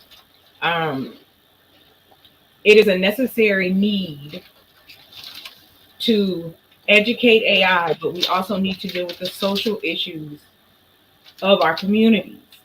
Small things like I can't get no groceries. I work, but I don't make enough for food stamps, but I'm not making enough. We need to have, insurances and the different things that will give the people who want it that type of community feeling where it should be, where we are all connected. We don't have to be best friends. We don't have to be buddies. We ain't got to be lovers. None of that. We can take each skill and cross that technology, uh, connect that where we are. We're here. We don't have to convince anybody because the people who want to do it will do it. And I think the start out with, no money or anything like that, we just start to share this opinion more and more, throw ourselves into the algorithm, use those funds to, put back into creating those social services that are also needed. Because all of it is true at the same time. We need to start offering trades, find out how we can get trades. How much does the plumber cost to teach a class of 5 or 6 and get that money up and take care of it? It is there. It is there. All we doing is moving money. And so why can't we move it our way? So that's why I think it's necessary for us to know all of it, to know the AI, to know how we can sustain ourselves as far as food is concerned. I'm not saying everybody gonna walk outside and take a cow out and or so on and so forth, but you can grow your own vegetables. And now that we have the internet, now that we have the connection, I can teach someone how to make something that's in Alabama, but we have to connect in that way. And I think we have to leave the what people won't do, who won't listen, da da da da da. That's over with. We know there's people that ain't gonna listen. There's people that's not gonna be down. So why do we care about them? If they want to be convinced, they will come for the information. And as long as we are a hub and we can offer those things, then we become that. We become that conglomerate and moving from one thing to the next, assisting other people along the way. Okay, you don't have this, well, I'm gonna teach you that. To the point you said, if I know how to get 3D printers because of my vendor's license, then I should be even having a conversation with you like, okay, so you want da da da da da da, and that's how it starts. That is how it starts. That's the business model that keeps those who have money in money, because they move the money around the people that they know are going to do the same thing or have the same interest in them. Okay. Then I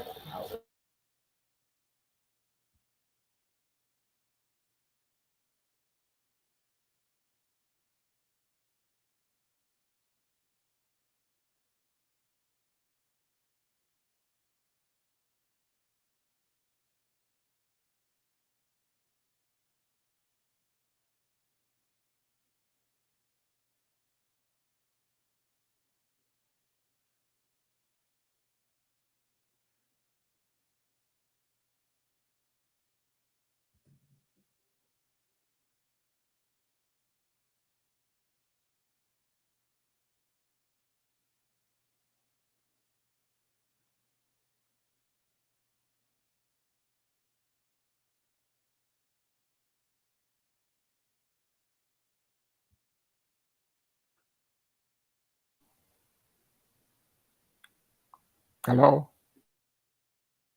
Oh, I was done. Oh, okay. It got real quiet. I'm sorry. Yeah, AI is definitely a game changer for a lot of careers. One of the things that it really does, it spans across really a lot of different sectors, Exactly. and it's definitely going to have a massive impact on society. When you combine that with self-driving cars and a lot of other technology similar to, I think it's Amazon Go, I believe, or Amazon, whatever they call that, where you just walk into a store, pick up what you need, and just get out, and then it will charge your card automatically. So those type of when you combine all of those technologies, you kind of realize that 5 to 10 years from now, the world will be completely different than what we have today.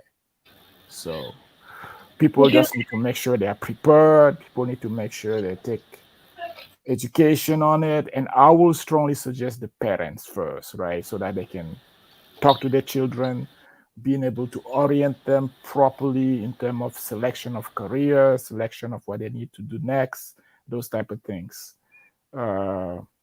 So Would it be okay if I just push back a little bit on what you said at the end? Go ahead. And Yeah. just offer the side of, we cannot always blame the parents. Again, this goes back to good business. Good business is community. Like I used to be into the mobster movies. I've seen them all. I was intrigued by how they became so notorious in our society. But truth be told, they were just doing business. This is the business that they do. And the problem was the folks who wanted to make money on those business ideas couldn't do it. So what they do, they take it and flip it. So do you believe that parents play a role in guiding their children in I the believe choice of careers? play a role in a small place. And I'll say it, and the reason I say it is this. It has, as me as a human being, I've been imprinted by many different people. Whether I was in college, whether I was in church, whether I was in a relationship, those imprints come in, those communities come in. And also, you're imprinted by your parents. Now, if your parents don't push that type of, oh, AI is scary, because we know some people will say that. Some people will say, oh, it's the end of the world. We know that as well. So we focus on the people who want to learn a skill. It is really not that hard to teach a person how to code. That's why all the jobs for coding was popping up, because they were pushing out these AIs. And we need to be a part of that group. And we're not. I'm a video game player. 80% of the video game players across America, minorities. But how many of us are actually creating video games or doing those type of things to connect to those type of minds? Because that's the thing. We have to be willing to be flexible with the type of Black person we want to reach out to. We have all types. And if we take care of their social needs, meaning they know that they have a community to back on, then yes, you're going to get the result that we always talk about as people in our community. Yes, we have done a lot, but we have to do more. And not even say that no one is doing anything. It's just the part that has to be looked at is the underserved. There are a lot of brilliant poor people. You feel me? Like, for real. And So what I have a hard time understanding what I say was so what I said was that it's important for the parents to get educated so that they can properly mentor and guide their children in the I choice of agree with you. careers. So I didn't agree with say you. anything different than that. It's not so much as don't blame the parents. What I'm saying is, I didn't blame anybody. No. I didn't say you did. Listen to me, please. I'm not blaming nobody. I ain't coming to argue. All I'm talking about is in a community setting. In the word community, we're supposed to look out for each other, whether you have children, don't have children, whether you married, not married, whether whatever. That's what you do. You bring those particular skills to the community, and it grows. This is how anything has happened in this country, in the world. That's how we all do the same thing. So why not start taking care of the people who need it? And within that, you may find those particular type of Black people that's like, look, I want to go to the next level. Okay, well, let me hook you up with Q-Butter. Oh, you know what? I want to learn accounting. Okay, let me hook you up with da-da-da-da. We can do those things.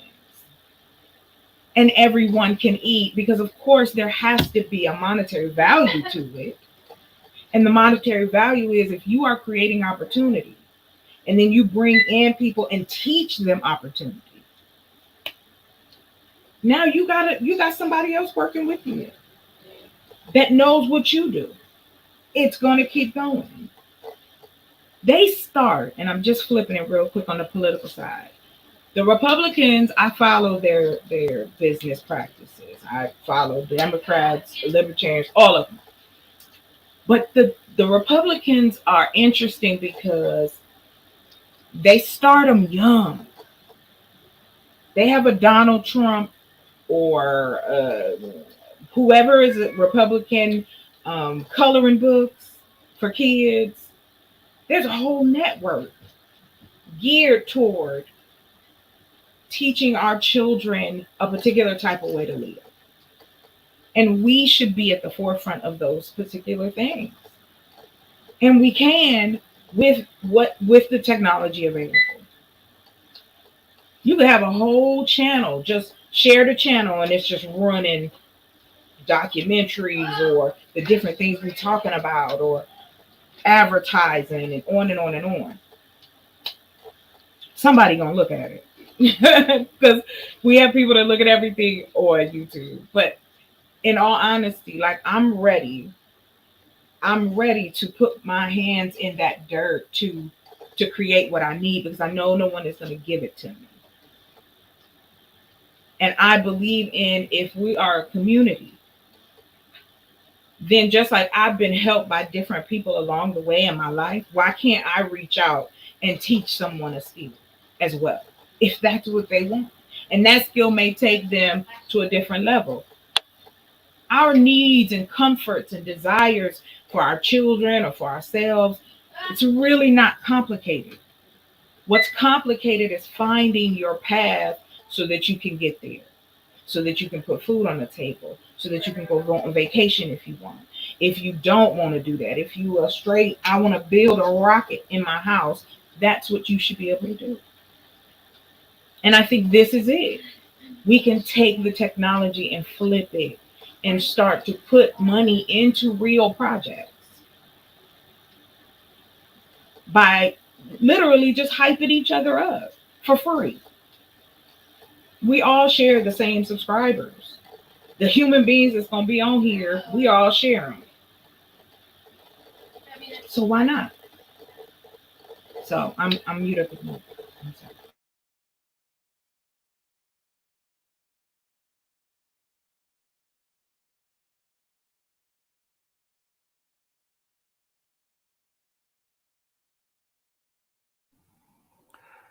All right, Q, I think I'm gonna hit the bed. Thank you for letting me in, and I think you're doing a fantastic job.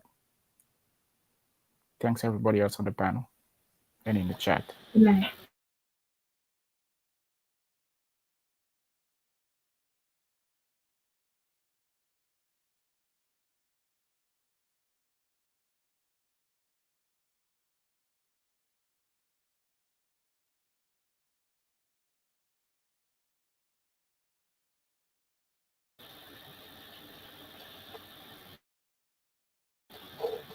Everybody still here?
I'm still here. Did everybody go? Can y'all hear me? I thought something happened to my phone.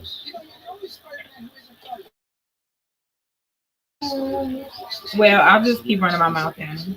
So I wanted to ask you guys a question. There is a website called Biz by Sale. Anybody ever heard of them? In the chat, because I don't know where. I'm just up here. One of my gibbets. Just wanted to jump in on the conversations. Okay, so anyway, here's how that works. Biz by Sale, if you go to it. Biz by Sale.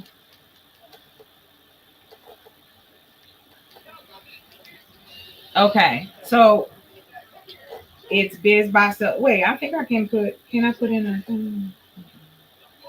oh no, I guess not. Oh, y'all sweet. Anyway, I have been working on so much stuff in the background because yes, I'm a workaholic too. I want to see change, and it is time for us to stop being nice about change. It is time for us to be loud about change. We want to educate our children. We want to make sure our elderly is taken care of. We need to take care of our veterans. We need to take care of our drug addicts. We need to get women and girls off the streets. We can do these things. one at a time, but we can do these things. We can take care of each other. There's an article. Yes. So you got it. Biz by BUY. BUY. Biz by BUY sale. Okay. I love learning. I've gotten the opportunity to teach in different states. I've had the opportunity to assist people in ways I never thought I'd be, like in a personal position with people. I have connected with so many people across the country, across the world. I have one of my closest friends. She lived in the Netherlands. I'm planning after I get some stuff done. Yes, baby, you got it. There's buy sale at True Poetic. So the reason why I and brought that up is this. Biz Buy Sell is a website and I think an app, I'm not sure, that gives you the opportunity to take over or buy completely out or franchise businesses that are already owned.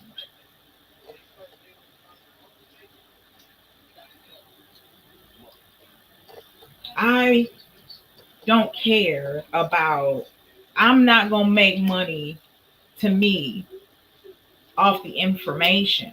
I'm going to make money off the connection of what I can't do. Be the supply chain. That's my goal. Be the supply chain. That is what we have to do.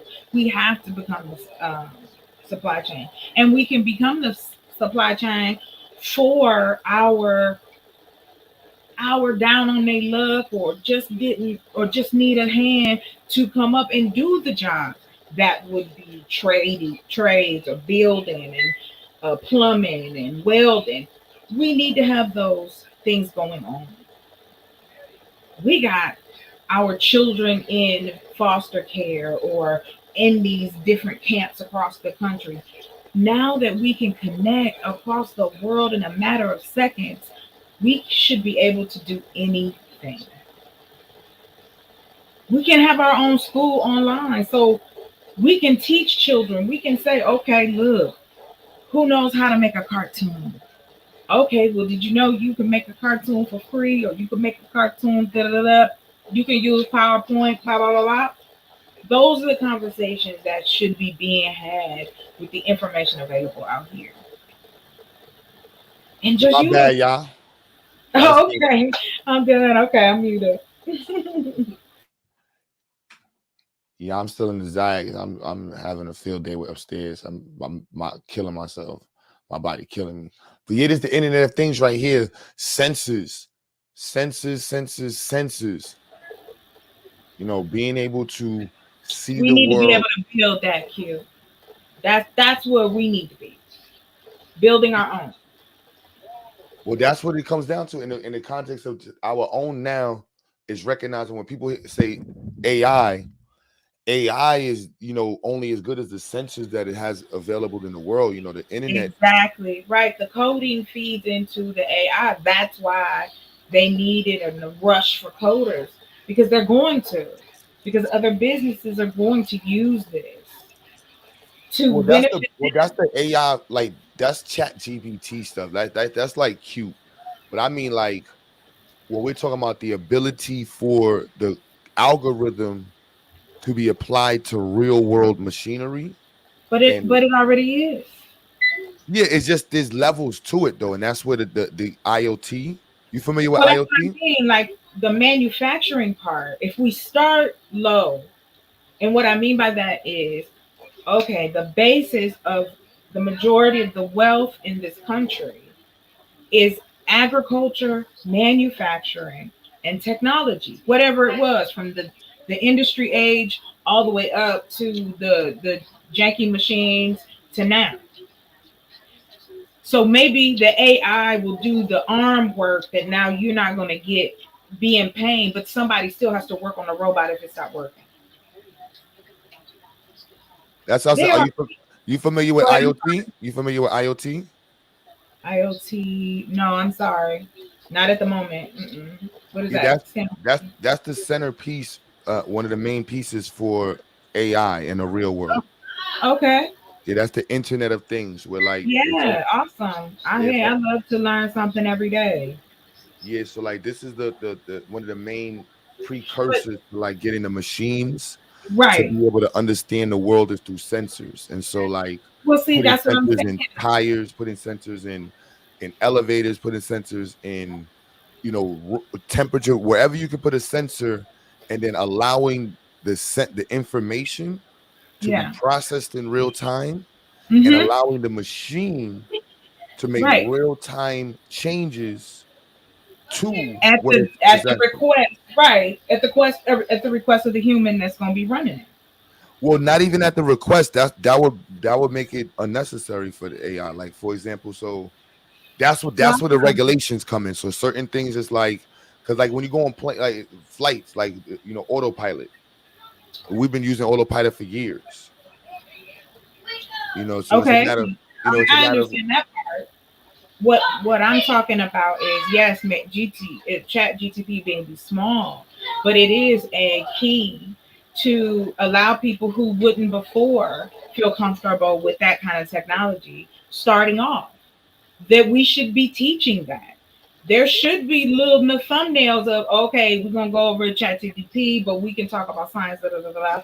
I'm just coming back into being online, so I'm trying to as well become more consistent on here as well as what I'm doing in the background. Because again, I think that if we can work with those who would be willing to do the work, because see, no matter what, you're going to need people to run the septic system.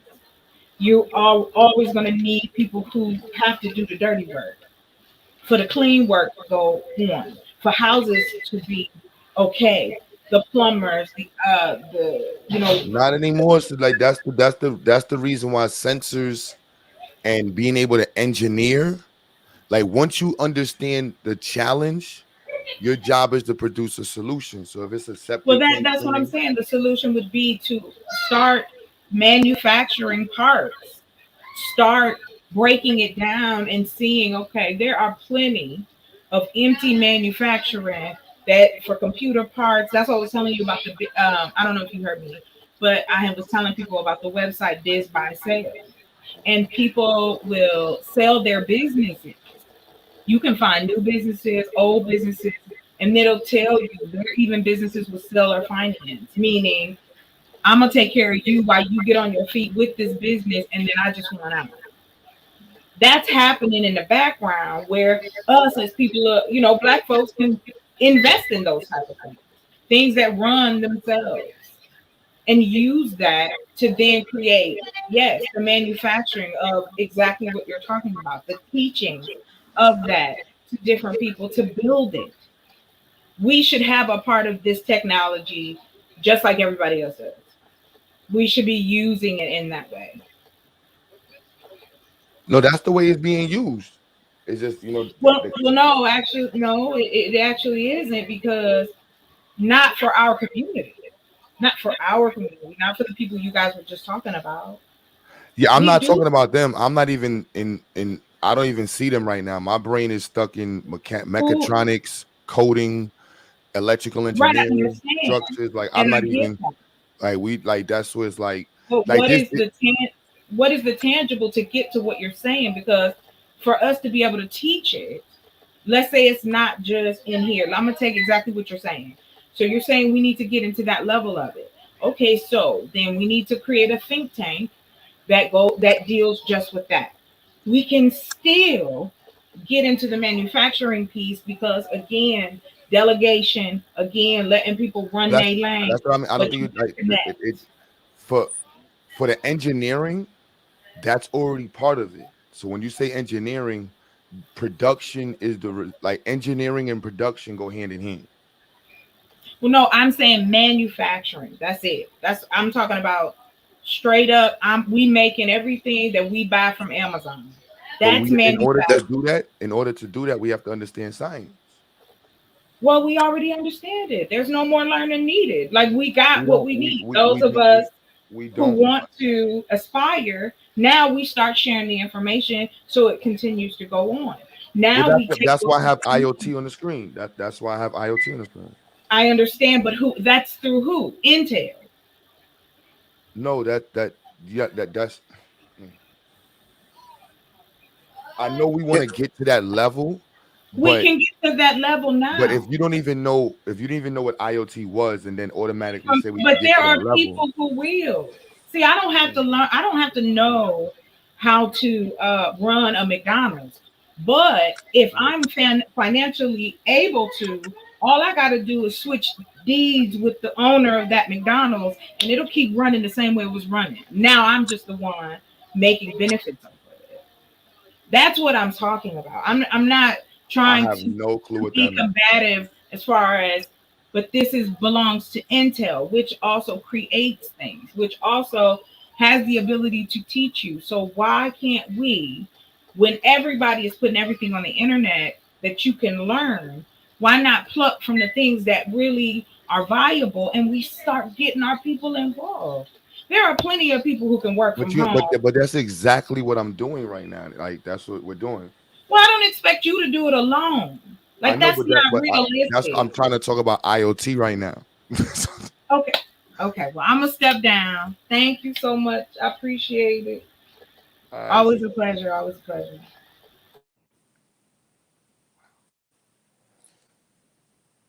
Kyle.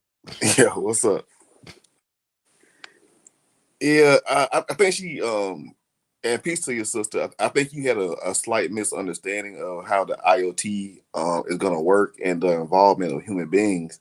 The purpose of the IoT is the complete removal of human beings from some of those functions. So what will be done is that you will give a program, which is AI, the parameters of which you would like for that operation, and it will work within those parameters, and it would basically teach itself how to further improve its functionality.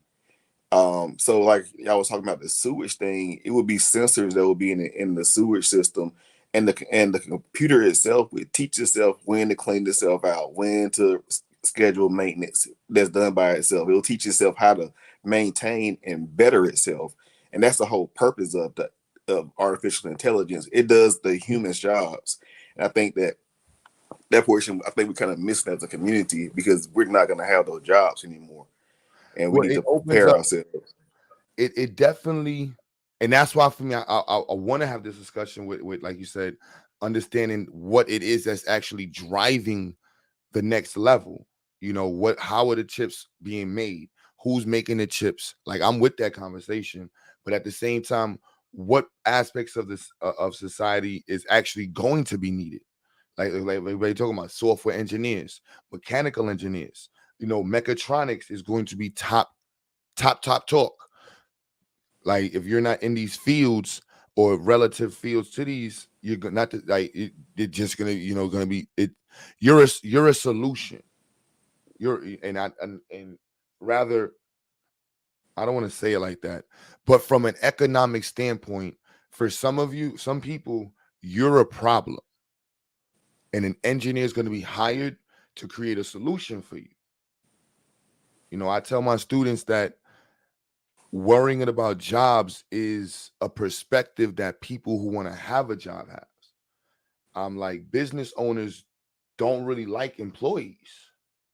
We under like business, they under not to say it like that, but if retail, most stuff is there.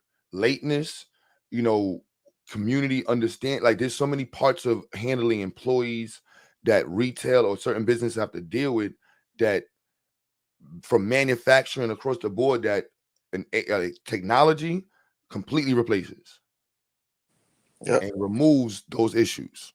And that's an issue. That's like I've been in a lot of businesses, and the first thing they tell you is like, "Yo, our biggest issue is employees." Like, damn. Like, yeah, bro, all the theft, all of this, all of that. Like, damn, bro, like it's a challenge. So a lot of those jobs that people have, like, those are just waiting to be solved by an engineer. All you need is this package to be brought from this truck, from this factory, on this truck to this house. That's how an engineer looks at it. And without one human needing to be involved in that process, because they're gonna have self-driving trucks, they're gonna have self-unloading trucks, they're gonna have assembly lines that make a product by itself. It's like we gotta understand that, and we gotta position ourselves. Like, for instance, a job that if I was not already in my position, I would get into a base level of IT, and I would start my own company that knew how to install sensors. That would be a good thing to. Shit, I still might do it.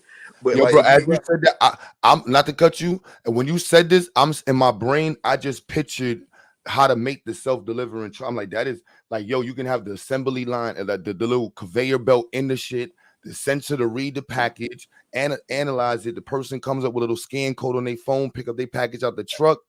Goodbye, delivery people. Yep. Good day, this. Yeah, I mean, matter of fact, they got a couple of campuses in the U.S. and I know they have them in Europe and Asia, where like they don't have Uber drivers. You order your food and a little boxes rolls up to your dorm, and you open your box with your barcode or QR code, and you get your food out. No humans were involved. I saw that at Morgan for the first time. I was like, that's dope. Yeah, that's what I'm saying. Like there's gonna be an evolution in society and how money and translates, and I think that's just gonna have to be the concept, because technology and what it's gonna do for humanity isn't gonna stop. And either we can look at it as a luxury for humanity for us to become better people and spend more time becoming better, or we can just become further down the pit of retard. Yeah. Facts. And we also got to understand where we're at too in society. This is the fourth. We're at the beginning stages of the fourth industrial revolution. When the first one happened, which was from agriculture, I believe, the people who was losing their jobs and didn't want that change, they're going through the same thing. Yep. Hello. I'm here. Yeah, my bad. I got real bad reception where I'm at right now. My bad. Oh, it's all good. Yeah, this is the fourth industrial revolution. Damn, the fourth industrial revolution is now. This is fee.org. This is we in the onset of it. I ain't gonna lie. I think we already, like, the richest people in America, all new money. They all new technology. They're not even caring about old money. They're looking at old money like that shit is a joke. That is a joke. You know what I mean? Like, the technology took over the ability to deliver and produce. That's how she was saying manufacturing. I'm like, manufacturing? Man, listen, the Giga Press is one of the most advanced machines on the planet. And it was designed to get rid of other machines. Forget people. That shit replaced 300 machines, if I'm not mistaken. Yeah, manufacturing was part of the second industrial revolution. And for us to be on the forefront of the fourth industrial revolution, we need to be doing things that are part of that revolution, not going back to the things that are antiquated. Exactly. That's just me personally, I'm with you, bro. I am 100. I just ran upstairs because I'm sitting here trying to figure out how to make that. I got to cut out. I'm doing it with wood, and then I got to get the CNC machine, y'all. We got to get that, man. Got to get the space. Got to get a CNC machine, as I asked, man. But we cutting the pieces out of wood, so I got to figure out how to make the claw. So that's what I was upstairs looking at. I'm like, no, we got to be in this. I got to push the studio. I don't know what anybody was talking about. I'm like, yo, man, listen. We are in the midst of the fourth industrial revolution. If we don't catch up, slavery. You thought we was broke after slavery. Yo, what's going on? Everybody on the panel. I've been here for about 3 hours. I ain't saying that. What's going on, everybody? What up? So we talking about today. I mean, I was here for some of the stuff. You just say you was here for 3 hours. You just like, what we doing? Nah, I was doing some other stuff. I was on the panel though. I was doing other things. Yeah, we talking about built technology, being in the forefront of it, being a part of it, versus being in the outside looking at what's going on, as if it ain't real. Like, that's what I want. That's how I want these conversations to really attract those people You know what I mean, who are into that type of stuff. Like somebody was talking about Code Live. I'm like, yo, bro, I'm with that. Like, I ain't got no problem with that. Like, and having the fun conversation. We do politics, all that stuff, but smart heads up, man. We gotta smarten up. And we not that we gotta, there's a lot of us who are already smart. We just get caught up in the conversations that be fun. But I'd rather focus on the smart stuff right now. You know, all of the what black people need to do. We already know what black people need to do. We talking about how we're doing it and how else we can go about doing it. Like that. This ain't the problems talk. This is the solutions talk. Yeah, this is kind of like what we're doing right now is we in the locker room talking about what plays we're gonna run on the field, but ain't nobody got to the field yet to run the plays. You know, that is how I feel. Like we got this amazing game plan. What black people need to do is we keep saying that, but ain't nobody doing the shit. Yeah, that's why I said this is a dual conversation. Matter of fact, I gotta put this in another one, a dual conversation. I don't want to like out of here, like, because we get caught up with the black people problem talk, and it's like, yo, bro, what is the solutions be like? I'm Yeah, sorry, solutions. We need more. Yeah, we need more solutions. You're right. you know But what I even mean? though sometimes, a lot of the times, a lot of us, we really do know a lot of the solutions to, you know what I'm saying, our stuff. It's just that we be too stubborn, or our thing is, oh, we've been conditioned for too long. We can't change and we can't do this and X, Y, and Z. He That's just said a that's. solution that connects with Mhm. the sister solution. You see what I mean? Being a part of the Industrial Revolution, that needs to be part of our priority. That needs to be stated in all political arenas. We didn't make that clear. If you are not discussing, see, it's bright as hell over there, it's dark as hell where I'm at. If you are not discussing scientific literacy, pushing scientific empowerment, STEM in the black community, your political agenda is off. It's old. We don't want to hear it. Nah, that's a fact. I agree with that too. Is it is old because those ways it didn't really work too well. Yeah, we don't And I want to think hear it. I think this idea is way, way, way better, especially for like future generations and stuff. And you can get the future generation to be advanced. You know, with some, even doing like I think you be doing experiments with your students in school, right? Like experiments. Mm-hmm. Or yeah. See, like study, you have to be exposed to that. Like instead of doing not only just projects but experiments, you know. And yeah, like I said, man, I was in Japan and they mad advanced over there, like electronic toilets, bus boy robots, um, all types of stuff that they have over there. So I definitely agree with you. Those crystals and the rocks and sage is not gonna help us. Religion is not gonna help us. Spirituality is not gonna help us advance. And this is one of the reasons why we could possibly is possibly one of the reasons why we're behind. See, this automation, machine learning, mobile computing, artificial intelligence. These are no longer futuristic concepts. These are our reality. To many people, these changes are scary. Previous industrial revolutions have shown us that if companies and industries don't adapt to new technology, they struggle. Worse, they fail. You know what I'm saying? This is definitely what's going on right now.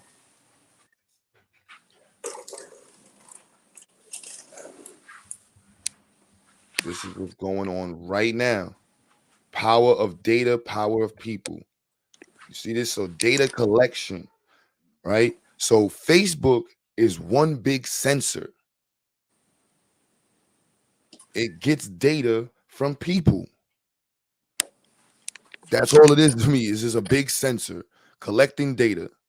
It's no different than a ultrasonic sensor. Just collects data, then and then now you put something with it to process it, throw some algorithms in it. Now you got a machine that's doing what it do. A huge thing right now is data analytics. You can actually you can go to Microsoft right now. I forgot the actual link, but if you go to Microsoft 365 and Microsoft, you can take a class right now on data analytics and get certified in data analytics and be in the field making $150,000-$200,000 a year in a few months. These are things that's readily available for you to do. There's a 24-week boot camp at Columbia for computer analytics, data analytics. There's Google's career certificates. Become a data analyst. Look, 92,000 a year. Right there on Google. Get started in the field. That's the minimum 92. It went up to like what 480 something. Mm-hmm. 12-week program. 12-week program. All of this right here available for you. See this? Now, if we can get our little sector, knowing that our little sector is promoting this, all of our children, all of the community, we are all of the 30-year-olds. If you don't know what to do right now, we get software analysts, software engineer, mechanical engineer, electrical engineer, mechatronics, all these different things you could do in your 30s and be lit in your 35.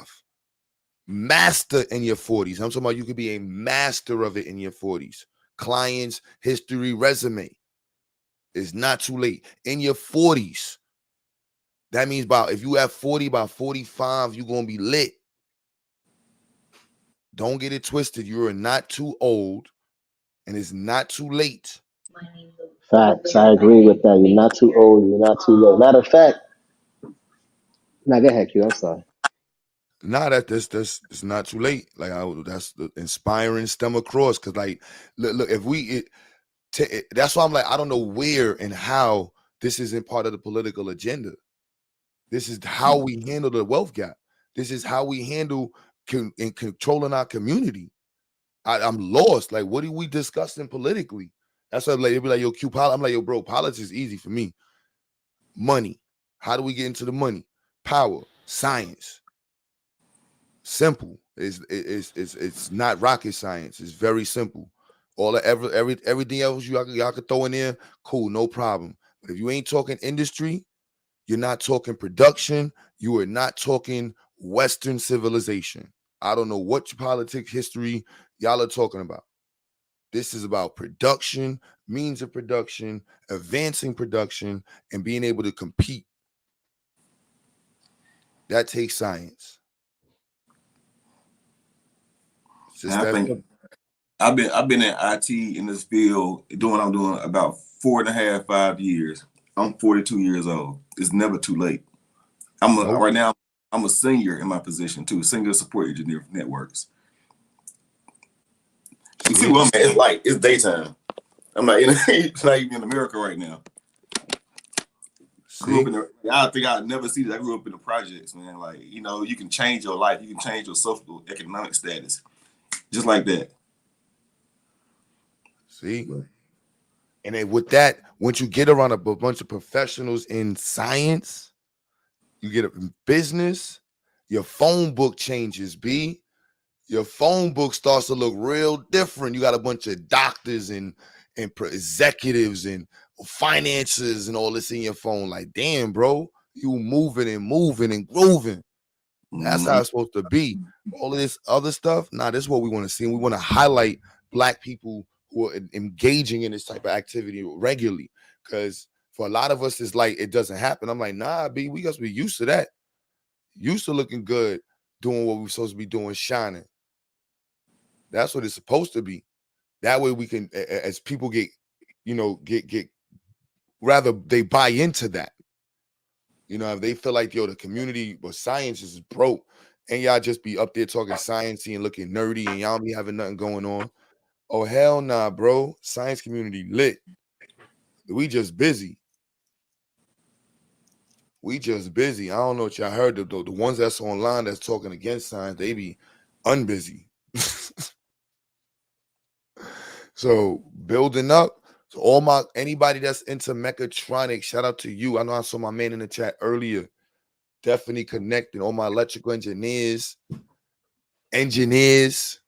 software analysts, tinkerers, chemists, all my chemists in the building, B. Yeah, you see this kind of shot? It's DJ Flex need to have his shout outs. All my chemists in the building. And not the street chemists either. Or not the street chemists. Oh, my electrical engineers, man. Let me get an electrical engineer in the chat, man.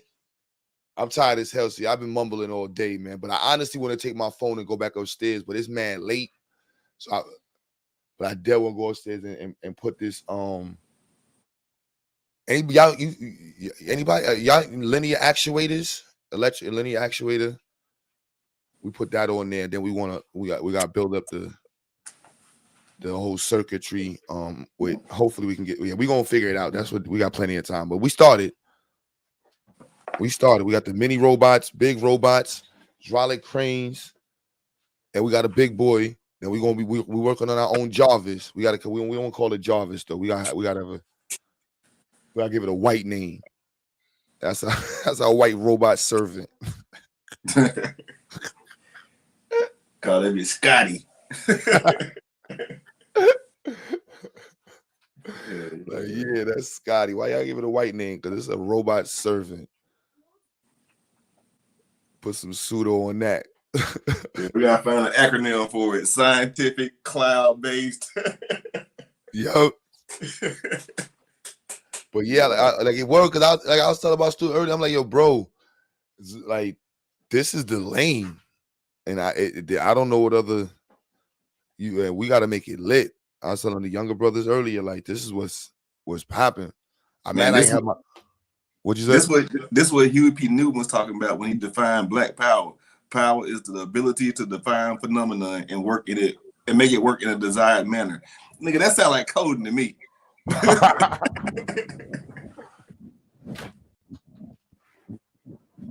don't want to hear it, but I ain't worried about the ones that don't want to hear it because there's plenty of us that do.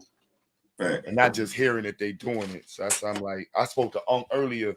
I called him on FaceTime when we got the arm working. And I'm like, yeah, bro, this what we doing the regular over here. We love this. So what y'all coding it with? Y'all coding it with the Adreno, but like what type of script y'all using? Python or what? Yeah, it's Python. And I believe it's pretty much Python. But we cheating on this one. We gonna do this one electrical. We doing this one straight electrical mechanical. You use Python in your school, Q? I just introduced Arduino this year, but I'm not that good at troubleshooting and coding. So we introduced it as special projects that culminate the mechanical and electrical together with coding. What about SPSS? Don't know what that is. Oh, you could use that for statistical data in your research. I'm like, it's a program. Yeah. It's a program that they use. You collect the data nominal. That I think it's like 3 different types of nominal, and there's different types of data that you could collect on there. That's why I asked you if you got it for the kids. Oh yeah, not that. That's this summer I want to explain. Like I'm really into like mechanical stuff. I love cars, robots, tanks, buildings, bridges. You know what I mean? So like, and I feel like that stuff is kind of foundational to developing a society in modern times. But I'm open to those other things. That's just not my arena. So for me, when I hear sensors, it's like, ultrasonic sensors, weight, density set, like things like that. Compression sensors, temperature sensors, pressure sensors.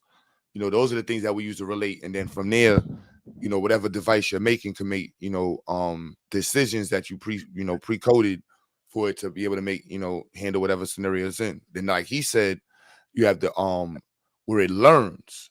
And that's almost all the robotic arms are doing that now. You could buy a robotic arm for $4,000 or $5,000 and you can you can have one, I think, track your motion, or you can have it like you can make it do a certain motion, and then it's not really learning it, but they also call that what they call that is that it's not really learning it, but they sell it as learning. It's more like replication of motion and stuff like that. So, but this is where the times are at.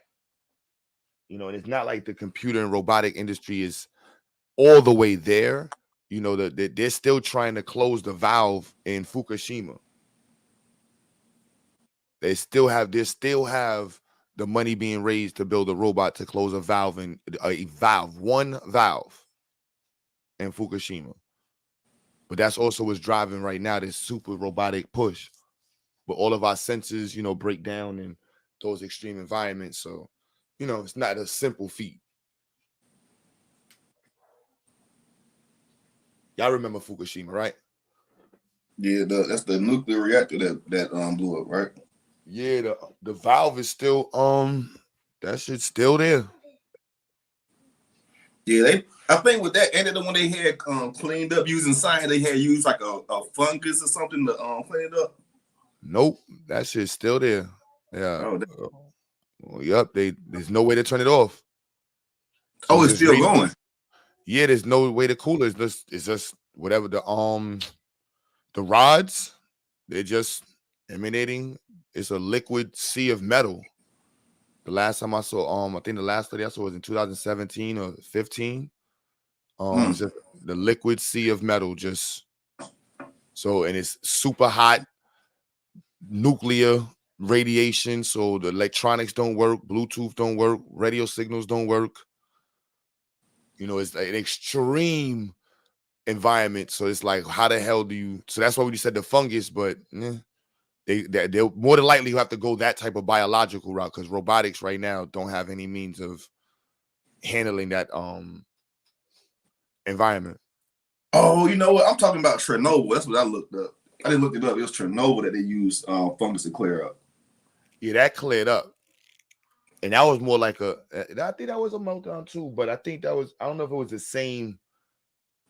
Fukushima was mad different shit. Like, because I think Chernobyl was a human error. Yeah. Fukushima was an unexpected phenomenon or an underrated expected phenomenon. Because they expected earthquakes. They just didn't expect that scenario to play out. That massive earthquake mixed with a tsunami. I guess they should have, Yeah. There's a documentary too about a part of the islands that actually did prepare themselves for that level of tsunami and earthquake, and they survived. And it was they had like 60-foot walls or some crazy shit. That's what science do, man. It makes sure that you prepare for the future, all possibilities. Yep. Exactly. So that's why even when sometimes they talk about like, how do you know about this and how you're indoctrinated, but you got to go off of past data. You know what I'm saying? If you're trying to improve the future. Yeah. So you have to go off of the data that was prior or whatever scientists did or researchers did, and you build from there. And you're supposed to build from there because a lot of the stuff, the things that they did or experiments or projects that they did was already verified. You know, as they presented their experiments to whoever they had to present it to in order for it to be, you know what I'm saying, true. So you have to go up. You're gonna have to. So when when the flat earthers even ask like, "Yo, like, how do you know this is true?" And this is, it has to be. Also, how could we get all this other stuff, this future technology and stuff? There's no way.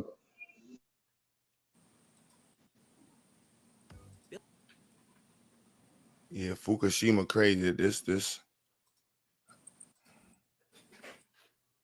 Company released photos of its remote-controlled robot survey inside the #1 reactor at the Fukushima Daiichi nuclear power plant. That's in Japan? February 2022, the plant. Yep, they barely can get inside of the main area. It's crazy. Like, there's a major disaster still. This is like, what, 11 years old? Some craziness. Its operator has been using the underwater robot to check the situation inside the unit's containment vessel. The move is in preparation to remove melted fuel debris from the reactor as part of decommissioning the plant. On March 28th, the robot surveyed the entrance to the pedestal which supports the reactor pressure vessel. Photos taken at the time show sediment and rebars that have been stripped of the concrete they had reinforced. On March 29th, the robot entered the pedestal of Unit 1 for the first time. Large amounts of fuel debris are believed to be inside the pedestal. That's crazy. They finally was able to get in the area. Let me show you what the robot looks like. Just to get an idea, it's wired. Let me see if they got the picture. Because the reactor was shut down at the time, the fuel rods suffered little damage, making the radiation dosage tolerable. Units 1 through 3 suffered the worst damage. They were in operation when the tsunami hit. These 3 reactors had meltdowns. Units 1 and 3 also experienced hydrogen explosions that released radioactive materials. The first nuclear response robots were developed by the United States after the accident at 3 Mile Island in 1979. 2 robots were employed for site inspection in high radiation areas inaccessible to people. The first was the Surveillance and In-Service Inspection Robot, first deployed in August 1982, 3 years after the accident.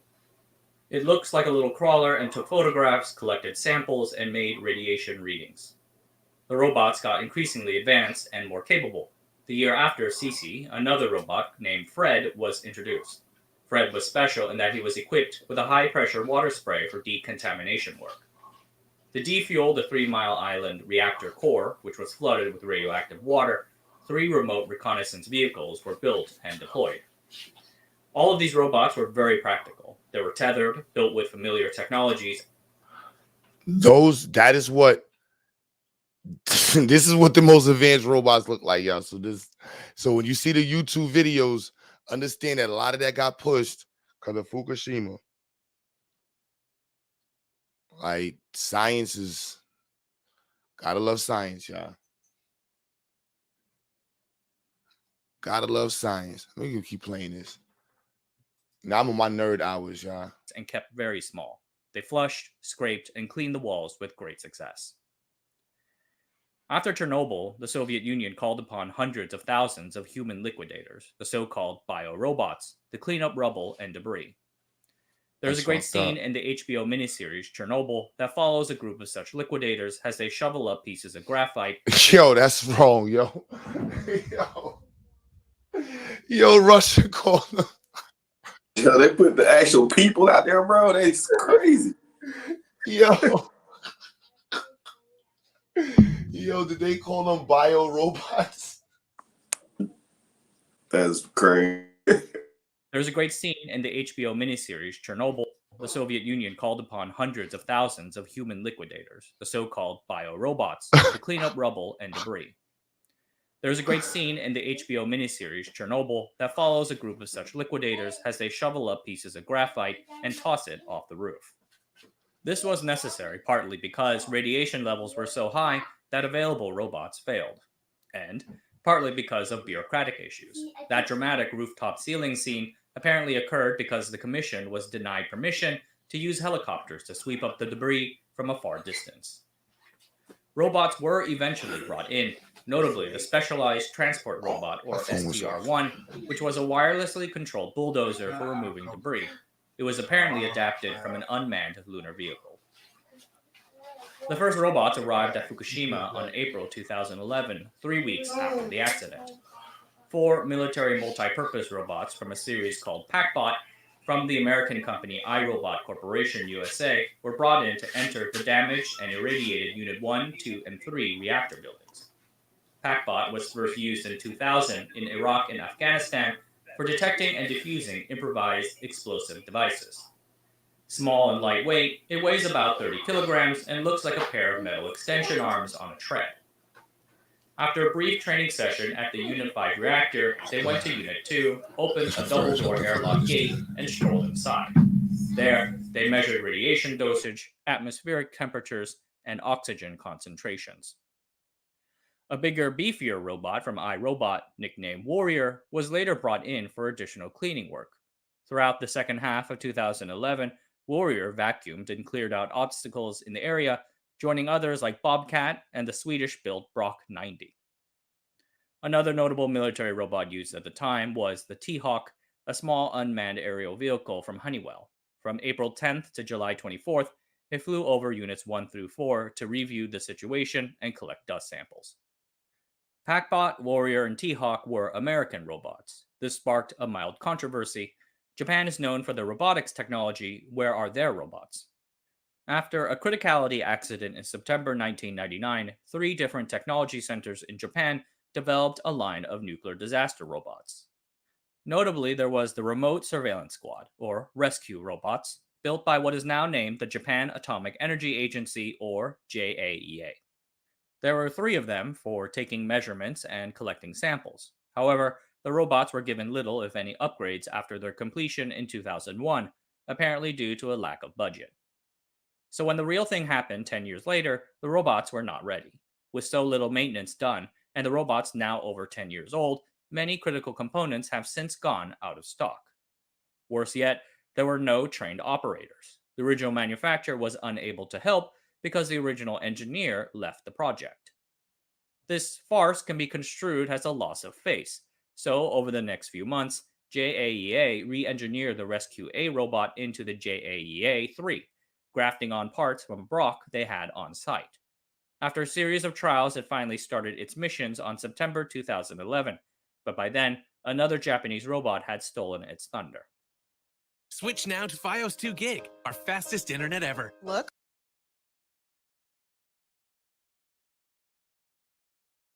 I ain't gonna completely bore y'all with my super nerd moments. I watch that all day long. But again, the push for robots right now is like being like pushed, of course, like I showed y'all about Fukushima, but also because of the fact that there's a lot more technology available and the advent of different materials that are able to handle a greater strain.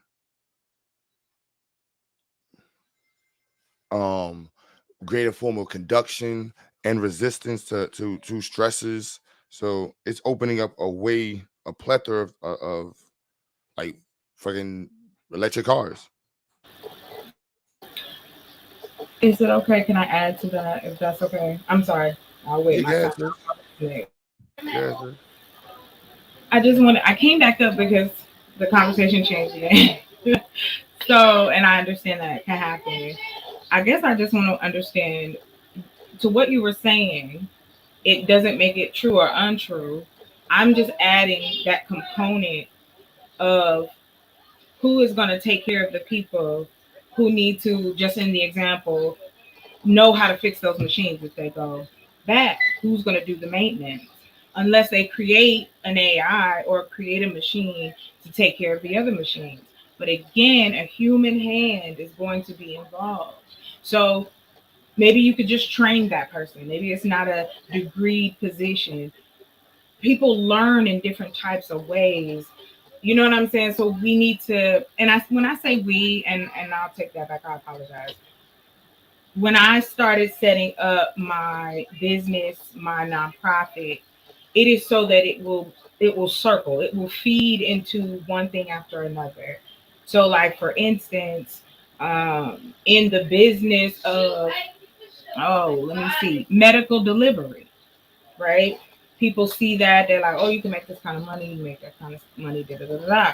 Well, you can also start your own for your particular neighborhood, for people who are in hospital deserts, people who can't get up and go to, that's technology, because all they got to do is know an app or hit a button. And we know there's a lot of elderly people that would benefit from that kind of technology along with that social side.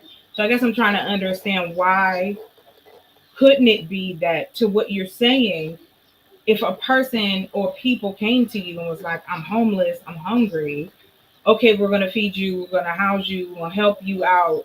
And then you're going to, you can sign up for these classes, or you have to learn a trade, blah, blah, blah, if you're able to stay in this particular type of housing, da, da, da, da, da. And let the money kind of fold into itself, so that the next person who wants to open that up, boom, I'll help you do that. That, they tell us businesses ran one particular way when we go to school, but we know that's not it. It's who you know, what you know, and how much you got. And how can you move that? And just to add on to it, there's an article that McKinsey did, a research paper, and they were like talking about how these companies in all realms, we're talking from tech to healthcare to all of the companies that are owned by non-people of color, they leave a $300 bill, $300 million amount open That money just sits there every year because these businesses don't care about serving our people. So why can't we do that? Then that gets you into the community, that gets you into meeting the type of people that want to have a trade, that want to have their kids in STEM. That's how you build a community that's going to continue to feed everybody. It's not a kumbaya. It's just how, if you look at suburban life, if you look at any other culture, for it to survive, everybody has a role.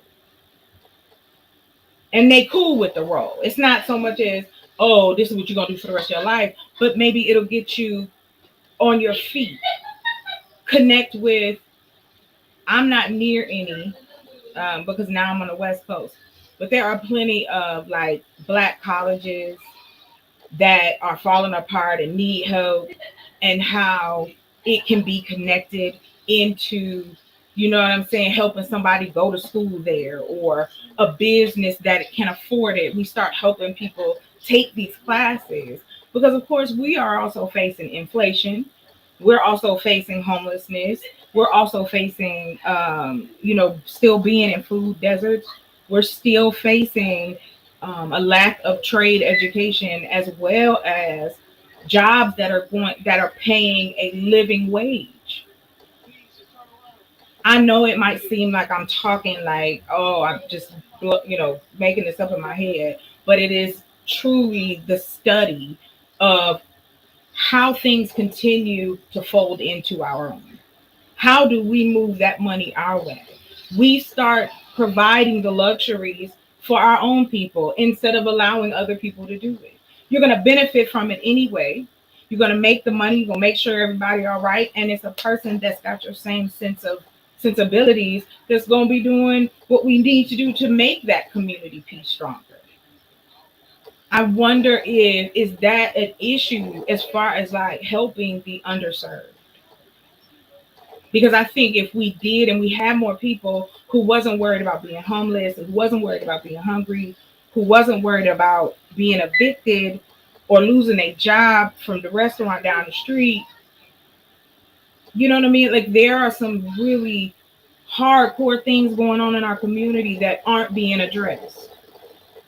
And I think if we can network online to assist and bring those kind of people into the fold, because those who want better will do it. Yeah, because I think that, to what the you gentleman said, you went to class. I'm sorry, I'm not sure if it's the same gentleman, but you went to school. Who created that school for you so that you could have this skill? We need to be the supply and the demand.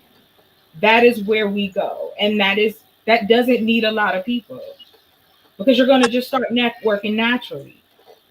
And that's how we all know business goes.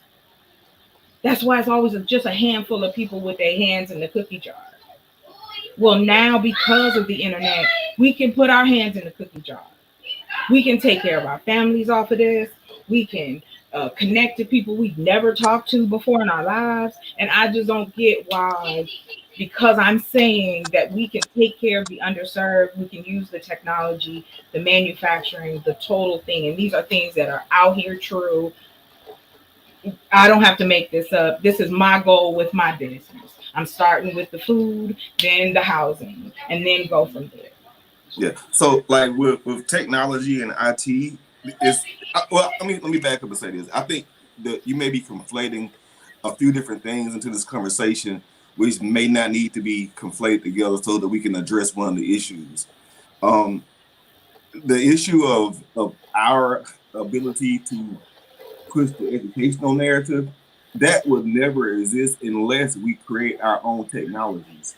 And the way to get into the field to create those technologies would be to go through one of those pre-existing entities like Cisco or Network Plus, if you're dealing with networking, which is what I do, and like as far as security, because they are the designer of the platform, and they are the, like, for instance, right, at Cisco, they have something called the CCNA, the CISSP, which is the KISS. They have the CWA. Then with networking, you got the Network Plus, you got the Securities Plus, you got your A Plus. These are based off of those technologies and the the sole ownership of those technologies, and those technologies are saying that yes, this individual is qualified to work within our technologies. So, But but I guess that's the thing. go We ahead, don't sis. want to discuss whose technology that we're getting prepared for. Whose technology are we getting the coding certificate or the IT or IoT or however it goes? How do we get there if there's a person who doesn't have a degree or is trying to get back on their feet and they can't go into their job? Someone will have to have. Then why can't we have And something where people can come and learn these things? Because as long as you teach it, and there are plenty of folks out that can teach it, we can teach it online. You can teach it on our yeah, iPad. These are no, no, things no. that I've done. The only reason I bring them up is because these are things that I have done, because again, information is necessary to be passed from one person to the next for things to change. I agree. Now, so in order, like for instance, right, I'm certified with my Network Plus, and I have some Azure certifications as well. But for me to get those certifications, I had to have gone through either the Network Plus organization, which is a CompTIA, or I have to go through Microsoft to get my certifications. Now, once I become certified, then I can take a further step and I can become an instructor of said thing. But I have to still be attached to and go with the standards that's given me from the particular brand that I'm representing. The other option that you're referring to may be to self-create an entire different path, but that would have you would have to create the technology, the programming languages, the whole nine. And what's And wrong with that? it's, There are people out here that I don't think can do I it. don't think you understand. I don't think you understand how you create a programming language. So Wait a minute, hold on. I'm sorry. Please, okay. Can I just say this? Please stop saying yeah. that to me. I do understand IT. I've worked on computers. I've built computers. I've been around technology since 1995. I was one of the few No, people that. I'm saying you're So, making but it hold on, sound real like it's quick. easy.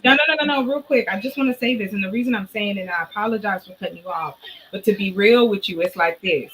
Please don't make it seem like what I'm saying is unnecessary for you to have your side, because people still socially have to be taken care of so that they can learn how to do the things that we're discussing. That's how science and people tie together, the Okay. theory of, the learning of, the experiment of. And I don't get how I'm telling you something or explaining something that has tangible solutions.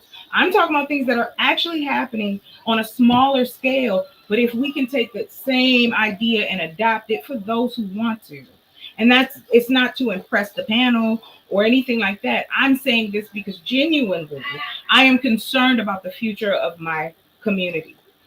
I am concerned about what are we leaving behind? What are we going to create? When are we, those of us who have the mental capacity to do it, get together and make it pop?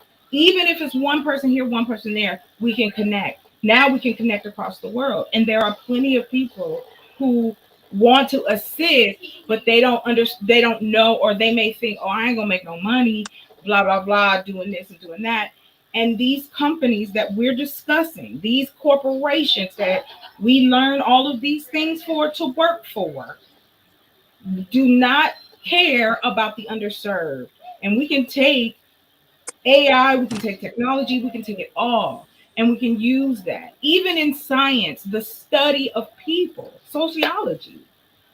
Now, that's my lane. I love working with people, and I love watching how people work and interact, because, again, this is, all humans have something different to offer. And I guess I don't understand why, when I bring this up in a circular way, I didn't conflate anything. Everything ties together. We don't do anything alone. We're on YouTube right now. There's someone probably sitting at the offices making sure things is going on. So there's always going to be a human element. And I think if we start looking at each other as human beings again, and understanding that we're all trying to get to the same place, we all want comfort. We want to be able to take care of our families. We want to be safe. We want to do those things. And even if it's in small numbers here, there, and everywhere, that is enough to get started. So I just want to make that clear, because I get that a lot, like this well, you don't understand. Please don't say that. I'm just But trying can to I explain the reason why I said this? Is like I'm not trying to be disrespectful whatsoever to you. I said that, and I stand by what I said 1,000%. The reason why I said that is because the reason why I say you fundamentally don't understand what we're talking about is because it would be like me, a person who does not speak Mandarin, going to Mandarin China and sir, speaking you are broken being hood that English is to an them, insult that to say. and expecting. No, you're missing. You're Can we missing the. talk? You're I'm missing just the talking analogy. about. No, No. I'm not missing anything. I'm saying within assisting social service, that would be a great part to offer these particular lanes of education while you trying to get back on your feet. That's what I'm talking about. So they're not conflated. These things all tie together. So I guess that's the thing. Please don't say I don't fundamentally understand. That is an insult because I do understand. I'm just asking, there is a perspective of who are we going to teach the information that you gentlemen have been saying that people need to know about. How do we spread that? What's the No, we diet? can. We can teach it. Do we make I'm not disagreeing with the teaching portion. And Q Butter actually just listed some resources prior that are available through Google, and I mentioned some that are through Microsoft that are free. They're free. The ones I've mentioned. Now you don't have to pay for them. You have to just apply yourself. But when you kind of move the conversation forward and you say, why can't we create the technologies? And then that's where I gave a little bit of pushback because that would involve us create a particular code that we would own because you wanted us to become the entities that was giving out the approvals and the certifications.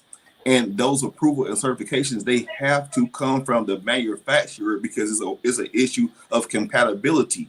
And that's why I gave the example of me going to China in the Mandarin speaking area, speaking broken hood English.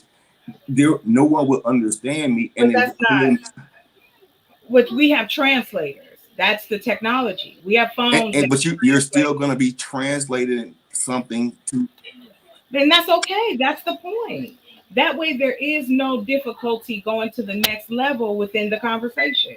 If you and I are having business and you know Mandarin, you speak Mandarin, and I'm trying to do business with you, then of course I'm gonna brush up on something. But of course, if I'm not fluid, I can now, because of technology, I can now bring a translator to the meeting so that we are clear on conversation. I guess I don't get why what I'm saying is so unrealistic to what you guys are talking about. It is not, it is a part of this. I'm not saying that one is right or wrong. It's just a lane that's within educating people that sometimes if we can help them with their social situation, it's just like when schools have housing for families. Why? So that you can have your family with you while you're in school, so there's less stress there for some families. That's all I'm talking about. Is there is a social aspect to it, and I was just trying to bring that to the conversation, and that's it. There's no other motive to that.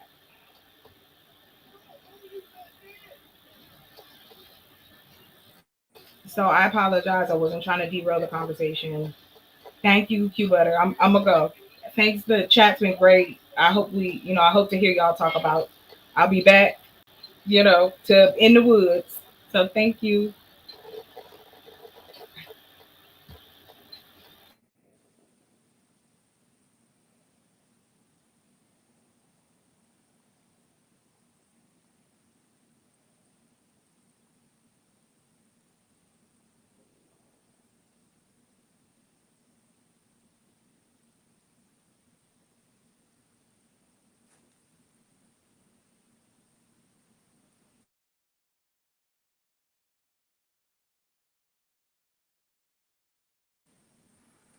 But yeah, so I guess we back. Yeah,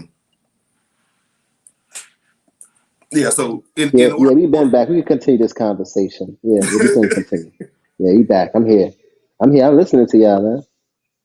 Can't educate it. That Yeah, I was just trying to add the perspective of actually how to get into those fields that we've been talking about all day.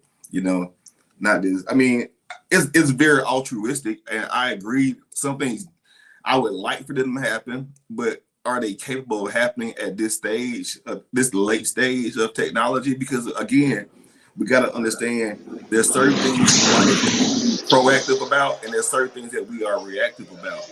A lot of people are reactive to technology right now, and it's kind of too late to move the 8 ball and change it, because if we're dealing with sensors and actuators and we're trying to prepare a group of people to get into robotics, we got to understand what backwards compatibility is and compatibility is. So we got to understand that if I create a programming language right now, I would also have to have devices that would be compatible for my programming. You know, I would have to have a process of doing so. I would have to have a lot of things in place. I would have to have a system of which I give out my certifications for individuals that are inside, that are looking to get inside of my company. And like, these are things that we have to do, and it's not like you can just do it. These are things that's taking, you know, a lot of effort on a Fortune 50 company level that we don't necessarily have the ability to do at the drop of a dime. Now, do I wish that we had our own programming language? That would be amazing. And we can program and we can teach everybody in the hood. That would be amazing, you know? But yes, but the only thing that we have to do is we have to get them to be interested in these things. You know what I'm saying? Because we could have all of this stuff in the community, in the neighborhood, and they'll just be there. No one goes there because they don't have any interest. So I think one of the things that one of the things that we should do is reverse the outlook of how, you know what I'm saying, we view education. That do we view it to be something that's cool? Because a lot of us, I don't think that we view it as something that's cool. We view it as something that's lame, or, you know what I'm saying, it's not hip, or whatever the case is. And I think that we may need to change that narrative in order for us to get like the youth or the next generation to actually to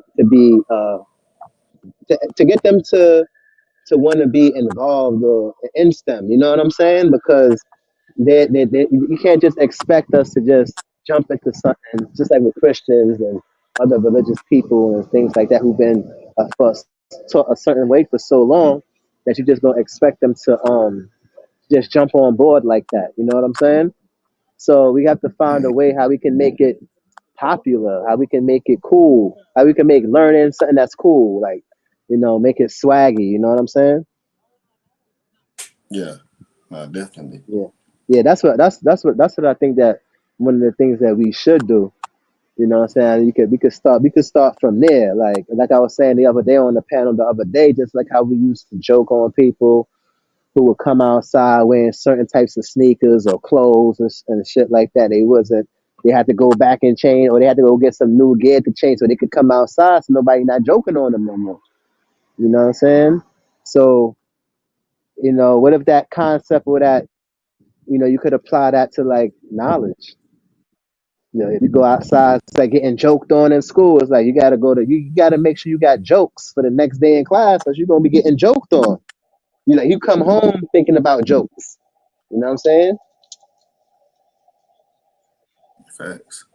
So that's what I think. I think we gotta make it something that's popular, something that's cool, and not only just that too. We should make it in a way, we got this narrative that we can't do those things. That's a narrative we felt we can't do those things. I think that's another problem too, is the we can't do it, or this is not for us. What's for us is basketball, sports, and entertainment, and that's about it.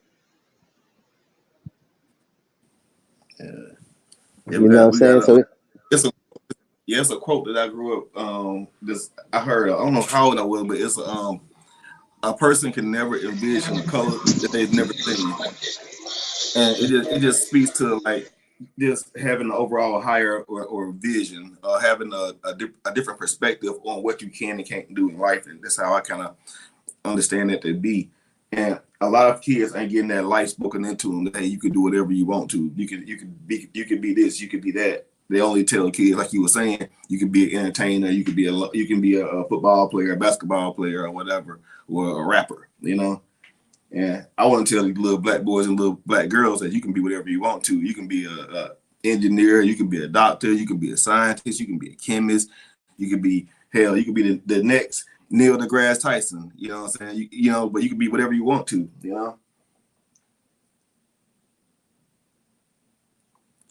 But that's just me though. Yeah, I think some people get caught like, how do I say it? What you call it? Like they're trying to, you know, I don't know, steer the room. You know, to say the least. Like, look, You said steer. Yeah. You know, they want everybody to, you know, wear they badge of honor.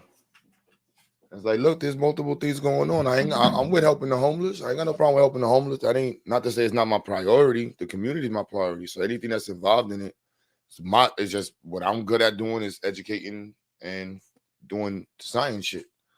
I can't say I'm not gonna help the homeless. I was in California helping homeless people, New York, whatever. I get who, yeah, you know what I'm saying? We can do that. Nobody's saying we can't do that. Yeah, I think it's a difference to think that, okay, how do we create a code and language that we can teach to the homeless? These homeless people, they need food and shelter. They're not worried about learning code right now. And if we was, it goes back to what I was saying. We got to create our own code and language. We can't just give people. I don't know, man. I don't know. I don't know what we're doing here. Yeah. Yeah, something like, but getting those of us who are involved in the sciences on point and then supporting everybody else in the community, you know what I'm saying? That's what I say. 1 second, y'all.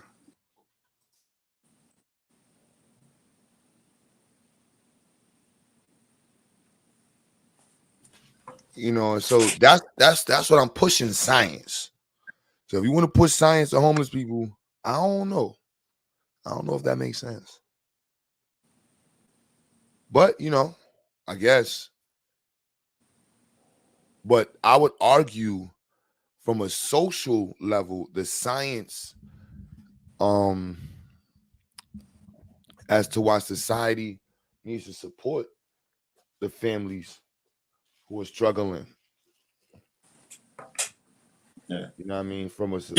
You know what I think is there's not that we don't understand that the fourth industrial revolution is based in capitalism. I think that's what's missing. It's not a socialistic system, and I'll be the one that says it's not here to help the masses. It's here to help those that are willing to become part of that system. Y'all can blame me for that. This is not Q Butter saying this. This is Kyle. These are my words. So throw the tomatoes at me. But it's not gonna help anybody that doesn't want to be part of that system. I'll say that. If you don't want to be part of science, technology, engineering, agriculture and mathematics, then you're not gonna benefit from the people who go into those fields.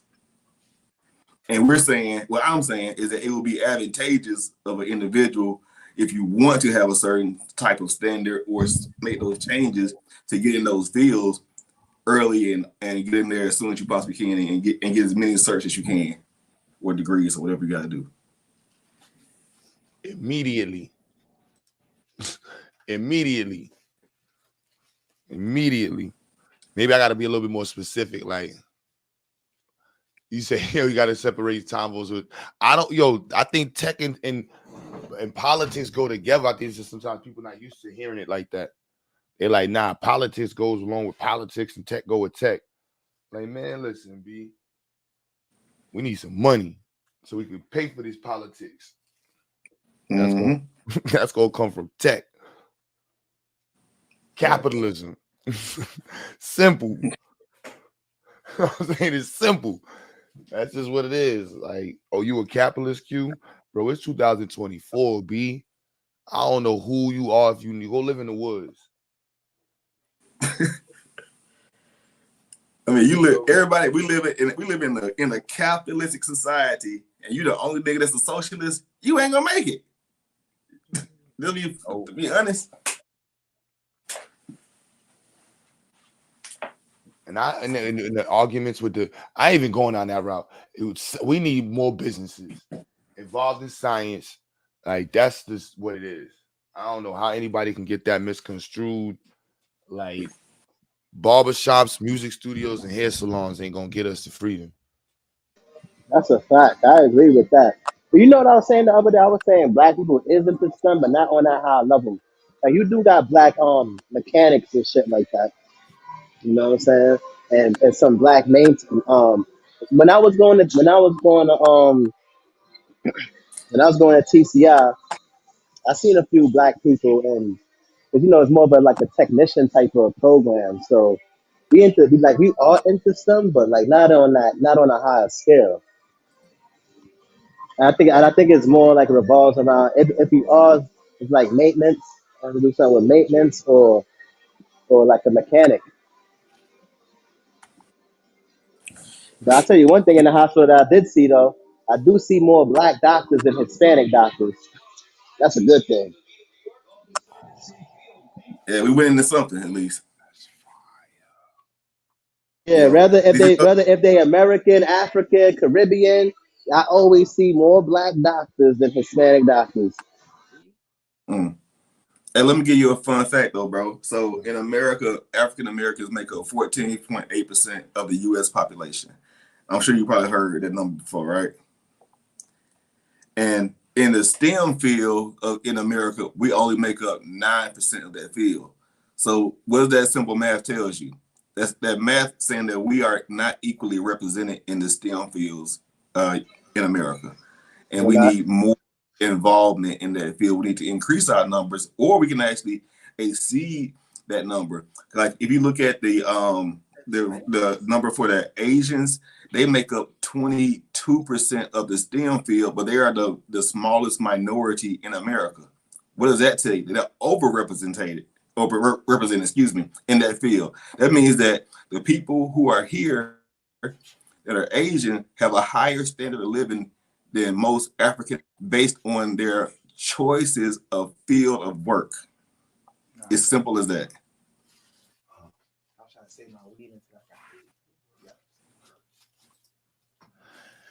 Yep, I definitely agree with that one. Definitely agree with that one. Somebody said you can't use census numbers. Y'all be killing me when y'all be arguing in the chat. What I'm supposed to use? I'm supposed to just guess. All right, what are you supposed like? That's crazy. I just make it up.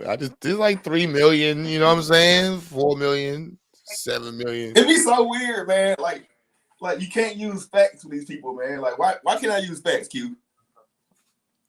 I didn't even know how to respond to that one.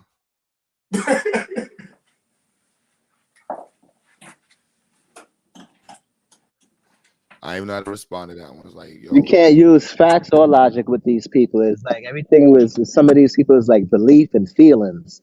You know what I'm saying? Belief and feelings. A lot of us is into our feelings, so that's why a lot of our judgments is clouded because we just into our feelings. You know, we go. That's for the flat earthers. That's for the aboriginals. That's for the religious zealots. You know what I'm saying? We go based off of feelings. If you notice when you hear these people talk, they say, "Well, this is how I feel. This is this." It's all about their feelings. You know what I'm saying?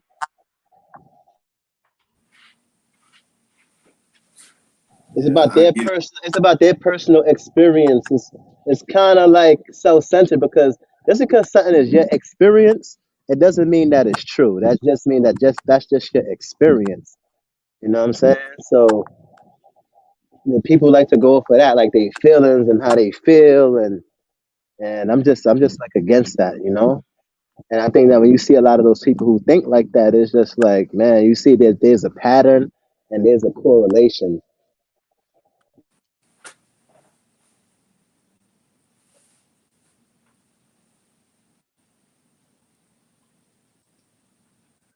without a doubt. But yo, I gotta get my black ass out of here. See, under 5 hours. This is a record. Y'all write this down in history.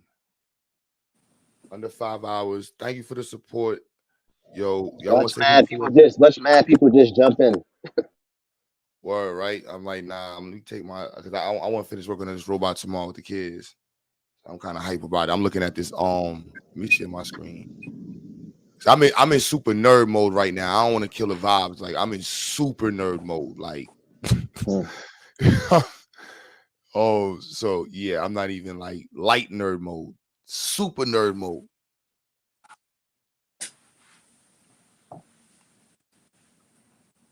But yep, I don't have my phone in front of me. So if you've been hitting up the the Cash App, shout out to you. That's where we at right there. I know we're gonna break that 2,500 by tomorrow. We should hit the 3,000 tomorrow. That should be easy for the community. That should be easy for the community. Bow. Let me see. Let me show off what we let me see what else we got coming up next. Let's see. So y'all know what we about to get. We ain't going to that, but we going over here to the Kadad. This is next up. So we're gonna do gotta have the curtains for it. But yeah, we about to get all of this stuff for the little human body as a machine exhibit.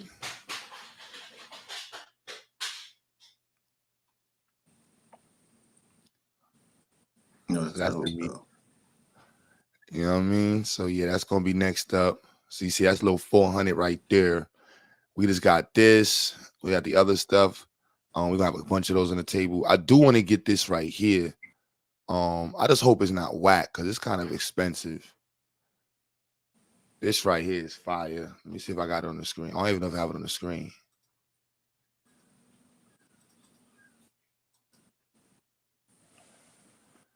And this mini DC induction Jacob's ladder. I really want to have this in the electrical room. I just know if it's whack. I don't know if it's worth it. Dad, you see socks? Mm-mm. Where's it go? Over here.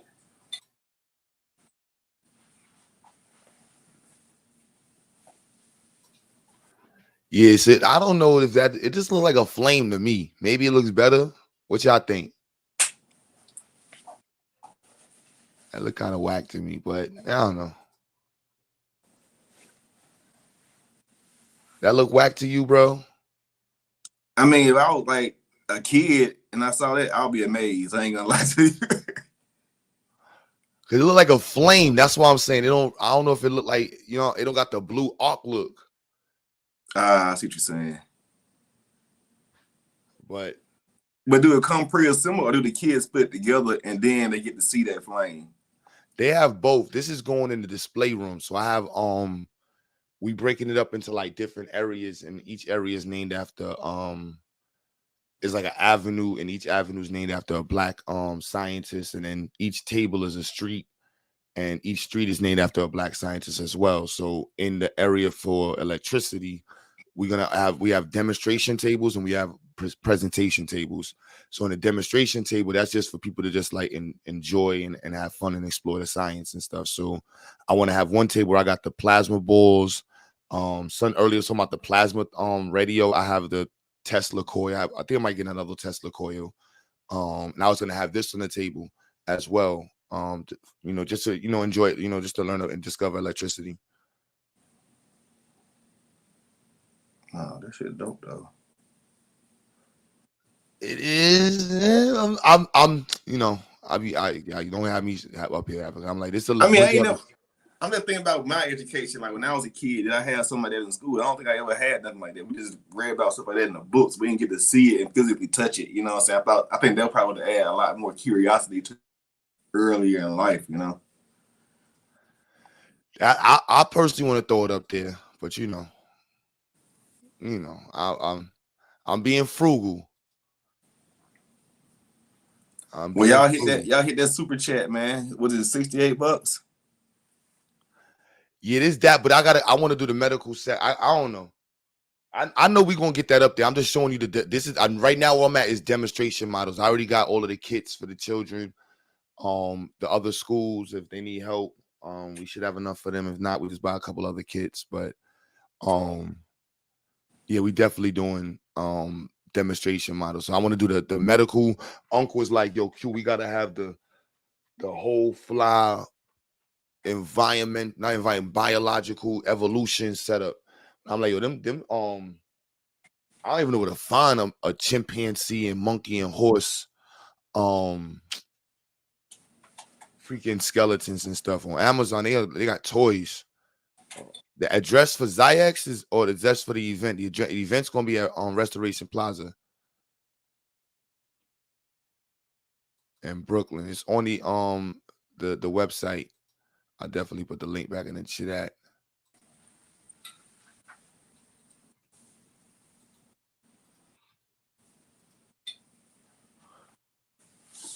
The machine coupled with a multimedia would be nice.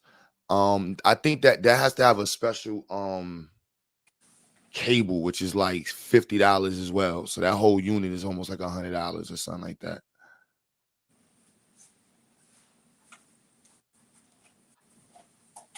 So, but you know, that's what y'all donations going to next for that table. So y'all see that there. When y'all see it set up and like, oh, that's what we got going on. Got to get another skeleton. Throw that in there. But I think the test versions would be cool. This maze bought 2 or 3 of these, but that is no joke. Like that is a 3-4 hour, sit and don't go nowhere project. Yeah, this is what we use for the sun fell off, but this is what we use for the electronics for the big robot we making. Let me see what else we got. Got mad at these kids, got that. And we having a good time with the science fair. Good old time. Good old time. Good old time. Good old time. Good old time. You said we don't need to worry about biological evolution exhibits. We need training and shit to make money. LOL. The address for the school, 1596 St. Mark. Oh, thou shalt not hustle black folks. Yeah, 1596 St. Mark's. It's on the website as well, the Zionics Institute. But yeah, that's the lineup for today. Definitely supporting, feeling the support from the community. Definitely appreciate y'all contributions, consistent show of love and push. Always need more. And with that being said, y'all. Oh, my bad. You back, Kyle? Y'all was gonna ask something? Nah, man. I just want to tell you thanks and keep doing what you're doing for the kids, man. We appreciate you, bro. Oh, good looks, Ken. You never stop, man. Never stop. We trying to. Damn, let me show you my nerd moment right now. Here's what I'm trying to figure out how to make.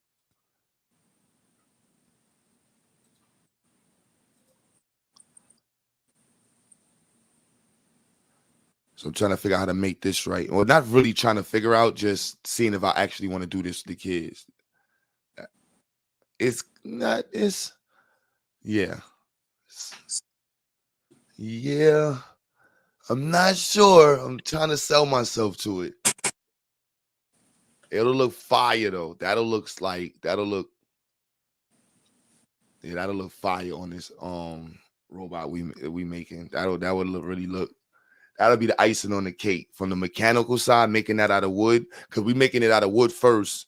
That's cardboard, but we making ours is gonna be almost fully extended. Right now, fully extended is only like 4 feet. But we got to do the base tomorrow. But the issue I have is that the linear actuators I bought the wireless ones, and we was up all night trying to figure out which ones to get. And they freaking sent us wireless controllers that all are on the same frequency. Oh, that crosstalk, huh? Yo, bro, so it's really, I'm like, oh, that shit blew minds today, bro. I don't even understand how that shit blew minds. I'm like, it's fire. Like when you push the button, it all moves, but that's not the way it's supposed to work. We're supposed to have, each one's supposed to have its own wireless controller. And that was the cheat code. And then from there, we got time to figure out how to build the system to code it. But at least we got the mechanical aspects right. And from there, we can keep working on the body, and then we can have one team focus on getting the coding right. But yeah, that through. So now I'm looking for those switches. So we're gonna build the switch box for it. And yeah, that's a whole nother that's a whole nother conversation. Y'all want me to show it to y'all? I want to give me a second. I'm still at Zionics and shit. And I'll go up there and see. Yeah, y'all get into it. Let me see. I'll get on my phone. 1 second, y'all.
Hey, yo, I'm out, Q.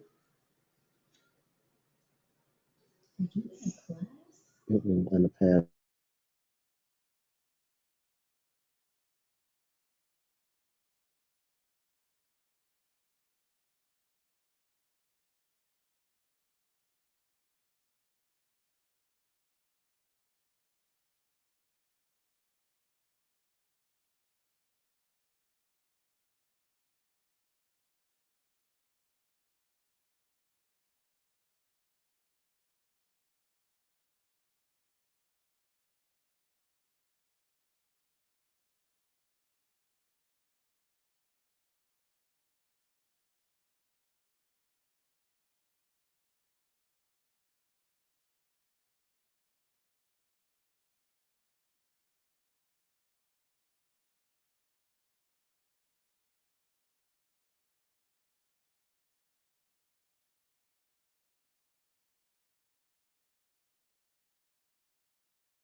Yo, my bad. I ain't know they dipped in shit.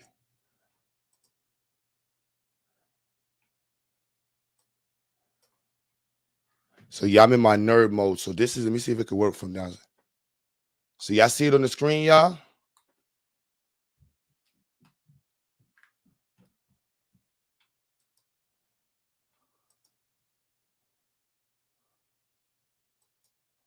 Let me see. Y'all hear me in the chat?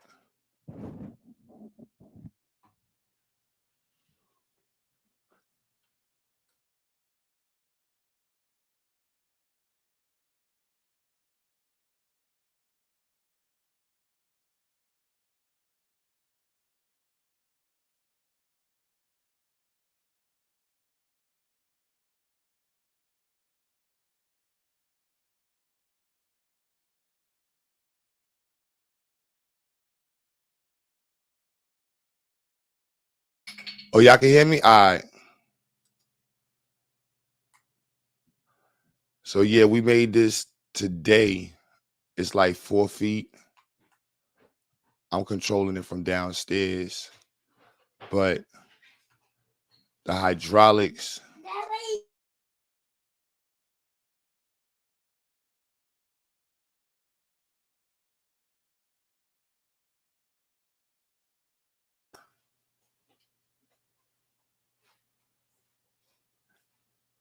Yeah, those are the actuators, yeah.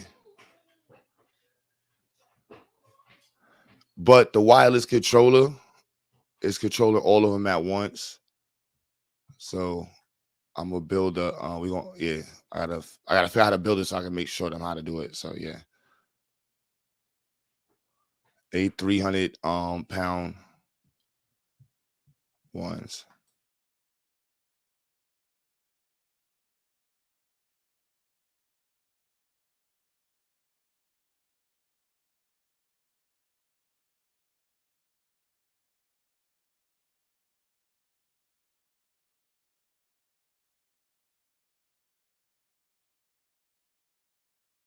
I thought y'all was talking.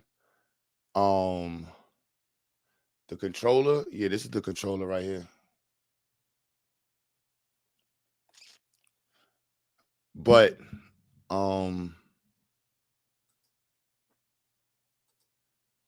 it's like I said, it's controlling both of the actuators at the same time. So that's not what we want.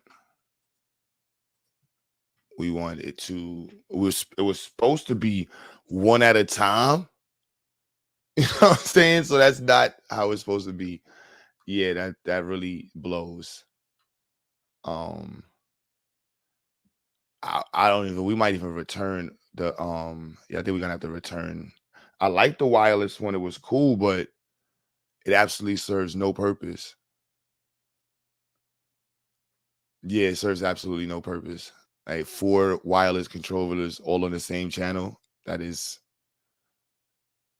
I am I'm pissed right now. I'm like, yo, B. So I'm like, we just gonna finish the build and order the pieces for to build a handheld system. Unless I can figure out how to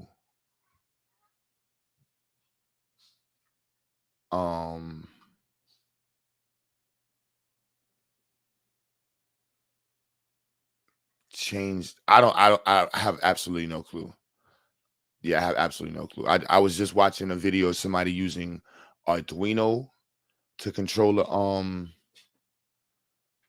as an ESC. So yeah, I have absolutely no clue on that one. And the armature, the first axis, the first arm, that's gonna get extended. We ran out of pieces earlier, so we just put that on there.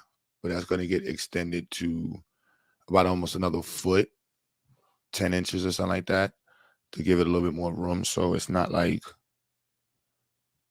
it should end right. We want it to end like when it's at that position, it should be in front of it, and the claws should be able to stand right there, and that should be his rest position.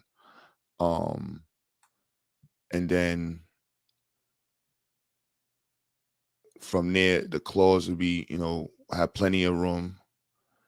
And at that height, it's still like, yeah. So I also want to readjust. You see how it's right there? It should be fully extended. So I have to I didn't have enough room. So when we extend that arm, it'll give the ability for the second axis to fully extend and give us that full, 6 or 7 foot height reach.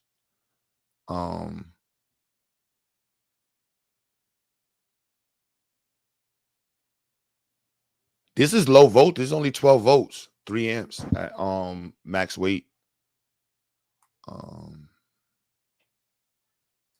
So just picture that with this claw. Or can I put both on the same time? Yeah, picture that with this claw on the end of it. Is that OD?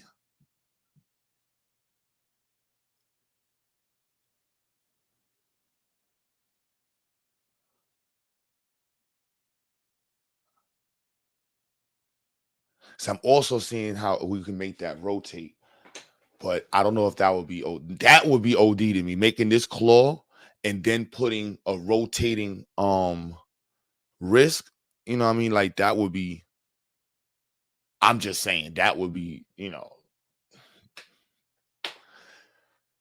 yeah, that's what I would do. I'm just saying I would actually make the wrist, put the claw, which is OD. The claw is OD. But the rotating wrist would make Russians. I'm just saying, wouldn't they, you don't think they would respect it?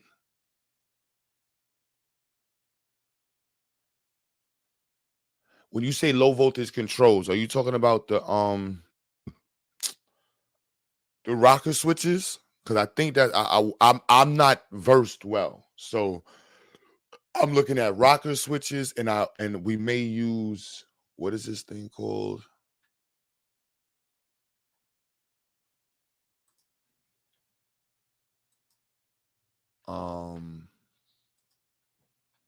The hell is it called, yo?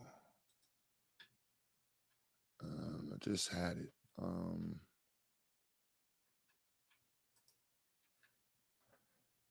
Yeah, forward and reverse relay module. So I'm thinking that instead of the wireless controllers, we go from, see, I don't know if that's gonna work, because when I try to hook it up directly to the voltage supply, it didn't work. Yeah, it didn't work. So I don't know.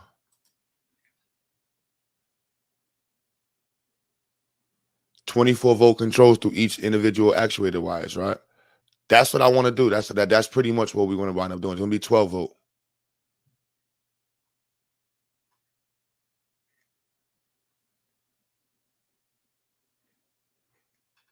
I just showed you the controller, but that's the wireless one that was supposed to go for each one.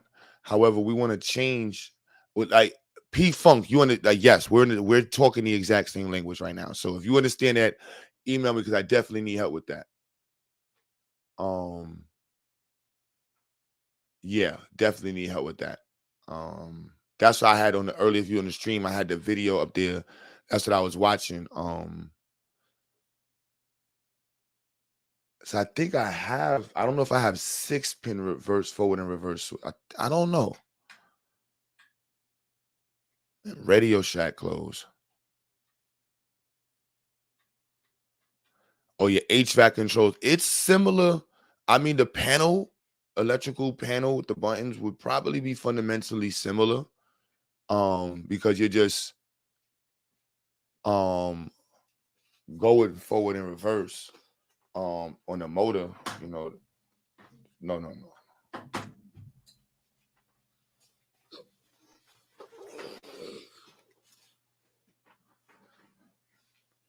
So that would be, yeah, email me, bro. That's what tomorrow. Well, I think for tomorrow, I got a bunch of student more projects to help them with, and then we doing this claw from early. Yeah, we're gonna figure out this claw. I think we should do this, because should we do this claw in the chat? I don't know. Or we should just do a two-prong claw with a little, like, almost like an excavating claw. Y'all voted in the chat. What y'all say? What y'all say in the chat?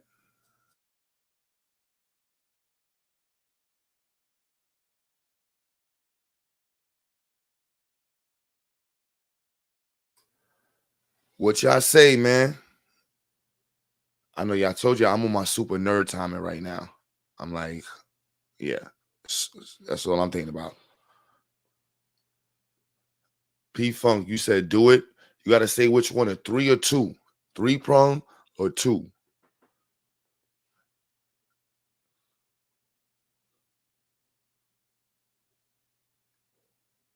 Dan, he said 3 claw 2.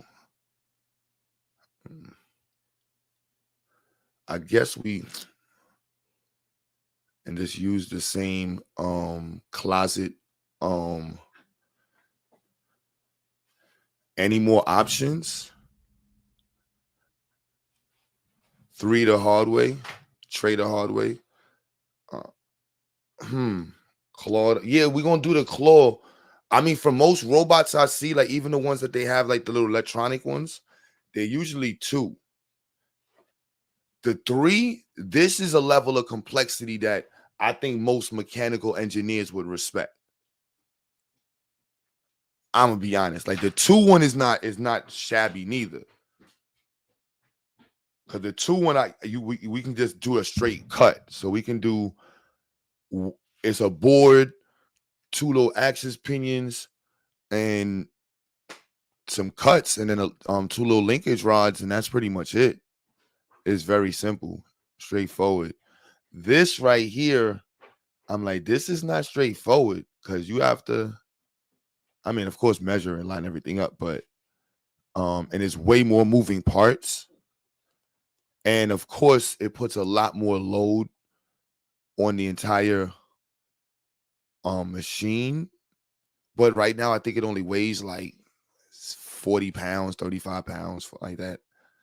So depending on how large, I don't know, 10-inch teeth, 10-inch claws. And we don't have to do the diamond, the triangle in the middle. It's the same. We just had a flatter version. And yeah, this is really simple to make. Just y'all going with 3? Looks like 3 in the chat one. What do you mean any more options? Claw it up. All right, cool. We want the Russians to look at it like, yo, who is teaching these niggas? That's what we want the Russians and the Chinese to be looking like.